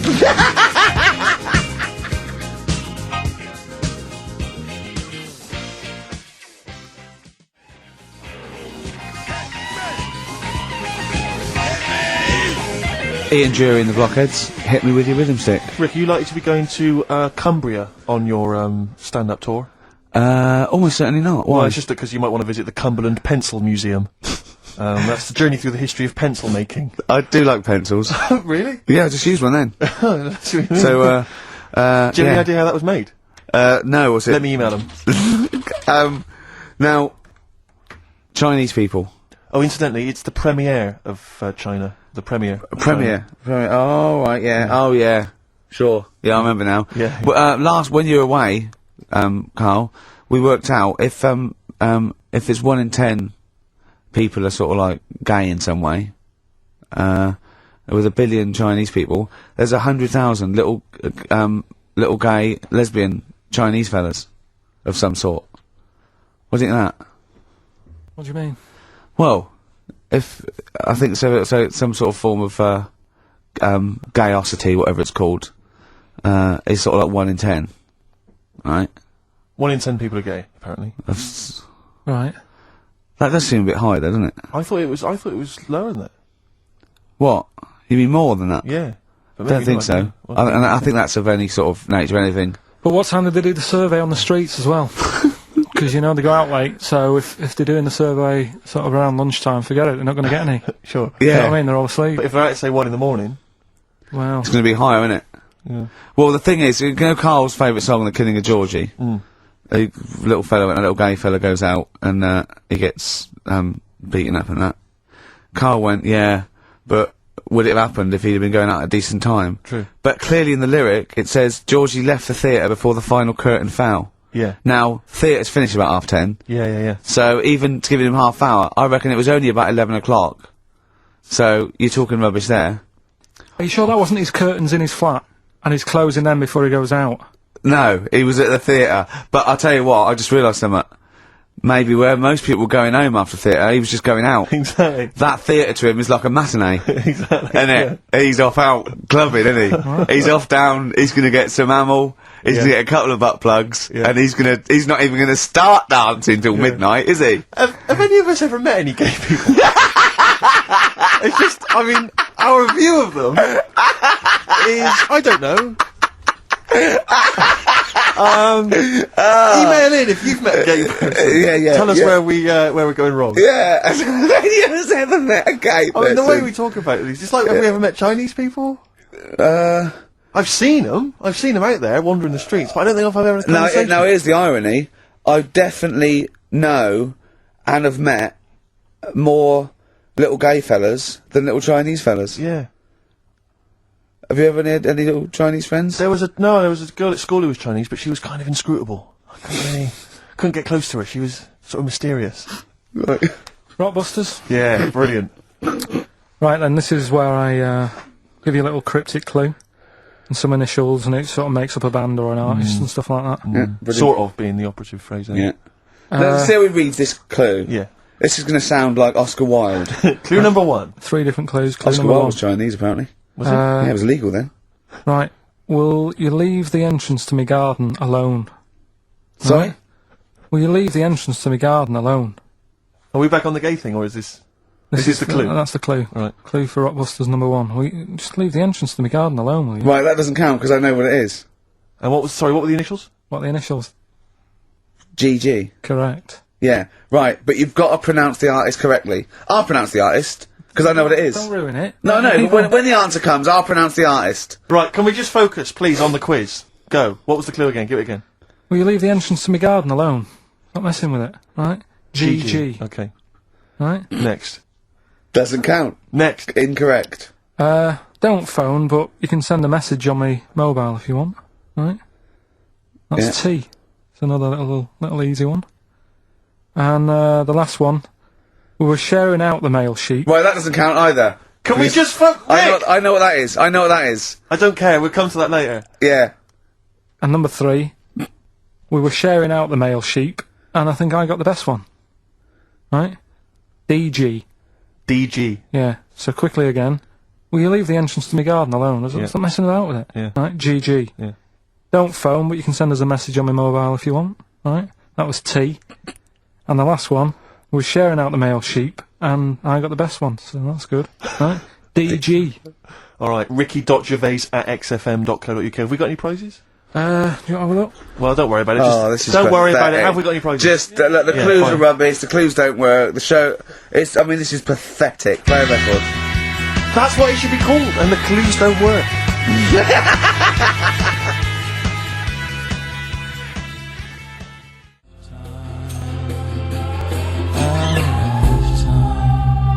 Blur, Out of Time on XFM. Well, we're not out of time, we've still got an hour left, boys. Hey! Luckily. Brilliant. A lot of emails, obviously, about the Chinese. People as fascinated as we are. I don't want to discuss it, interminably, Rick, because there's so much to say, and we've said most of it in the past. Yeah. Get a couple of emails. In fact, I think, Karl, you told us this information. Remind me of it again. If all the Chinese people in the world were... We're in a line on that, because there's loads of them, you'd never get to the end of it. Right. No, it's not that. No, if all the Chinese people formed a line and started walking out of China, you'd never get to the end of it.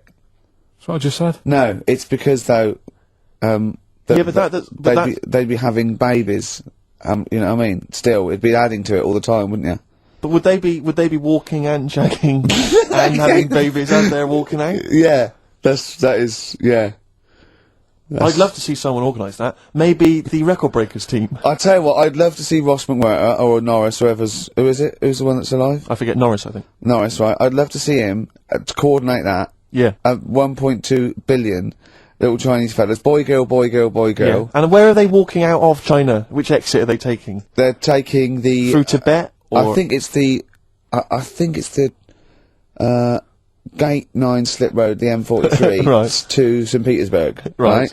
And they go, and walking, and shagging. Yeah, exactly. Yeah. Because some presumably are dying as they're leaving. No, but they live to 120. That's true. So they claim. So, well, we know Karl's theory on that. Do you want to just tell new listeners your theory about when all these Chinese people get the records for oldest people in the world? Come on, what's your theory, Karl? Karl, just that they're probably lying. Why? That's all. Because a lot of them don't age that well. Some of them do. A lot of them don't, and they always look older than they are. I read the other day, right? Do you know the one who was the oldest woman in the world, right? Chinese woman, right? The way she did it, it was. She didn't die. That was her secret. Yeah. What she did, she got up every day and didn't die. No, she was like awake and that, and then she'd have 2 days just sleeping. Right. So she wasn't really that old. What do you mean? Well, she'd only sort of lived half of her life in a way. Well, so we all live 2/3 of our life, don't we? No, but she was like awake and that, and then she'd go, I'll go to bed, and then that'd be it for 2 days. Talking of sleeping, oh man alive, I went to see the last part of the Lord of the Rings trilogy. Why? Well, it's like a family thing now. Every Christmas, my family and I have been going to see the Lord of the Rings. The next instalment, it's like a family thing. What will you do if they keep making them? Oh, I tell you, I've wasted now about 10 hours of my life with that tripe. You can never get that back. I can never get that back. That's what Peter Jackson owes me. 10 hours now he owes me of my life. It is absolute drivel. Well, I know. We've said this before, I don't want to harp on again about it, but I cannot fathom why everyone is so excited and loves these films so much. Like you say, people review saying it's the best film ever. I think this is the greatest movie I'll ever see. And I don't... It's like they go, oh, but look at all the fight sequences. But Tolkien being up there in literature, like, you know what I mean? It's sort of like Shakespeare. Tolkien. No! No. But what is it that he's writing about exactly? I don't know. Little midget fellas who can't get shoes. I mean, I've got big feet. I've got size 14. I can get shoes. Oh God! Send off from mail order. I know it's like Harry Potter taken seriously. Yeah. But I know who's watching it. It's like these people who are watching it are obviously nerds, people who live in Forbidden Planet. They love it. They can't believe their luck. But that's the core audience, but it's obviously bigger than that. But then it's also people who can think they have a go, like menopausal women thinking, well, I'll write a book then. the Globplin came into the cave. Exactly. Right? And they're sort of like 13-year-old sons, who's never shown an interest in anything except glue, now writes orc Yeah, exactly. on his exercise book, and so they're loving it. It's like, it's sort of uniting, bringing people together. But at the end, right? I mean, it's taken them now like 9 hours to get from one part of Middle Earth to the end, to the other end, so they can destroy the ring, the evil ring. Did they do a line? Was it? I don't know what they. Like those little Chinese fellas. And it's taken them 9 hours of their time and my life as well to get there. And at the end, they all say Did they do it in real time? Why didn't they edit it? I mean, that's what it felt like. It really, it can't have, it must have taken them less time, you know, within the sort of logic of the book to get there than it did to me to watch it. And at the end, they sort of say goodbye to each other, and they all hug. So there's like, you know, there's little midget one, you know, Frida, saying goodbye to, you know, Bjorn. What are they Benny. called in the thing? Because are they PC in it? Are they called like midgets and dwarves? No, they're called hobbits. Oh, are they? Yeah. So we should call small people hobbits from now on. That's what they are, just to make it kind of topical, and they'll like that as well. Give them sort of, you know. So if you see a little, on the way home, if you saw a little midget fella, 4 foot midget fella, just say, "Excuse me, hobbit." Yeah. Okay, that's Call fine him then. Frodo. Good, Frodo. He'd like it. He'd love it because everyone loves the Lord of the Rings. They love it. No, everyone loves the Lord of the Rings. In the end, if you ever get to the end, they all hug each other. They say, well, basically Frodo has to say goodbye to all his other little fellas, and so he's hugging us. I don't know how many of them there are, and he's hugging them, right? And it is the most interminable thing I've ever seen. It's like the music's playing, they look into each other's eyes, he hugs them, they pull back, they look at each other again, that's like, we'll never see each other again. Then he hugs the next one, and I was just screaming, I was thinking, hug, just one big group hug. Yeah. Then we can get out of like it. an American football team. Exactly. Just go, knock Not heads. each individual one. I mean, it's dragging on and on and on. And apparently on the DVD, there's like an extra sort of 20 minutes of extra footage of scenes he's cut out.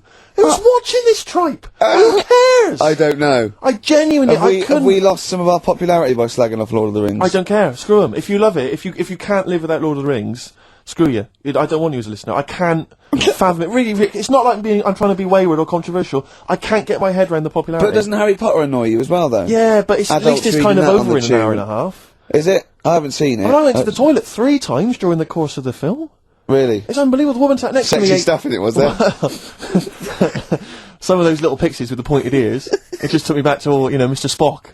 Oh, all those glorious days. But it really is just. I mean, have you seen any of them? You've not bothered. I've seen one, and it was long, and I thought it was nicely filmed, and I thought, well, okay, I'll just get through it. I even think, it was just a list of, and here come the orcs. Exactly. Right, okay, we see the orcs now. Yeah. But it's like people go, look at the amazing fight sequences, the amazing immense battles. And it's true, he's got thousands of actors and stuff on horses, brilliant. But I'm not impressed by good time management.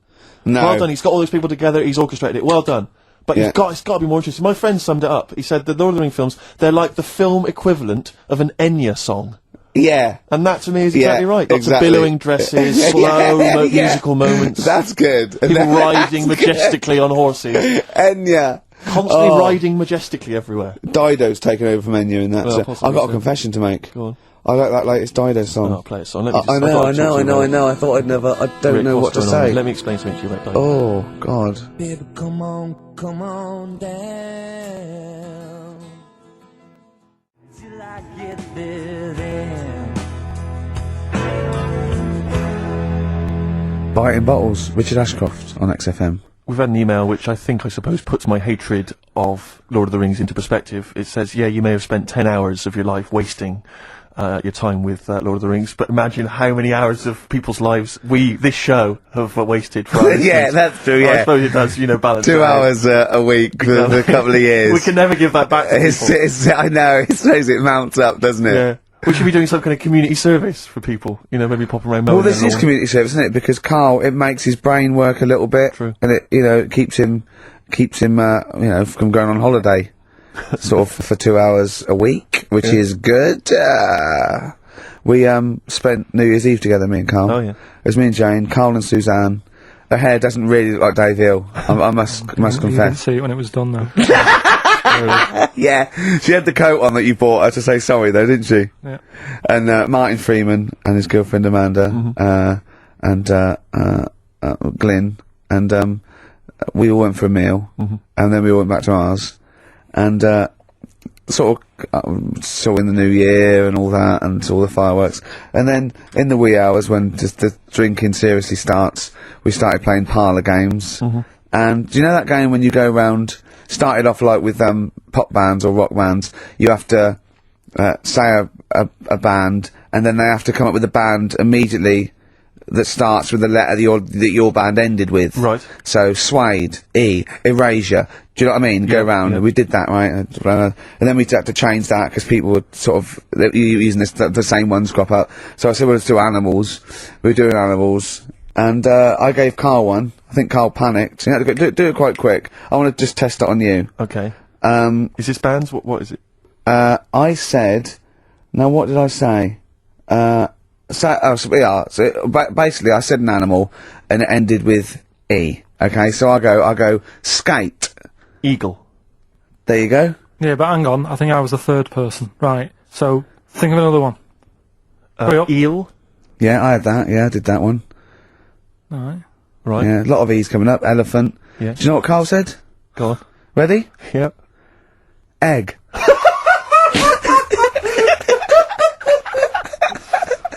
Oh, in a sense, I suppose.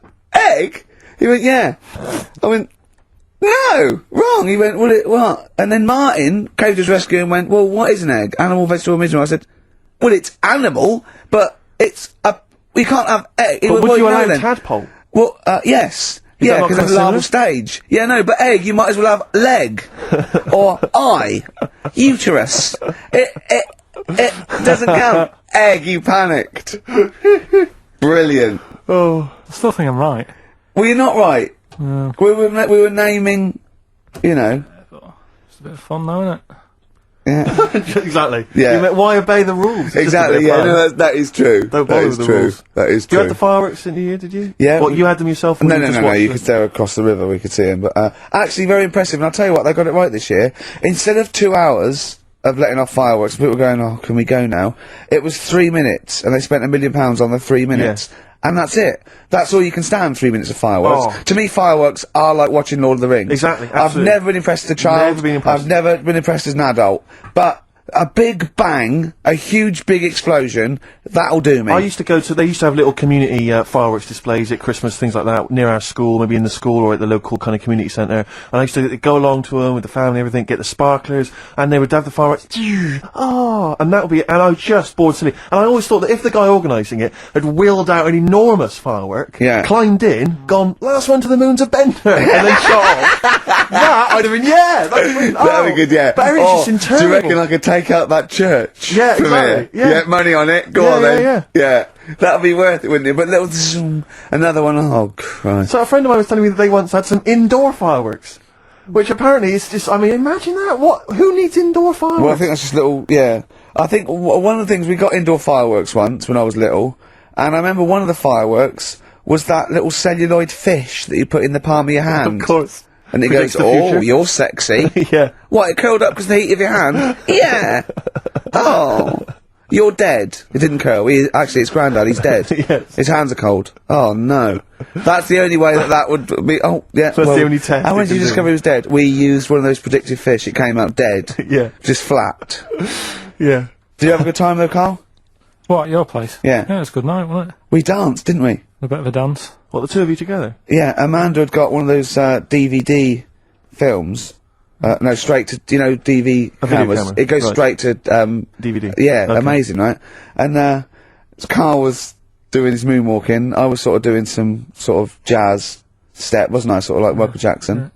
I ended up jumping up on the couch with both feet and falling straight back on my back. Of course you did. I can't believe I was alright. Yeah. What's the chance of that? It's when you're drunk that you sort of like, you revert to childhood and you sort of bounce. Yeah, exactly. Yeah.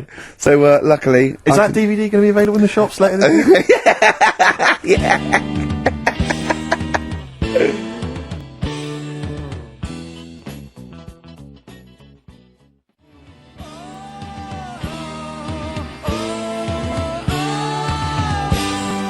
Track 1, side 1, the first Talking Heads album, Uh-Oh, Love Comes to Town. On XFM 104.9. Yeah. Well, I think it's Rockbusters results, isn't it? Okay. Alright. Brilliant. Do you want the prizes, by the way? Not really. Not bothered? No.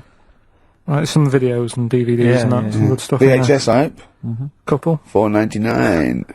Is that one about TV weather? titles. What? There's the weather one. That's going to be on telly. Donald McIntyre. Oh yeah. That's in there, if you want that. Yeah. He reckons Donald McIntyre ripped him off because he did a thing about how much it costs to have a chimp, cheap as chimps. What was the other thing you think someone ripped you off? Rockbusters? Ken Bruce on Radio 2 is doing Songs of Phrase. He was doing that over Christmas. I took 1 week off. He's in there. And when he heard that Donald McIntyre was doing a programme about wind, he thought he was moving on Auntie Nora. Right. So, the first one, will you leave the entrance to my garden alone? Right? That was the cryptic clue. The initials were GG. Yeah. That was Gareth Gates. Gareth. What would you Gareth Gates. No, but it's Gareth Gates, isn't it? So, why would you say to someone Gareth? Is that like what's that, a Manchester thing when you say Gareth? Gareth Gates. Gareth Gates, the bloke who came second in Popeye, but yeah, Gareth Gates. So that's the first one. What was that about getting off the thing though? Leave my entrance alone though. I don't understand what it's got to do with leaving my entrance alone. The gate Gareth, to the garden. no, the gates bit, but what's Gareth got to do with it, you ignoramus? Don't phone, but you can send me a message on my mobile if you want. The initial was T. Yeah. Text us, right? No, it's text. The word's text. Yeah, so you'd have to say text, me. Text us. Text, what do you mean? No, text me. What's that? The third one was, we were sharing out the male sheep and that, right? Yeah. I got the best one. DG, right? We were sharing out the male sheep. Get to it! It doesn't work anyway, get to it, what is it? Delta Good Ram. Delta Good Ram. You were Delta Good Ram. Delta Good Ram. Alright, so who's the winner? We're going to give it to Stephen Gunning from Tooting. He's got all of those right, I don't know how, but well done to him, and he wins some crap in a jiffy bag. Literally. You too on XFM? Yeah.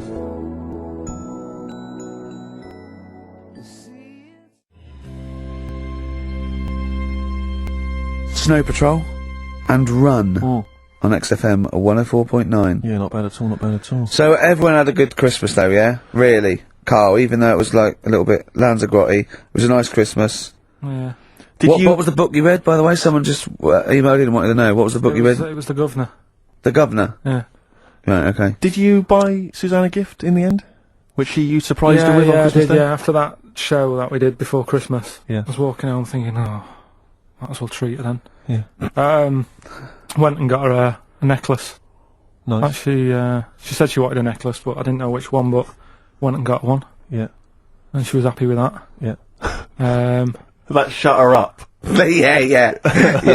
But, yeah. And did she get you a gift back? She did get me something, yeah. See, we knew she would. She would. Yeah, but the thing is, right, she got me a little Game Boy Advance to take on holiday, because she knows I get bored. Lovely. Right? So that was good, but I was like, hang on a minute. I know how much I spent. Oh, and I know how much these are, right? But I was clever, though. When I got to the airport, I bought to get me an extra, bought me an extra game for it. Yeah. Got the value. Of course. When you were growing up, did you wait to ask your mum for sweets right at the counter so the woman would embarrass her into getting you it? What, you mean just slip it in the basket? Well, no, just wait till there's some, a stranger watching before you ask for sweets. Mum, can I have a Kinder Egg? Did you sit in front of Suzanne when it got to, Suzanne, can you get me something else? Because remember I spent more on that necklace than you did on that Game Boy Advance. And the woman in Dixon's goes, oh, you better get him something else. She goes, oh, bloody hell, alright then. Nah. She did well, though. You know what I mean? She's done well to keep you, hasn't she? Done well. Because you're such a find. You're quite a catch. Yeah, she must wake up every morning and go, ooh, I am the luckiest girl in the world. Well, she told you that the other night. What? She said the other night how good it is living with me. Oh, yeah! I said to Suzanne, it must be great, because I only see him 2 hours a week, and I like to squeeze his little head. You can do that all day, every day. Does she ever squeeze your head? No. No? No. It's like that thing, though, isn't it? It's like when you work in a chocolate factory. You get sick of it, don't you? If it's there all the time. Yeah, she must think, well, I could squeeze that head any time I wanted. It's not worth it. I'll just, yeah. What about your Christmas? My dad, I'm wondering if you're turning into my dad, because, he bought my mum a bracelet. He won't mind me talking about this, because he said you'll probably talk about this on the radio, and you're right, Dad, I am talking about it. He bought my mum a, little gold bracelet. Lovely gift. You know, it was a lovely thing. And she opened it, she loved it, and everyone thought, what a great gift, lovely gift. He wouldn't stop talking about it. He wouldn't stop talking about the gift he bought. He kept on grabbing my mum's arm and showing it to people. Look at that. Look at the gleam on that. The gleam! Steve, look at the shine on that. Look at the gleam there. Look at that. And do you know what he said? He said the great thing about that's pure gold. He went, it's an investment. That's an investment, there. It's gold, you know, that's always worth something gold. I love that when people get a gift and it goes an investment. I love it. But what, not only does it sort of take away any of the romanticism of it, but it was the way he constantly was talking about how great a gift it was that he bought. I haven't heard the word gleam for 30 years. Look at the gleam on that. The gleam! Look at that, look at the sparkle on that, and look at that, and it looks like rope. That's what he kept saying, it looks like rope. It looks like gold rope. And he just and I know I heard it, he disappeared. We opened gifts. He went disappear. I could hear him in the kitchen going, "Think about that's pure gold. That Elaine, that's pure gold." I might melt that down. Yeah, John, next door neighbour. John, look at that. Look at the shine on that. That's great. That's brilliant, though. But it's just it sort of undermine the gift a bit if you keep on droning on about how great it is. If people enjoy giving, that's nice, isn't it? And you got to, you know, what did your mum say? She loved it. She couldn't get a word in edgeways. That's a step up from a jar of coffee, though, isn't it? It is a step up, yeah. That's good. Oh. What about yours? I didn't get my mum and dad anything this What? time. No, because I'm always treating them anyway. Whenever if they need a few quid, if I can help well, them, you are the gift that keeps on giving, Carl. No, but don't just go giving anything just for the sake of it. You know what I mean? Wait for the time that's right, sort of thing. Just because it's Christmas. Because... yeah, I mean, there's no better time, is there, really? No, I just was going to say my mum and dad didn't get me anything, but they did. What'd they get? But, just some money. Mm. But, I'll get them something when the time's right, do you know what I mean? They always need bits and pieces through the year, so... Yeah. I'll look after them. Sure. But, it was weird being away on Has anyone got a caught on to the fact that, you know, they leave groceries in the telephone box near your dad yet? No, that's still going on. Is it? Going on, yeah. Oh, that's fantastic, isn't it? That is just fantastic. So when he needs a loaf of bread, pint of milk, just goes down. Does he ever give that as gifts? Now listen, are we doing the film thing in a bit? Oh. Got more prizes. Yeah. Is it better than Rockbusters? It's alright, I did it in a bit of a rush because I was only in yesterday, wasn't I? Sure. Well, yeah, if you take 3 holidays a year, then there's not enough time for the work. Me and Steve like to, you know, put our priority into, you know, doing the work, coming up with a good product, and getting a holiday when we can. You know, I haven't really. I love a holiday, Rick. You know, I love a holiday. But I don't do the holidays for me, it's for Suzanne, isn't it? She's the one who likes going away. With so you? I'll just go, so I'll go with her, do me bit. When you were playing Game Boy, right, and you'd looked in a hole, and you were reading your book, what is she doing? She'll make things seem more interesting to me. Do you know what I mean? So, like, when we're at the Owl, and the bus driver said, "You've got an hour here," I said, "Why have I got an hour here? I go to a funeral with someone who I loved in the ground and don't spend an hour around it. Why do I want to... Do you know what I mean? Why do I want to spend an hour looking in this?" Wasn't that terrible when your auntie just shot up in all this magma? Yeah. That was terrible, wasn't it? That was the worst funeral you'd ever been to, wasn't it? But she'll tell you, that would make funerals more interesting. If they just, it was a cremation and a burial. Yeah. You just put them in a volcano and they go, shoot 2, 3, here they go, wee! Up to heaven. I was having a conversation with my flatmate about songs that would be inappropriate to have at your wedding, at your funeral. And Horny, surely is one. It, yeah, it was one was we it were horny, thinking, really? Yeah, that was the first one we came up with. I'm horny, horny, horny, horny. That was the first one we came up with. Isn't Robbie Williams' Angels one of the, yes. biggest and ones? I think Wind Beneath Your Wings. Yeah. I think is apparently quite popular. Oh, yeah. Yeah, that's play that on Auntie Nora's, don't you? Bit of Boston? Yeah. A bit of who? Busted? Boston, more than a Boston, feeling. right. Much more than a feeling.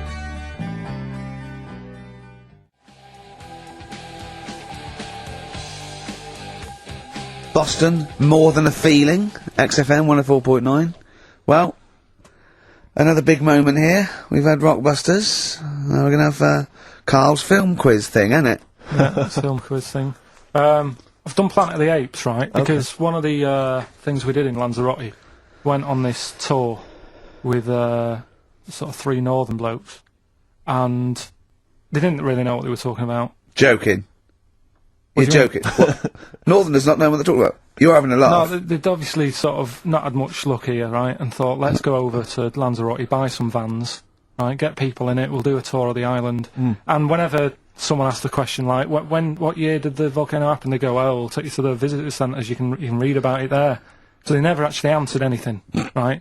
So they were useless. But one of the things that they told us was that Planet of the Apes was filmed in Lanzarote. Right, okay. Right. That makes sense. A bit of it. Well, does it? Does it make sense? Well, what do you Alright, mean, well maybe does it was, maybe it wasn't. Okay, anyway. No, I mean, if they wanted to show sort of an Aaron, sort of barren, sort of post-apocalyptic sort of subject, choose where you went on holiday. Yeah. Obviously. Yeah, but when we were there, well, he took us to this sort of beach, and I said, is this where they did it? And he was like, yeah. I said, what, right there, yeah. And I watched it, and I couldn't see where I was. Yeah, you know that if you watch a film from 1968 and you've been to the same place, you're not going to feature, they're not going to see you in the back walking along the beach. It's a new one, new Planet of the Apes. Oh, the recent Planet of the Apes. Yeah, that's what he said, yeah. Right. Right, so I thought I'd sort of... Now that sounds a little bit more far-fetched. I would have thought that was probably a lot in Hollywood. Yeah. Well, anyway, is this the current Planet of the Apes or the old one you've done? Current Planet of the Apes. This is the recent one. Alright, there'll be a question at the end of it, so listen and that. Is this entertaining to anyone, this? I mean, just take the last 4 minutes of conversation. But seriously, Rick, who cares? I don't. Do you? No. I don't. DVD's selling well. Exactly, what do I care? Right, come on then. Alright, so, Planet of the Apes, question at the end of it, listen and win some stuff, alright? Hey, where am I? What is this place? Hang on a minute, I'll have a look. According to the Lanzarote guide, we've been dropped off at the volcano bit. Apparently there's 36 volcanoes here to be seen. I hope you don't mind my saying, but this is a waste of time. I know what you mean. Don't know why they need 36 volcanoes. Just keep one. Fill the rest in. Like a car park or something. Excuse me, guide. Why's the bus dropped us off here? What's so special about this place? Well, according to our holy writings, that is where creation began. Where the Almighty breathed life in the time before time. It's amazing that, isn't it? All this has been stood here for years and years. What about the coffee shop there? Is that old, is it? Well, nothing. You're out to rip us off. I bet it's about £4 for a coffee there. Always ripping people off. That's what annoys me with these trips. You get us in the middle of nowhere, we die in a thirst. I'm not able to do without. The reason I've come here, I believe this is where they did Planet of the Apes, innit? Love monkeys. Especially the ones in Planet of the Apes, because they talk and that. Talking monkeys can't exist. You're joking, aren't you? Of course they can.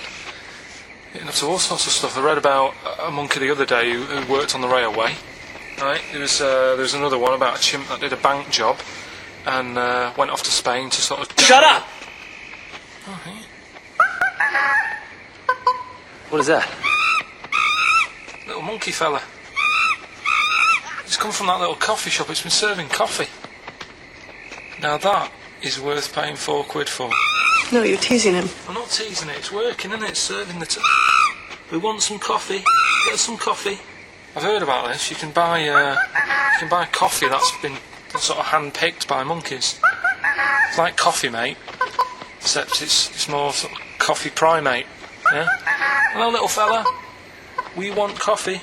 What do you mean, we? You're gonna have a coffee, aren't you? What else are you gonna do? Go and look at another 35 volcanoes? I'm staying here. I'm having a monkey coffee. It's brilliant.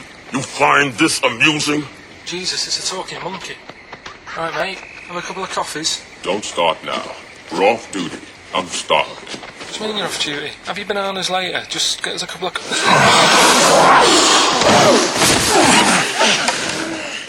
Alright. I understand that you're tired and you've probably been on your hands all day. Just forget the coffee. You go and get some lunch. After you've got some coach, you lazy ass. You damn human!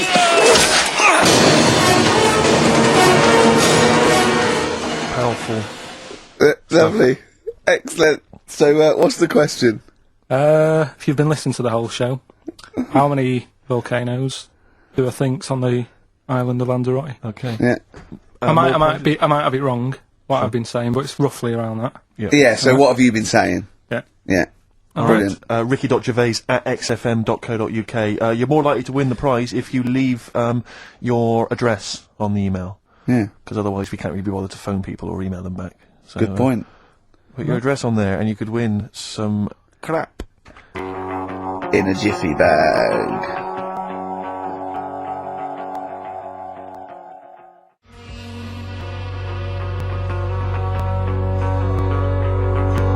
Karl's theme tune there, by Placebo.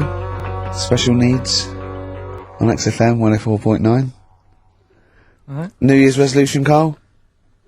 I don't know. I don't do it. Really.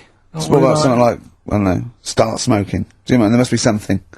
No, it's a waste of time, isn't it? Don't bother with that. Right. You see? Yeah. Me, no, I've never really made any New Year's resolutions. I just be good to people. Just treat everyone as you want to be treated yourself. Give to charity. Hate crime, racism, famine, sexism. I know you're going to keep to all those, except the gift to charity. That's me and Karl find that a little bit hard to believe. Never gonna happen. Well, you've always got to break at least one of your New Year's resolutions. Exactly. Yeah. Well, I think I'll be nicer to Karl. What about learn more? I was thinking that I want to learn more. I'm always teaching you stuff. I watched. I tell you what, Christmas telly was dreadful this year. I don't know if I've hit that age where I think consciously I thought this is worse than usual. Yeah. And I ended up watching Discovery Channel and History Channel again, and I watched 4 episodes in a row of this fantastic documentary, 1418 War, narrated by Dame Judi Dench. And it's brilliant. I just can't get enough of it. I hated history at school, and now I want to know everything. Yeah. And I think that's mine. Learn all the stuff about stuff. I like learning though. I always say that to you. I'm always looking up stuff. When I was on holiday, even though it was sunny outside and they had big holes to look at if I wanted to, I stayed in and watched Discovery there and was watching stuff about scorpions and that. Yeah. What did you learn? Well, nothing, because it was all in Spanish. But I just watched it. What I found odd, right? What I found... Scorpio, what I don't understand is, with scorpions, right, they have, like, this sort of weapons, don't they? They have the poison and stuff, right? Yeah. Which can kill a man. Yeah. But there was a couple of little animals and that were its sort of enemy. Yeah. And it stung them, and it didn't kill them. So what's the point?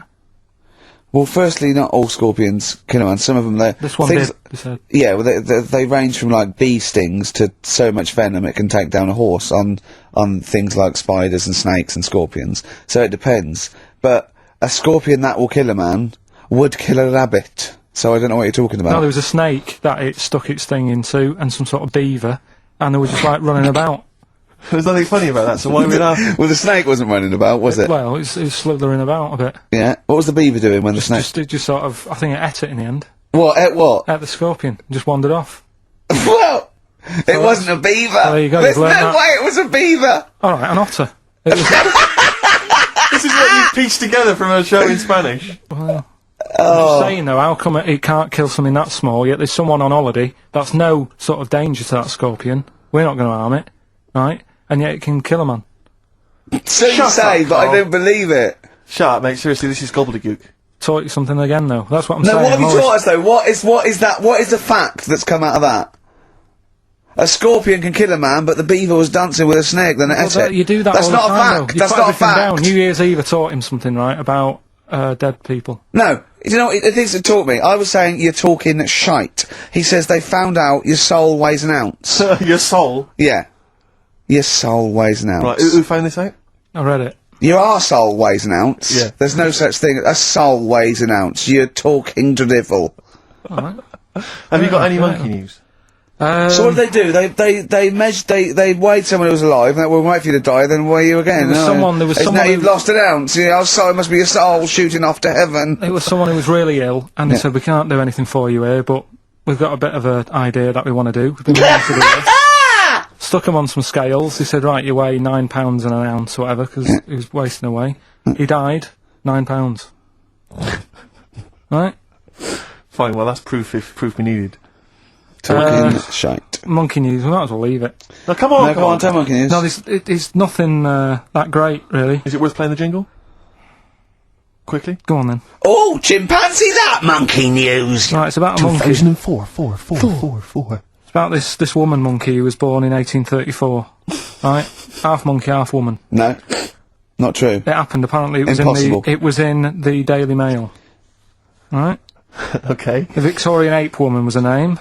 Yeah, I christen this, thing, Victorian ape woman. Well, we thought Sandra. No, I'm calling it Victorian ape woman. She was about 4 foot. No, didn't happen. She had lovely thick black hair on her head, and on the back of her legs, and her arms. Yeah. Alright. So, stockings. Let's have a look. And she didn't need a bustle because of a huge ape-like arse sticking out the back of her dress. She was good at reading and sewing. Well, it was good, because they didn't have opposable thumbs, so, she could speak 3 languages. Yes. She was Human, monkey, and monkey-human. 20 offers of marriage. Does that annoy you, Steve? Absolute twaddle. Alright, well, Like, more rubbish than your soul weighing an ounce. Let's leave a it there. Victorian monkey Let's woman. leave it there, then. See you next week with some more twaddle. I was worried we wouldn't have the old magic in 2004, but we're still talking shit. Merry New Year.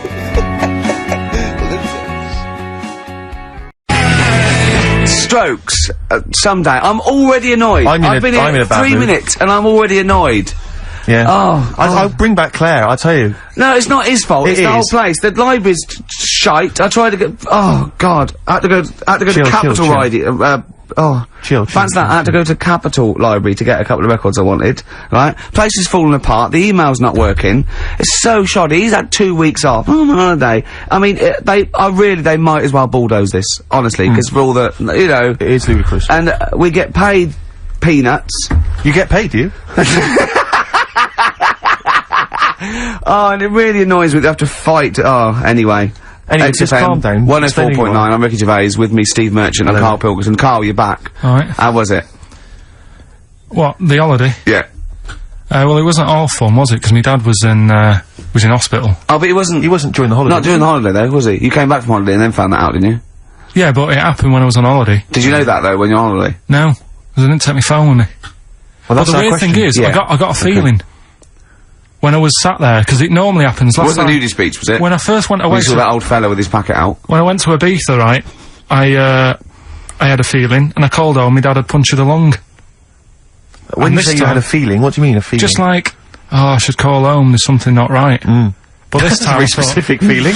How did that manifest itself? How did you get that? What kind of feeling? Is that tingling thing? I'm getting a bit of a lung feeling. Yeah. A bit of a dad lung feeling. That feels like a punctured lung. Hold on. anyway. No, but anyway, the holiday was good. We talked about it last week. Well, I know, let's probe Karl about his holiday later, because, you know, Okay. that's the sort of thing that audiences will stay tuned for, Rick, I'm pretty certain. Yeah, To sure. find out about You the know other more things. about this radio business than me. You know, That's true you've enough. hooked them already. Indeed, yeah. yeah. Well, also, I'm thinking we've got nothing. So, now. we may as well Really? save that. No, I resent it. I used to put a lot of work in, but no, I think of the money, which is, you know, for me, pretty shoddy. Well, You know yeah, what I mean, I don't usually you get make out of an bed awful for lot of cash. Well, exactly, yeah. And, you know, the whole thing is, the whole setup. It was raining today. I thought, I should have a cabin. You know, and then the sun came out, so I walked in again. Ah, dear. How are you? But, I'll tell you what, I got a bit criticised last week as well, that I only played ballads and same songs, so I'm gonna rock out this week. Oh, I'm loving I've been down to the Capital Library Right. to get some good tunes, and, what about a little bit of AC/DC? Oh. Took me all night long. Let's hear it. Well, that's cheered me up.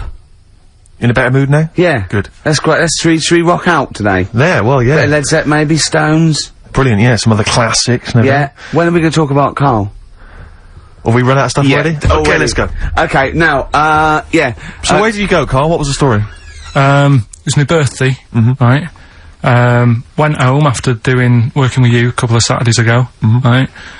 Girlfriend was like, open your card, and I said, no, it's my birthday on Monday, I'll open it then. You obey by the rules, certainly of birthdays. The birthday rules. Well, there's no point. Well, exactly, chaos leads that way. Yeah, right, so, Not an anarchist, never has been. so anyway, she was kept going on, and it was doing me head in, so I said, alright, I'll open it. Yeah. So I opened it, ticket fell out, surprise holiday to one of the Canary Islands. So, And what was your reaction? I mean... first one was we haven't got enough money. Right. For this, but I didn't want to ruin it, so No. so I didn't go on about that, and I said, oh, it'd be great, so I can't wait. So, Did you say it in that tone of voice? Well, it was good timing, because I was tired and everything, and I'm not a big holiday fan, but the timing was right. Yeah. Do you know what I mean? It's the same as last night. I don't always like a curry, but last night... You're in the mood. You get that sort of, oh, yeah. Curry, you had a feeling. Yeah, you had a feeling. You thought, oh, and then, lo and behold, later you were eating the curry. Right. It's weird, isn't it? Isn't it weird, the paranormal? Isn't it weird? Isn't it weird? They work in mysterious ways, Yeah, ghosts. yeah. So anyway, right, the island, if I was on Wish You Were Here, I'd probably say it's a bit barren. Okay. Not much there, but if you get a hotel, you guarantee good weather. Right? Are you? No, what I mean is, it'll be a good holiday. If you get a hotel, right, the weather's always good, so you'll have a nice time. Yeah, it was a comma, yeah, it was a, go on. And all that, and the food was alright, and everything was going alright. I was just having a nice, relaxing time. And how do you sort of spend your time on a holiday? You just lie around? Is that sort of holiday, just lying around. I bought a book. You bought a book? Yeah. Okay, ghosts? No, it was short stories, right? It was ghosts? No, it was about like special days in our time and time before me and stuff. Oh, yeah. And it was like, it was telling you about how in, I think it was 1814, the Thames frozen up. Yeah. And all these stories are told by eyewitnesses. Yeah. Right? So there's some fella who was around in 1814, and the Thames was frozen, and people used to put market stalls on there, and they'd do the shopping. It was like like an Oxford Street. Was that Mad Liar Charlie? No, because he's famous for that. Well, I'm sure, you know. No, I think that was Mad Liar Charlie. Right. Yeah. So I was reading that, and then after a couple of days was a bit like, boring. Yeah, you can only do sort of so much lying around. And so much reading. So, Suzanne said, let's go on the beach, have a walk. You ain't gone on the beach? Where had you been up to this point then? In your room? No, just like round the pool, just relaxing and having a swim and that. Yeah. So she said, let's go on the beach. I said, alright then, yeah. So, wandered down to the beach, and, first impressions are, yeah, it's alright, it's clean.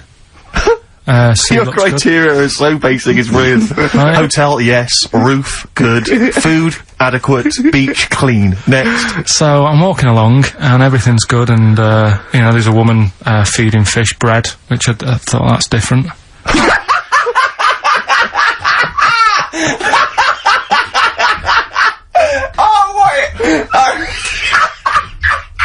I love that. He likes originality. He loves a bit of originality. He was feeding fish bread? This woman was there, like, up to her knees in water. Yeah. And she was stood there. Was that the sea? Chucking, yeah. Oh, right, good. Chucking this bread, and I thought, what's she doing? And I stood there and watched for a minute, and there was little fish coming up, having the bread. I thought, So we carried on walking, and, everything's going well, and then this fella comes towards me. Everything's going well.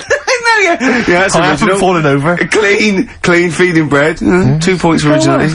Yeah. Fella comes walking towards me. Oi, oi. He's only got no pants on. Oh. So I said, Suzanne, what's going on? Why did he turn to her? Like she knows more than him. So she said, oh, yeah, it's, she said, yeah, it's a nudity. Is this gonna be a long story? Can you pour that coffee? Can you give me that coffee over?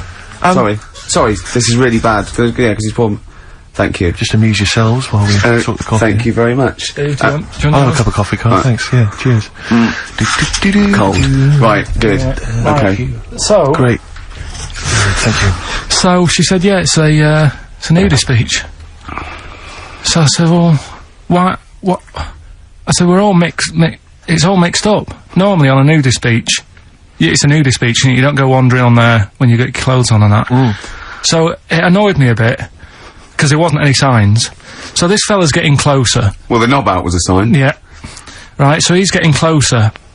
And he walked past me, it was an old fella. And he walked past and he had a hat on and a little pipe. And a big rucksack on his back. Right, so he got me thinking... Not strictly naked. I'm walking along and I'm thinking... Right, why do people want to do this? So straight away, I wasn't on holiday anymore, because most of the time when I'm on holiday I don't think about anything. Right? Your mind's a blank. I just switch off. Right? But all of a sudden, this has got in my head now, and I turn around to look at him, and... Check out his arse. And this bag, right, I swear, it was massive, right? What? You had a massive bag? The bag. His rucksack? His rucksack. Oh, right, okay. When he said there was an old couple coming towards me, and I said, what was lower, the bloke's bollocks or the woman's tits? And he said, well, that was another point, she might as well have worn knickers. Because he said, so now you can see it, that's what he said to me. So you saw the bag. So it annoyed me, yeah, because the whole idea in it. This is what I think. I mean, I might be wrong, right? Might be wrong. Chances You never have been. You never have been before. Being nudist, right? What's it all about? So I'll tell you on that point, Carl. Let's play a tune. Let's come back and we'll discuss. What are we going to play? We'll discuss that very issue. We've got some ideas. We did chat about this last week, Carl, in your absence. All right. Well, we'll play the choral. Okay, it's a good one. This. Yeah.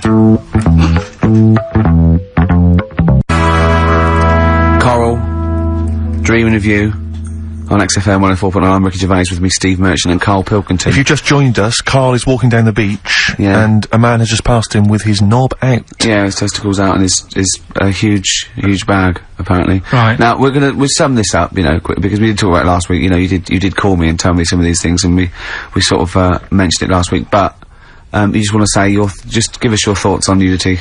Well, what I don't understand is, right, nudity, I thought it was all about, you know, sort of being free. Yeah. Natural, letting the breeze, you know, blow around you and that. That's all I can think is of like the bonus of doing it.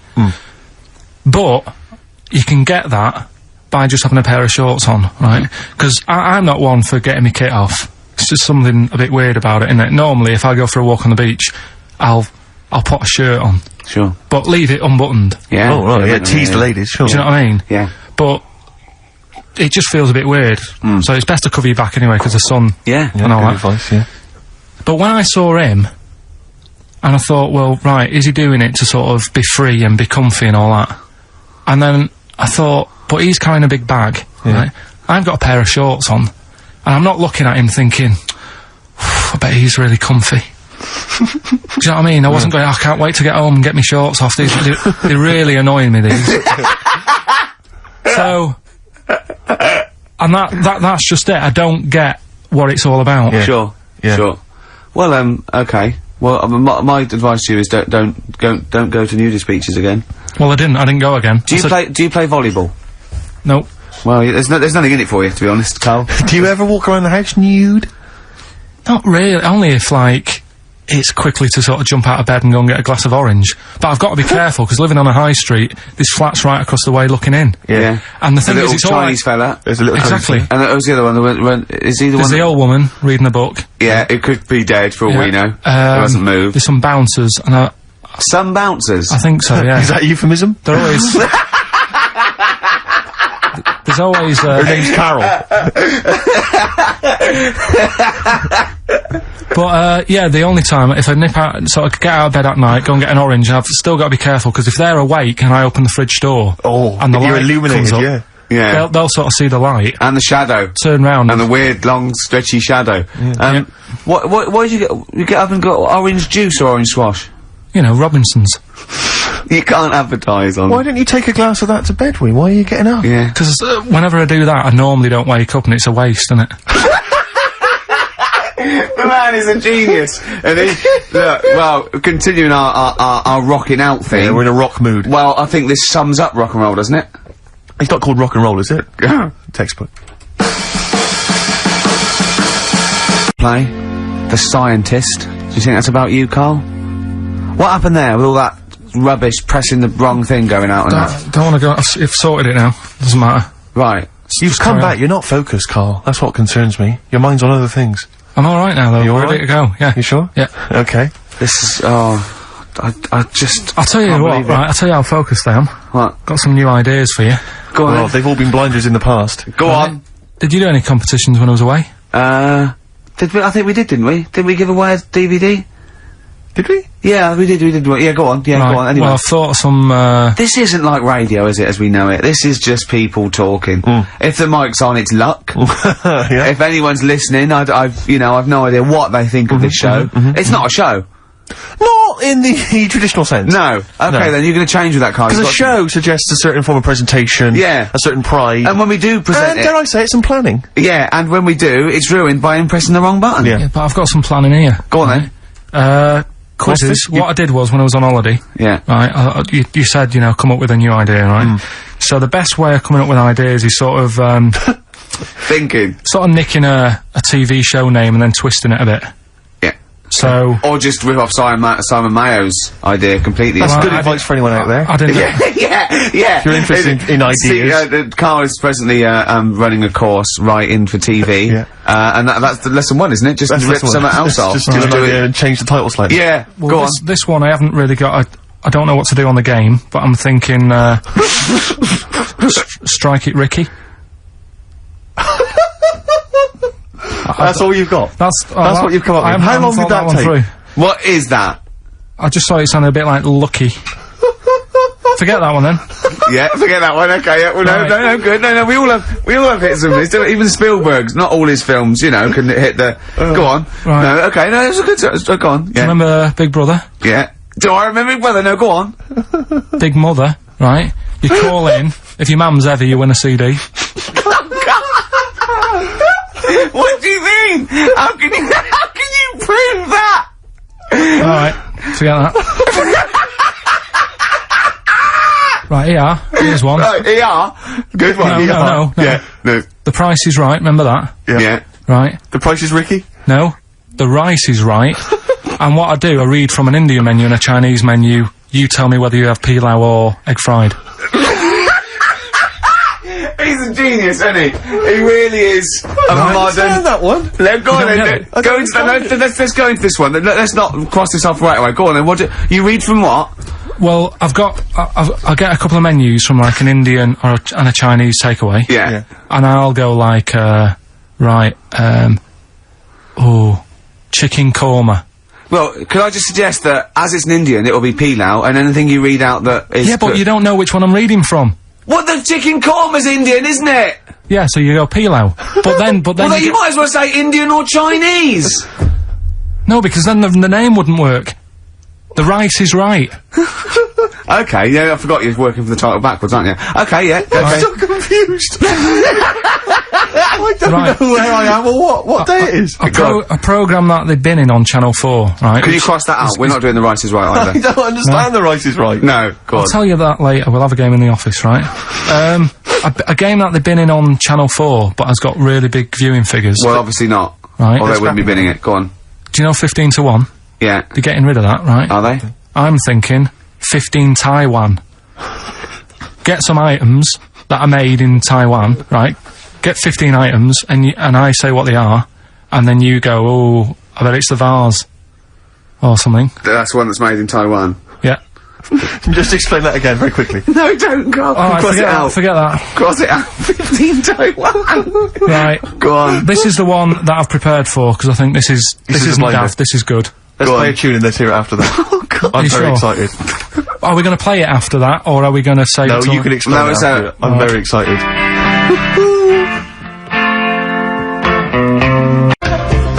Good to hear that again, isn't it? Oh, fantastic.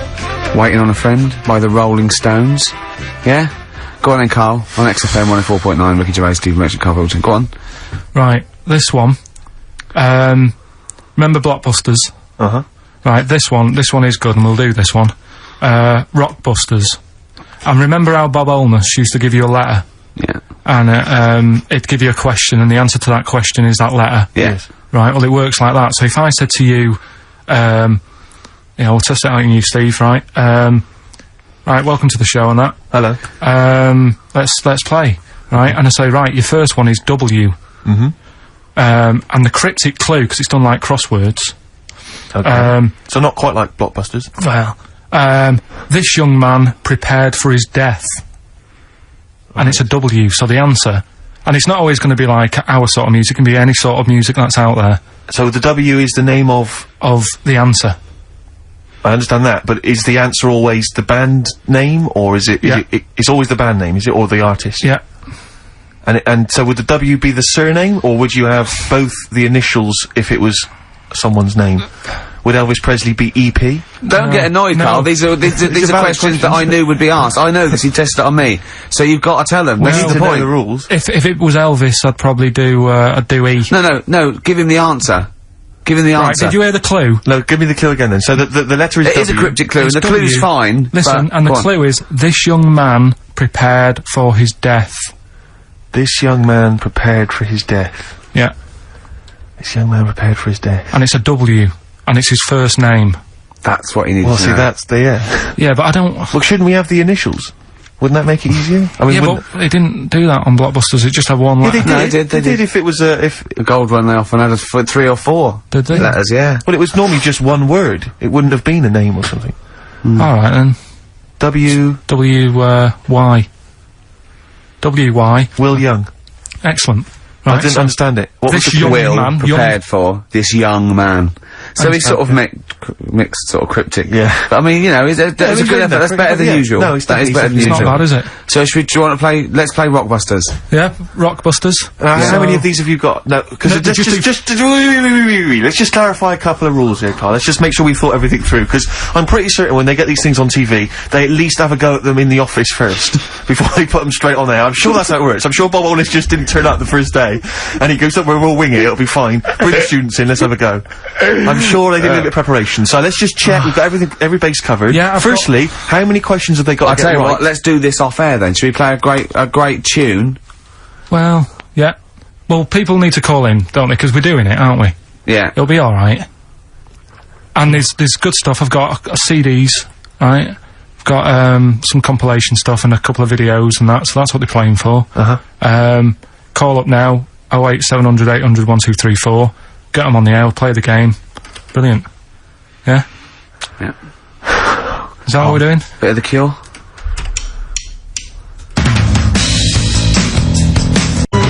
Right. Oh. That's from that Cure Greatest Hits I'm gonna have a compilation. heart attack. I You really get am. an extra He's- bonus CD on certain copies, and that's an acoustic version of Just Like Heaven. Fantastic. He hasn't thought it through. I know, we've just Right, spent 3.5 minutes trying to figure out the rules of Yeah, this game. right, we've got it now. I'm sorry for people who are calling. The lines are going mental. Right, so hold on, everybody. What we're gonna do is we're gonna do an ad break. We're just gonna figure out how to play the game. No, we're gonna during get the 2 ads. people on there and we're gonna play it. So, XFM and that. What's going on? I don't know. The adverts aren't working today, and I'll have to get an engineer in as well. so Right, that's don't messy. play the adverts. I don't want to play them anyway. Don't play them. It's not our fault if it doesn't work. It's... Why? Do you realise if we were, like, live, we'd be heckled off the stage? Right, don't play the adverts. We wouldn't survive in the real I'll world. sort that out. Right, get the people on the air now. Just No, oh. Rick, calm Play down. a record then. Do something for Christ's sake.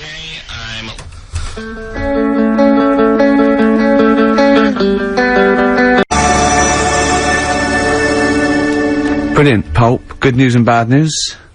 Bad news is we have got enough callers to play Karl's game. The good news is we don't have to play any more adverts. Yeah. In this show. So, if it doesn't work, sod it. Right, who have you got on the line, Karl? Sam. Now, let's just remind ourselves, what's the game?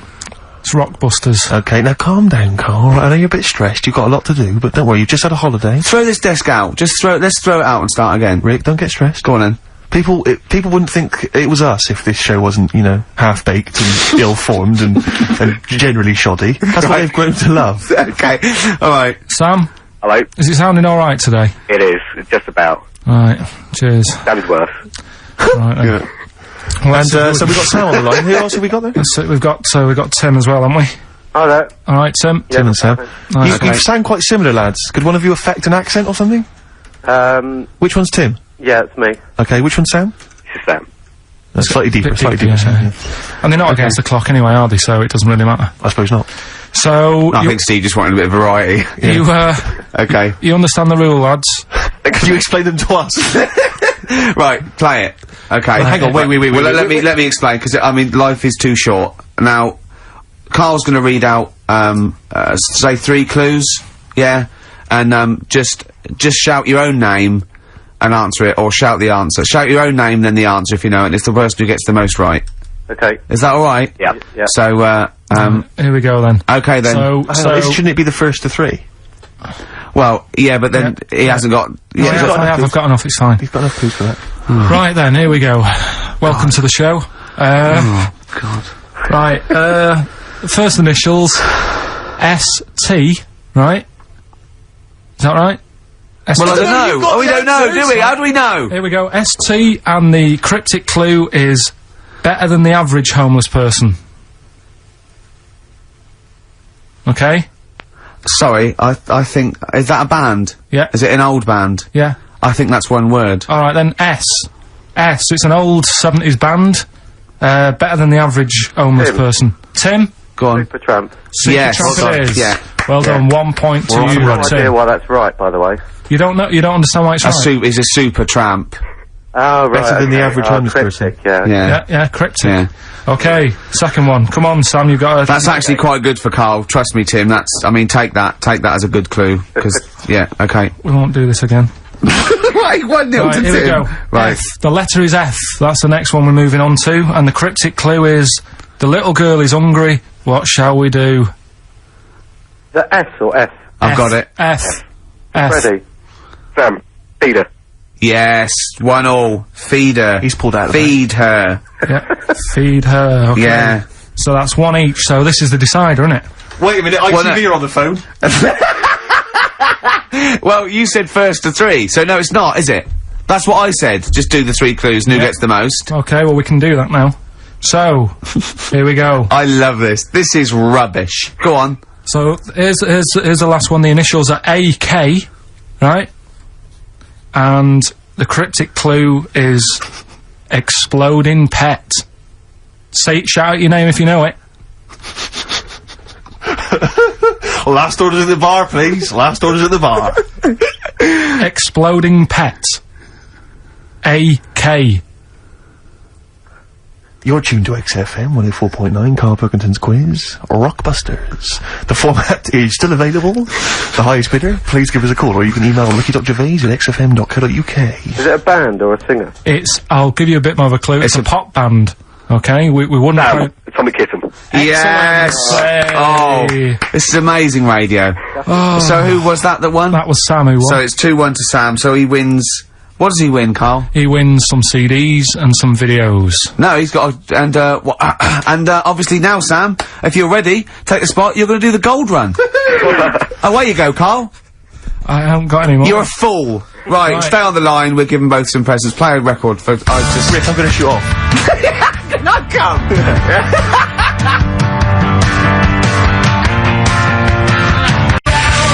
Feeder. Come back around. He's getting all stressed again. You know, we've only done an hour. I know, I'll tell you what, this You know, seems there's like another 3. hour to go. I know, I don't know what it seems like to the, the listeners. I'll tell you this, I'm not trying to be disrespectful, Karl, but I think maybe someone else should come in and press the buttons. Because I'm not sure you're across it. I don't think you can concentrate on talking and working at the same time. I'm not sure you can... Walking Yeah, and eating. for you, it seems it's a bit no, like... don't say that. Look, he's gutted. No, there's a lot of gone wrong here. I say throw this desk out and get a real one. Seriously. Well, I think there's a Fisher Price one you can buy in Argos that might be worth but getting. we got there, but we were stunned because it was second hand, this one. But, this is like the Mir space station. I mean, it really is falling apart.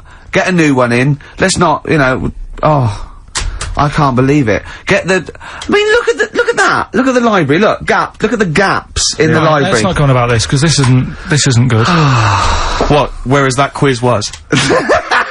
Whereas that was good radio. You can join in and stuff. But the problem is, Karl, why do you rush to do it? I told you before we should practice these things. That's Although, how to be it's fair, done. Steve, I haven't got time to do anything, so at least Karl's coming up with stuff. But I don't mind, running What through other with ideas it have you while got? you're having a kip outside. Really? doing What the other ideas have records. you got? Have you got any other ideas, Karl? Because we've got another hour, but have you got anything at all?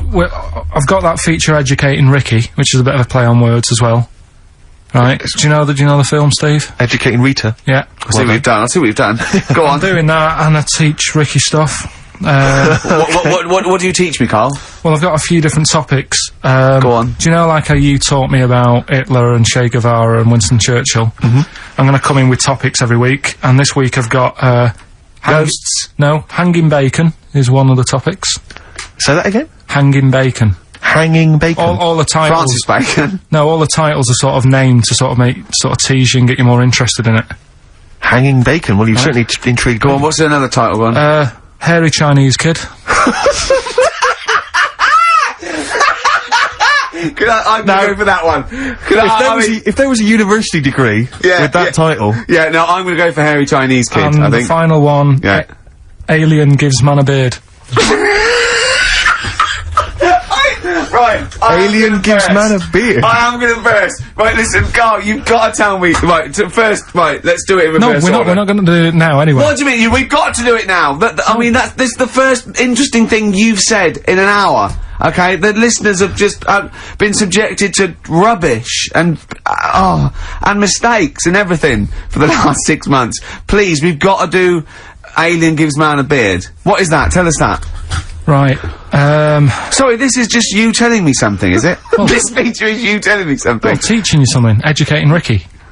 Huh? So, are we playing it now? We're already into this feature. Well into this feature, are we? Yeah, I suppose we are, yeah. Should there not be a jingle or something? Yeah, can we have a jingle? There's no point, because look, I come up with ideas and you dismiss them straight away, so I'm not wasting my time making stuff. Right. If you don't like well, okay, let's play Educating Ricky. Right. Brilliant. Go. Right. Ding-a-ling-a-ling-a-ling-a-ling. Educating Ricky. Right, what we going for then? Hanging the bacon, airy Chinese kid, Alien Gives Man a Beard. I think Alien Gives Man a Beard. I'd like to do that. Right, there's this fellow, I think it happened in America, and he saw a bright light in the sky. And, Karl, if you're bored. And he stood there. This is a true story, is it? Yeah. He stood there. Yes, of course it isn't, Steve. And he saw this bright light and it came closer and closer and it was a UFO, right? Yep. And he looked at it and it disappeared, right? And he gets back in his car. He looks in the mirror. And he looks in the mirror. Yep. He's only got a beard. He hasn't. You sure it wasn't someone else who got in the car? And he was still standing out there? No, right. What? And it turned out, he got home and said to his wife or his girlfriend, it's a bit weird. So I just got out of the car to look at a bright light, and I got back in the car, I grew a beard, and she said, never mind your beard, where have you been for 3 days? And what had happened is... He passed out because he was pissed. No. The UFO had taken him for 3 days. Yeah. But he'd only thought that he'd only looked at it, and it went away. Yeah. But what had happened is, he took him, and he grew a beard because he hasn't had a shave. Right, okay. I mean, was Will Smith or Tommy Lee Jones anything to do with this at all? Did you see this on a video, maybe, and thought it was an educational film? No, it's from a book that some kind person sent in to me. Here. Can I just ask again, just again, I'm just throwing this right back at you. Do you think there's any other possible answer here? Right, a man is absent for 3 days from home.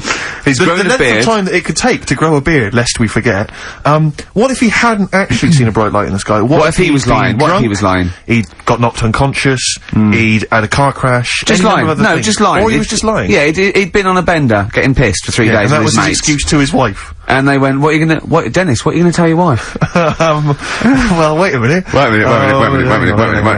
He's not gonna believe I was out with you, lads. Just say you're only away for a minute. No, I wasn't away from it because of the beard. Oh yeah, look, it looks like you've been out for 3 days. Well, we have, that's... Exactly. Right, okay, we've got to cover that then. Alien abduction. Great one. Okay, let's try that. Do you see? That's a little scenario there that could have been played. So, when you say educating Ricky, what have I learnt from this? Never listen to you again. That's all I've learnt so far. Never listen to you. Yeah, we'll add a little bit more in here, right? To well, no, what do you mean add a little bit more? We'll add a bit more to this, what I'm educating you about. Go on. Right? There's only a law in America that says, if you touch a UFO, you're gonna get done. Now, why would they make a rule? I don't know that, do you know, like, all their rules have a code? Karl, I genuinely do not know what you're talking about. Right, do you know, like, how here they might have... Do you know what? I have no idea. Right. Okay. Do you know, like, over here? I'm listening to Capital and these headphones. I got Foxy on from yesterday. Right, let's bin that. No, wait, it's great. No, I want to hear about Airy Chinese Kid. Let's play a tune. Okay, play a tune, come back with Airy Chinese Kid, definitely. Some doors? Yeah, I just thought I'd go back, take it back to the 60s. This is a tune that a friend of mine sent me. If you touch a UFO, you get done. Soul Kitchen from the Doors. Shambles today, this.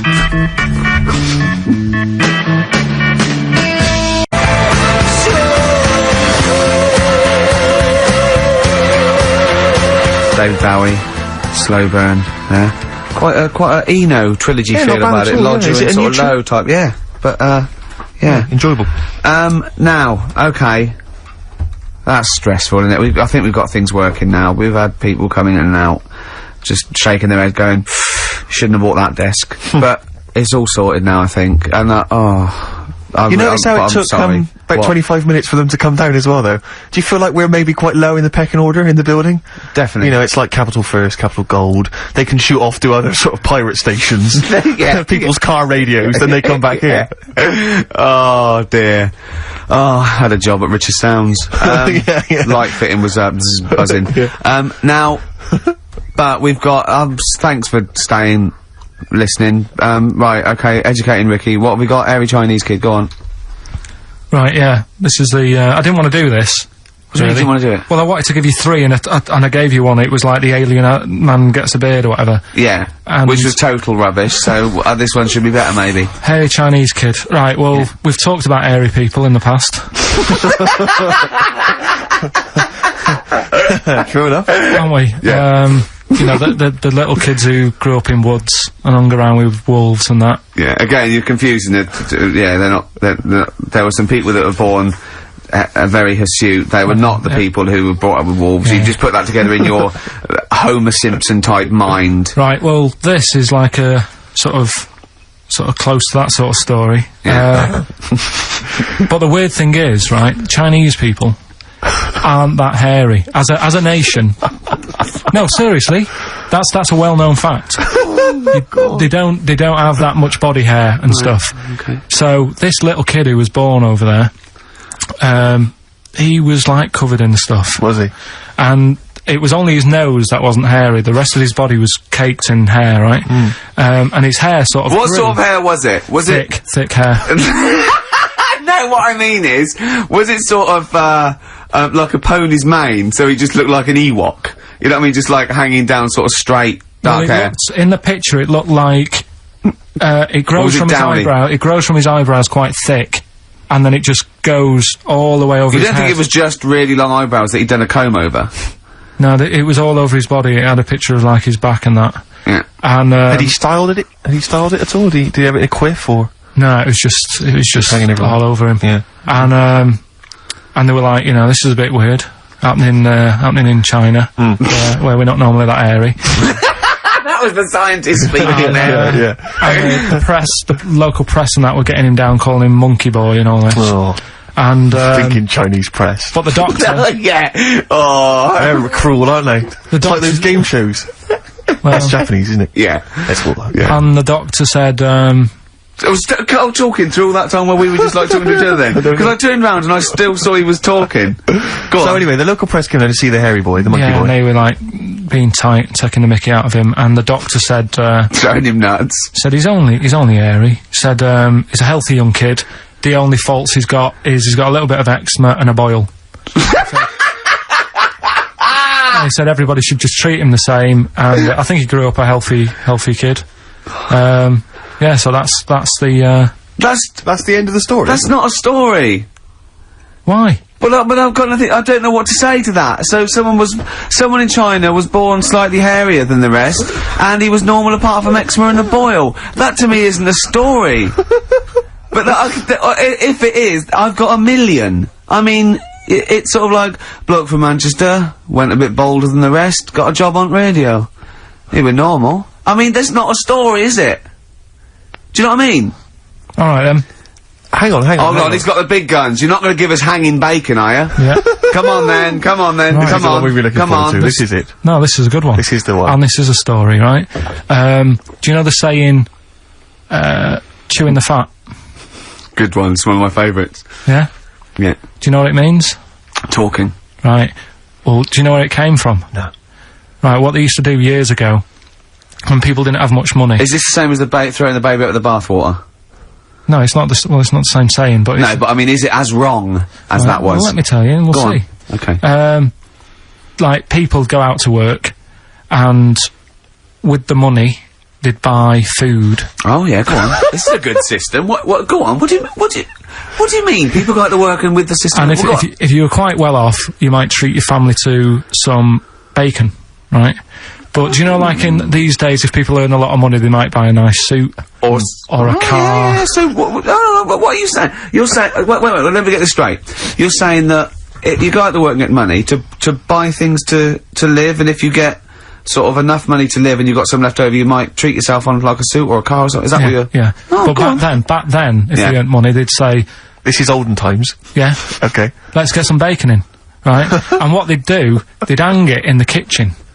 What, to show it off? To show it off to all the neighbours and friends. Because if you had hanging bacon, it was like, he's doing alright for himself. Yeah. Some lovely bacon. So they had loads of bacon hanging up, and people would come round, right? And whilst they stood in the kitchen talking about whatever they're talking about, in olden times, they'd say, "Do you want a bit of rind?" And they'd rip a little bit of rind off, and whilst they're having a chit chat, they'd chew on the rind. Well, I think that's probably true. I haven't heard that, but that one to me sounds true. Do you see the difference between that one and a man was abducted and grew a beard?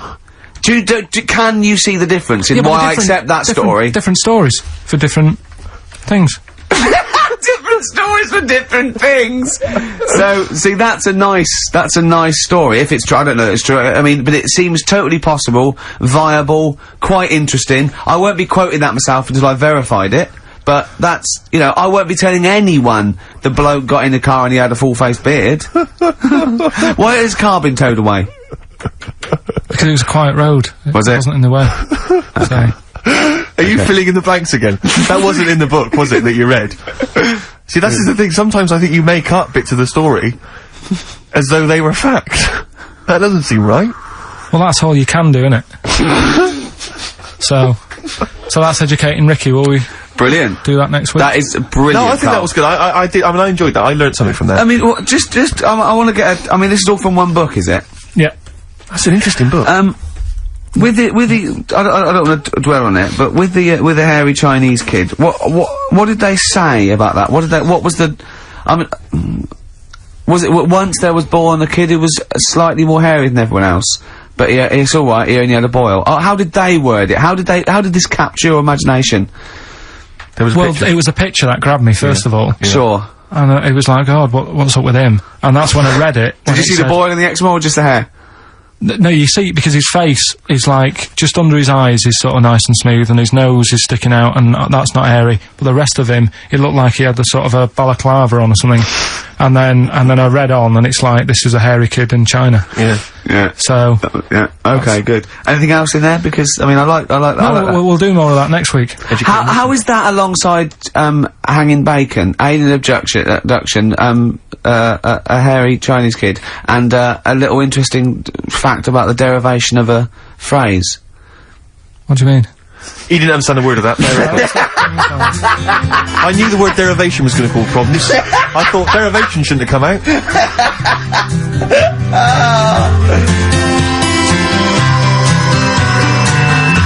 No, I wasn't disputing. He's all smug because he's had a phone call.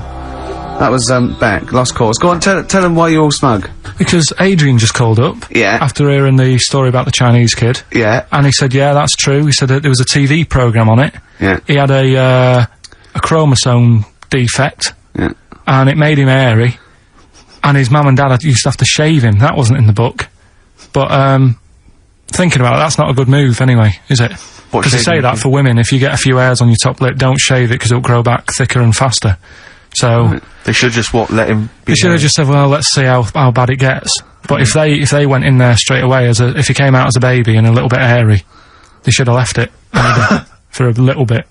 But Adrian called up and said, yeah, he was hairy, he was alright. But we weren't disputing there was a Chinese kid born slightly hairier than the rest. We were disputing the fact that you didn't actually tell us a story. You just told us a And what we are disputing is that man was abducted by aliens for 3 days and grew a beard. Yeah. That's definitely not true. No. We don't know about chewing the fat, but it sounds quite viable. Yeah. You see, the difference is between me and Steve and you is that what we believe isn't random. Do you know what I mean? It's not random. The things that we don't believe stuff just because it's interesting. It's not every other thing we believe and every other thing we don't.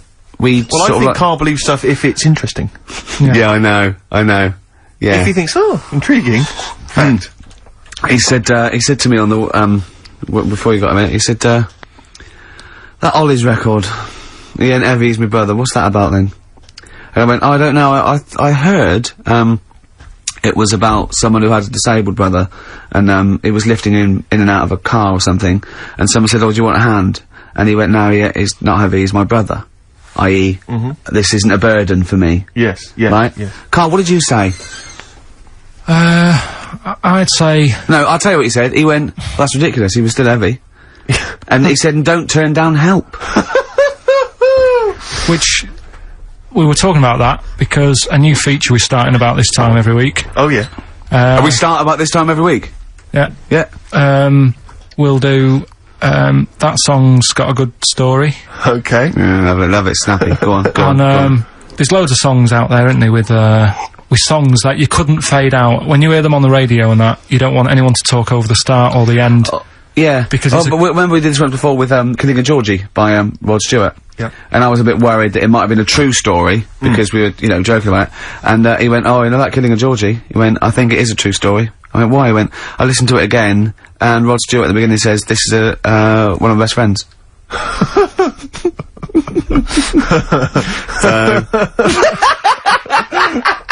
It's brilliant, isn't it? It's genius. So there's loads of songs out there, and what I want to do, we want to get the audience involved in this, so if you've got, like, a favourite song that's got a really good If you've got an audience. Yeah, go on. And they email in ricky.gervais@xfm.co.uk, and they say what the song is now. What would examples be, then? Examples, ones that jump to mind straight away for me. Elvis, In the Ghetto. Yeah, good one. Brilliant. Andrew Gold, Lonely Boy. Absolutely. Don't know that one. Eminem, Stan. Right, yeah. Good one. You couldn't fade it out, could you? Because you go, well, what happened? Yeah. Yeah, no, absolutely. And that's what I'm saying. Not just any sort of pop song that keeps repeating itself, and, you know, it's like, it doesn't matter. It doesn't matter if it skips or, you know what I mean, if you turn the radio off. Yeah. But I'm talking about Ernie, songs. the fastest milk in the world. Yeah, that is a good story. That is a good story. Oh. Yeah. Do you know that one? Yeah. Yeah, it's a story, yeah. Ted from Teddington, he drove the baker's van. Well, So what have we got then? Have we got one? So we're going to kick it off today with Stevie Wonder, Living Just Enough for the City. Okay. And just briefly. Sum it up. Right, Yeah. if you are nipping out, maybe you're in the car and you're about to pull up somewhere and get out, what it's all about is a lad who's growing up in, like, America in some rough area, right? And he's trying his best to do well and get a job and everything, but because of where he's from, it's stopping him doing that, right? It's like how I grew up on an estate in Manchester. I had to leave there and come to London to do alright for myself, right? And it's his whole family, and it's a tale of, like, how his mum works dead hard and works loads of hours, but the kids are always well dressed and cleaned. It doesn't mean just because you haven't got a good job, you let your house run down. Do you know what I mean? She's looking after it. The sister, you know, she hasn't got new clothes, but they're always clean, and her knees are clean, I think it says in one point. Good. Excellent. Clean knees, always important. So will we give it a listen, let Brilliant, it's a Well, I great don't track. think Stevie can do it justice. After that explanation. Right, so... I'm not sure he's I going to hope he top uses, that. like, some sort of, like, backing tune to try and, Try and pep it up a bit, 'cause Yeah. you have really knocked it the socks off it. Brilliant. I'm looking forward to the clean knees. It's a new feature. What is it called again? The story in that song's really good. Here's Stevie Wonder.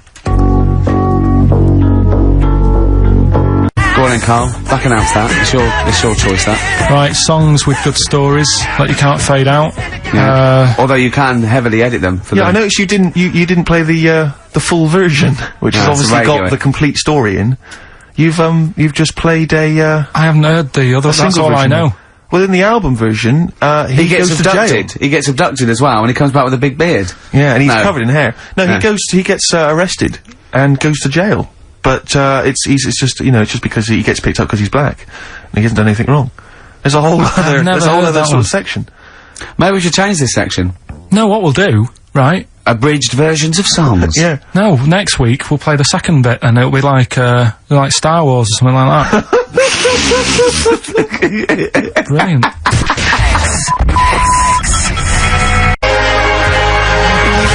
Doves.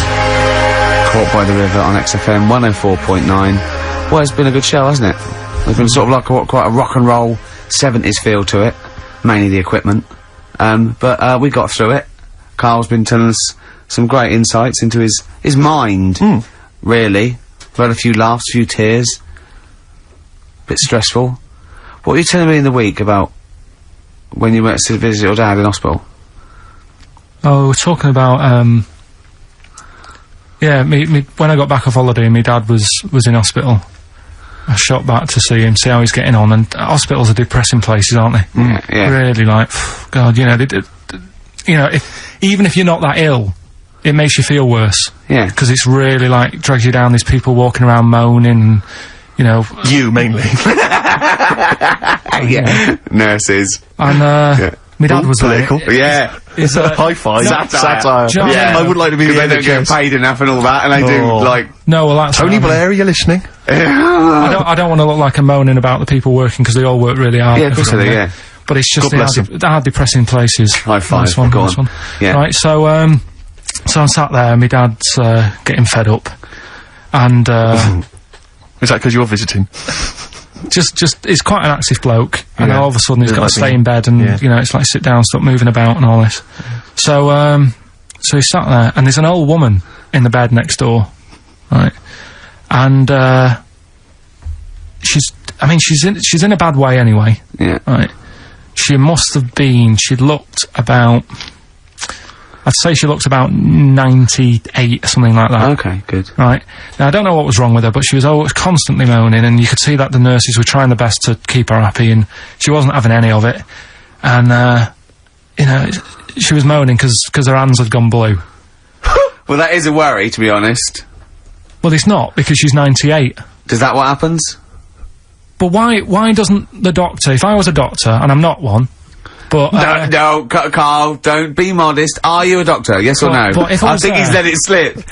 Carl, are you a doctor? No, listen. Look me in the eye. Right. Yeah. So this woman had blue hands. Had she seen a spacecraft? Right. So Go on. she had blue hands. Now she's 98. If I was a doctor, I'd be No, she's thinking- not 98. You said earlier on she looked about 98. So you're making that up. It's just shifted from 98. speculation to fact. Absolute fact now. Yeah. Yeah. Right, she's 98. It is fact now. There's a 100-year-old woman. Go on. Yeah, go on, yeah. If I was a doctor, I'd be thinking. You're not, are you? You honestly, How did I con them? How did I get away with this? I'd be thinking. Right. She's 98. She hasn't got long left. Why not just let her be at home and be happy in With her her blue own hands. space? Yeah. You know, and let her have a nice life, whatever's left. Because she may hurt herself, she may have falls, some people have to go in there for their own protection, she might not have immediate More family. than that, she may not have been dragged in against her will. No, She may have come to hospital because she was worried about her blue hands. Yeah. Yeah, but when I was talking to Ricky, he said, oh, what it would have been is, probably a bit of, did you say it's rheumatism or something? No, I said a blueness can be through lack of circulation. Right. So, just... And so, I'm right, definitely not a doctor. You've got blue hands, bad circulation, we're gonna send you home, we'll give you a Rubik's Cube, play around with that with your hands, get the blood... Rubik's Cube! Get the blood pumping, and don't worry, I don't say, oh, it's really bad, just think she's 98, let her have a nice rest of the life. Yeah. But instead, she was there, and the annoying thing was, and they do this with a lot of people in hospital, they pump you with drugs, try to sort it out. They don't, you know, there's probably a bit of guesswork going on. Maybe. A little bit. Not as much as you, but go on. Right? And because of that, they sort of break wind a lot. So I'm sat there with my dad talking. Whoa. Drugs do that, Steve. I'm sure if there's a doctor listening or a nurse, they will clarify that if they pump you with all sorts of stuff, it wants to come out. Right. So you're sat there having a serious chat. It's a quiet hospital. The woman next door with the blue hands suddenly starts seeping gas, right? I start laughing. Because if there's one thing that makes you laugh, it's that, innit? Is a 98-year-old woman with blue hands fine? So you try to hold it in because it's a really quiet hospital, and it'd be obvious that that I was laughing at, and I didn't want to be mean, but it was funny. And then it got me talking about my auntie, because my auntie Nora, she same thing, pumped her with loads of drugs. She used to have a cabinet next to the bed is like boots. She's got loads of stuff, right, for all sorts of stuff. And I mean, she's not that old, but she's on loads of stuff, right? She's a bit coked up, is she? She called up my mum once. And, yeah, you told us this. Go on, tell it again. And she said, oh, how are you doing and that? It's alright. Bit worried though. My mum said, why, what's up? She said, I've been breaking wind. So she goes, well, you know. She says, no, but this one is going on and on and on. And she was like, she was like, what do you say? What's, like passing wind, farting, for 5 minutes. one thing. Not like, you know, trumping and then nothing. Yeah. Continuous. Continuous drone of a fart. Yeah. I don't think she had... How big was she? She must be the size of a barn. No, she's not that big. She's, you know, she's good for her age. No, but I mean... Quite slim. No, It's but just- fighting for 5 minutes. Where's all the gas? Was she circular breathing? Was she sucking it in with her mouth? It was just... I don't know that much about it. But she called up my mum. About 2.5 minutes in... Could you hear it in the background? 2.5 minutes? minutes in! 2.5 minutes in, she called me mum up, and it went on for a further 2.5 minutes. Oh. And she just stayed on the phone, did she? Where On the was- phone, going, well- can you hear that? Well, Did she hold the phone next to her arse? Listen to that. She was off the ground. I'm trying to work a tune down. she was actually hovering. She was 4 foot off the ground when they found her, the ambulance men. The cat's dead. Don't light a match! Don't light that cigarette! Yeah, it's like that advert. The kids come home from school, switch on the light. Yeah. There they see Granny hovering, turn the light on. Be careful if you have an elderly woman at home. Yeah. Drugs make you fart. So that's what I'm saying, you know, just let these people... What are you saying? No, wait a minute, what are you saying? I'm saying let people enjoy the life they've got left. No, you're not. You're saying don't put them in hospital, leave them at home to die. No, I'm not. Give them a Rubik's Cube and let them die. That's what you're saying. Yeah, I'll tell you something now, right? Steve, I'll tell you something. I didn't want to do it because it'd bring the show down, but she did die. Who, the blue-handed lady? Yeah. How do you know? Because I said to my dad, how's the, woman next door? She said, oh, she went last night, they've got an old fella in there now. God. So, there you go. So, wouldn't it have been better to leave her at home, where her friends and family can call her and speak to her, even nip that round if they want, you know, with a cat, I imagine. No, it's definitely a cat now. What was that cat's called, that you imagine? Probably, I'm seeing like a big ginger one, so I don't know, something like, I don't know, maybe ginger, or whatever. Maybe I had a budgie. But that's what I'm saying, just let him enjoy his life, because dying in hospital, I wouldn't like to do it. If I went to the doctors and they said, you haven't got long life left, I'd say, well, I'll stay at home. Yeah. And that's the point I'm getting at. Yeah. Right? If you can't do anything for them, let them enjoy the life. Yeah, a Rubik's Cube. Right, well, good. Backfired. Now, let's play the second of the Rolling Stones. I'm gonna try and do this every week. It's a feature called Too Lazy to Go and Get Another Album. What about a classic bit of rock and roll? Yeah? I'd love to hear Brown Sugar. Well, Stones, Brown Sugar. Steve thinks I can't tell you what this is about because it's too rude for radio. But you've done it again, haven't you? You've said another call, haven't you? Yeah, just that, drugs do make you have wind, morphine especially. That's the bad one to have. And that was from a medical student, wasn't it? Yeah. Up in Leeds, so cheers for that. Haven't had any calls about the alien abduction, funnily enough. No clarification on that so far. No. Keep you posted, though. Yeah. If anything happens, we will let you know. Yeah. Yeah. Well, that's it. We got through it with all these mistakes. They've got to get this equipment fixed and they've got to go to HMV Monday and buy about, I'd say, £5,000 to £10,000 worth of new albums. That's definitely. It's gonna be good Get this fixed. No, get this fixed. Definitely. Yeah. Don't go on about that. Next week, though, we'll have more educating. That's the phone. Look, that's the phone. Yeah, don't do that. What? Educating Ricky. We'll do the quiz. Rock Busters. Do that again. Right, Yeah. I might And not be songs. here. If that's the case. And Steve, What? what have you got? What, next week? No. I'm just gonna bring some sandwiches. Do you notice I was quite quiet for the last 20 minutes? Yeah. Just dozed off. Yeah, well, the air conditioning's, I'm feeling quite muggy. It's too, but that doesn't work either. And this is totally serious. I'm not joking for it's ridiculous. So. Right, a song for the ladies to end with as ever. Sly and the Family Stone. It's always a favourite. If you want me to stay.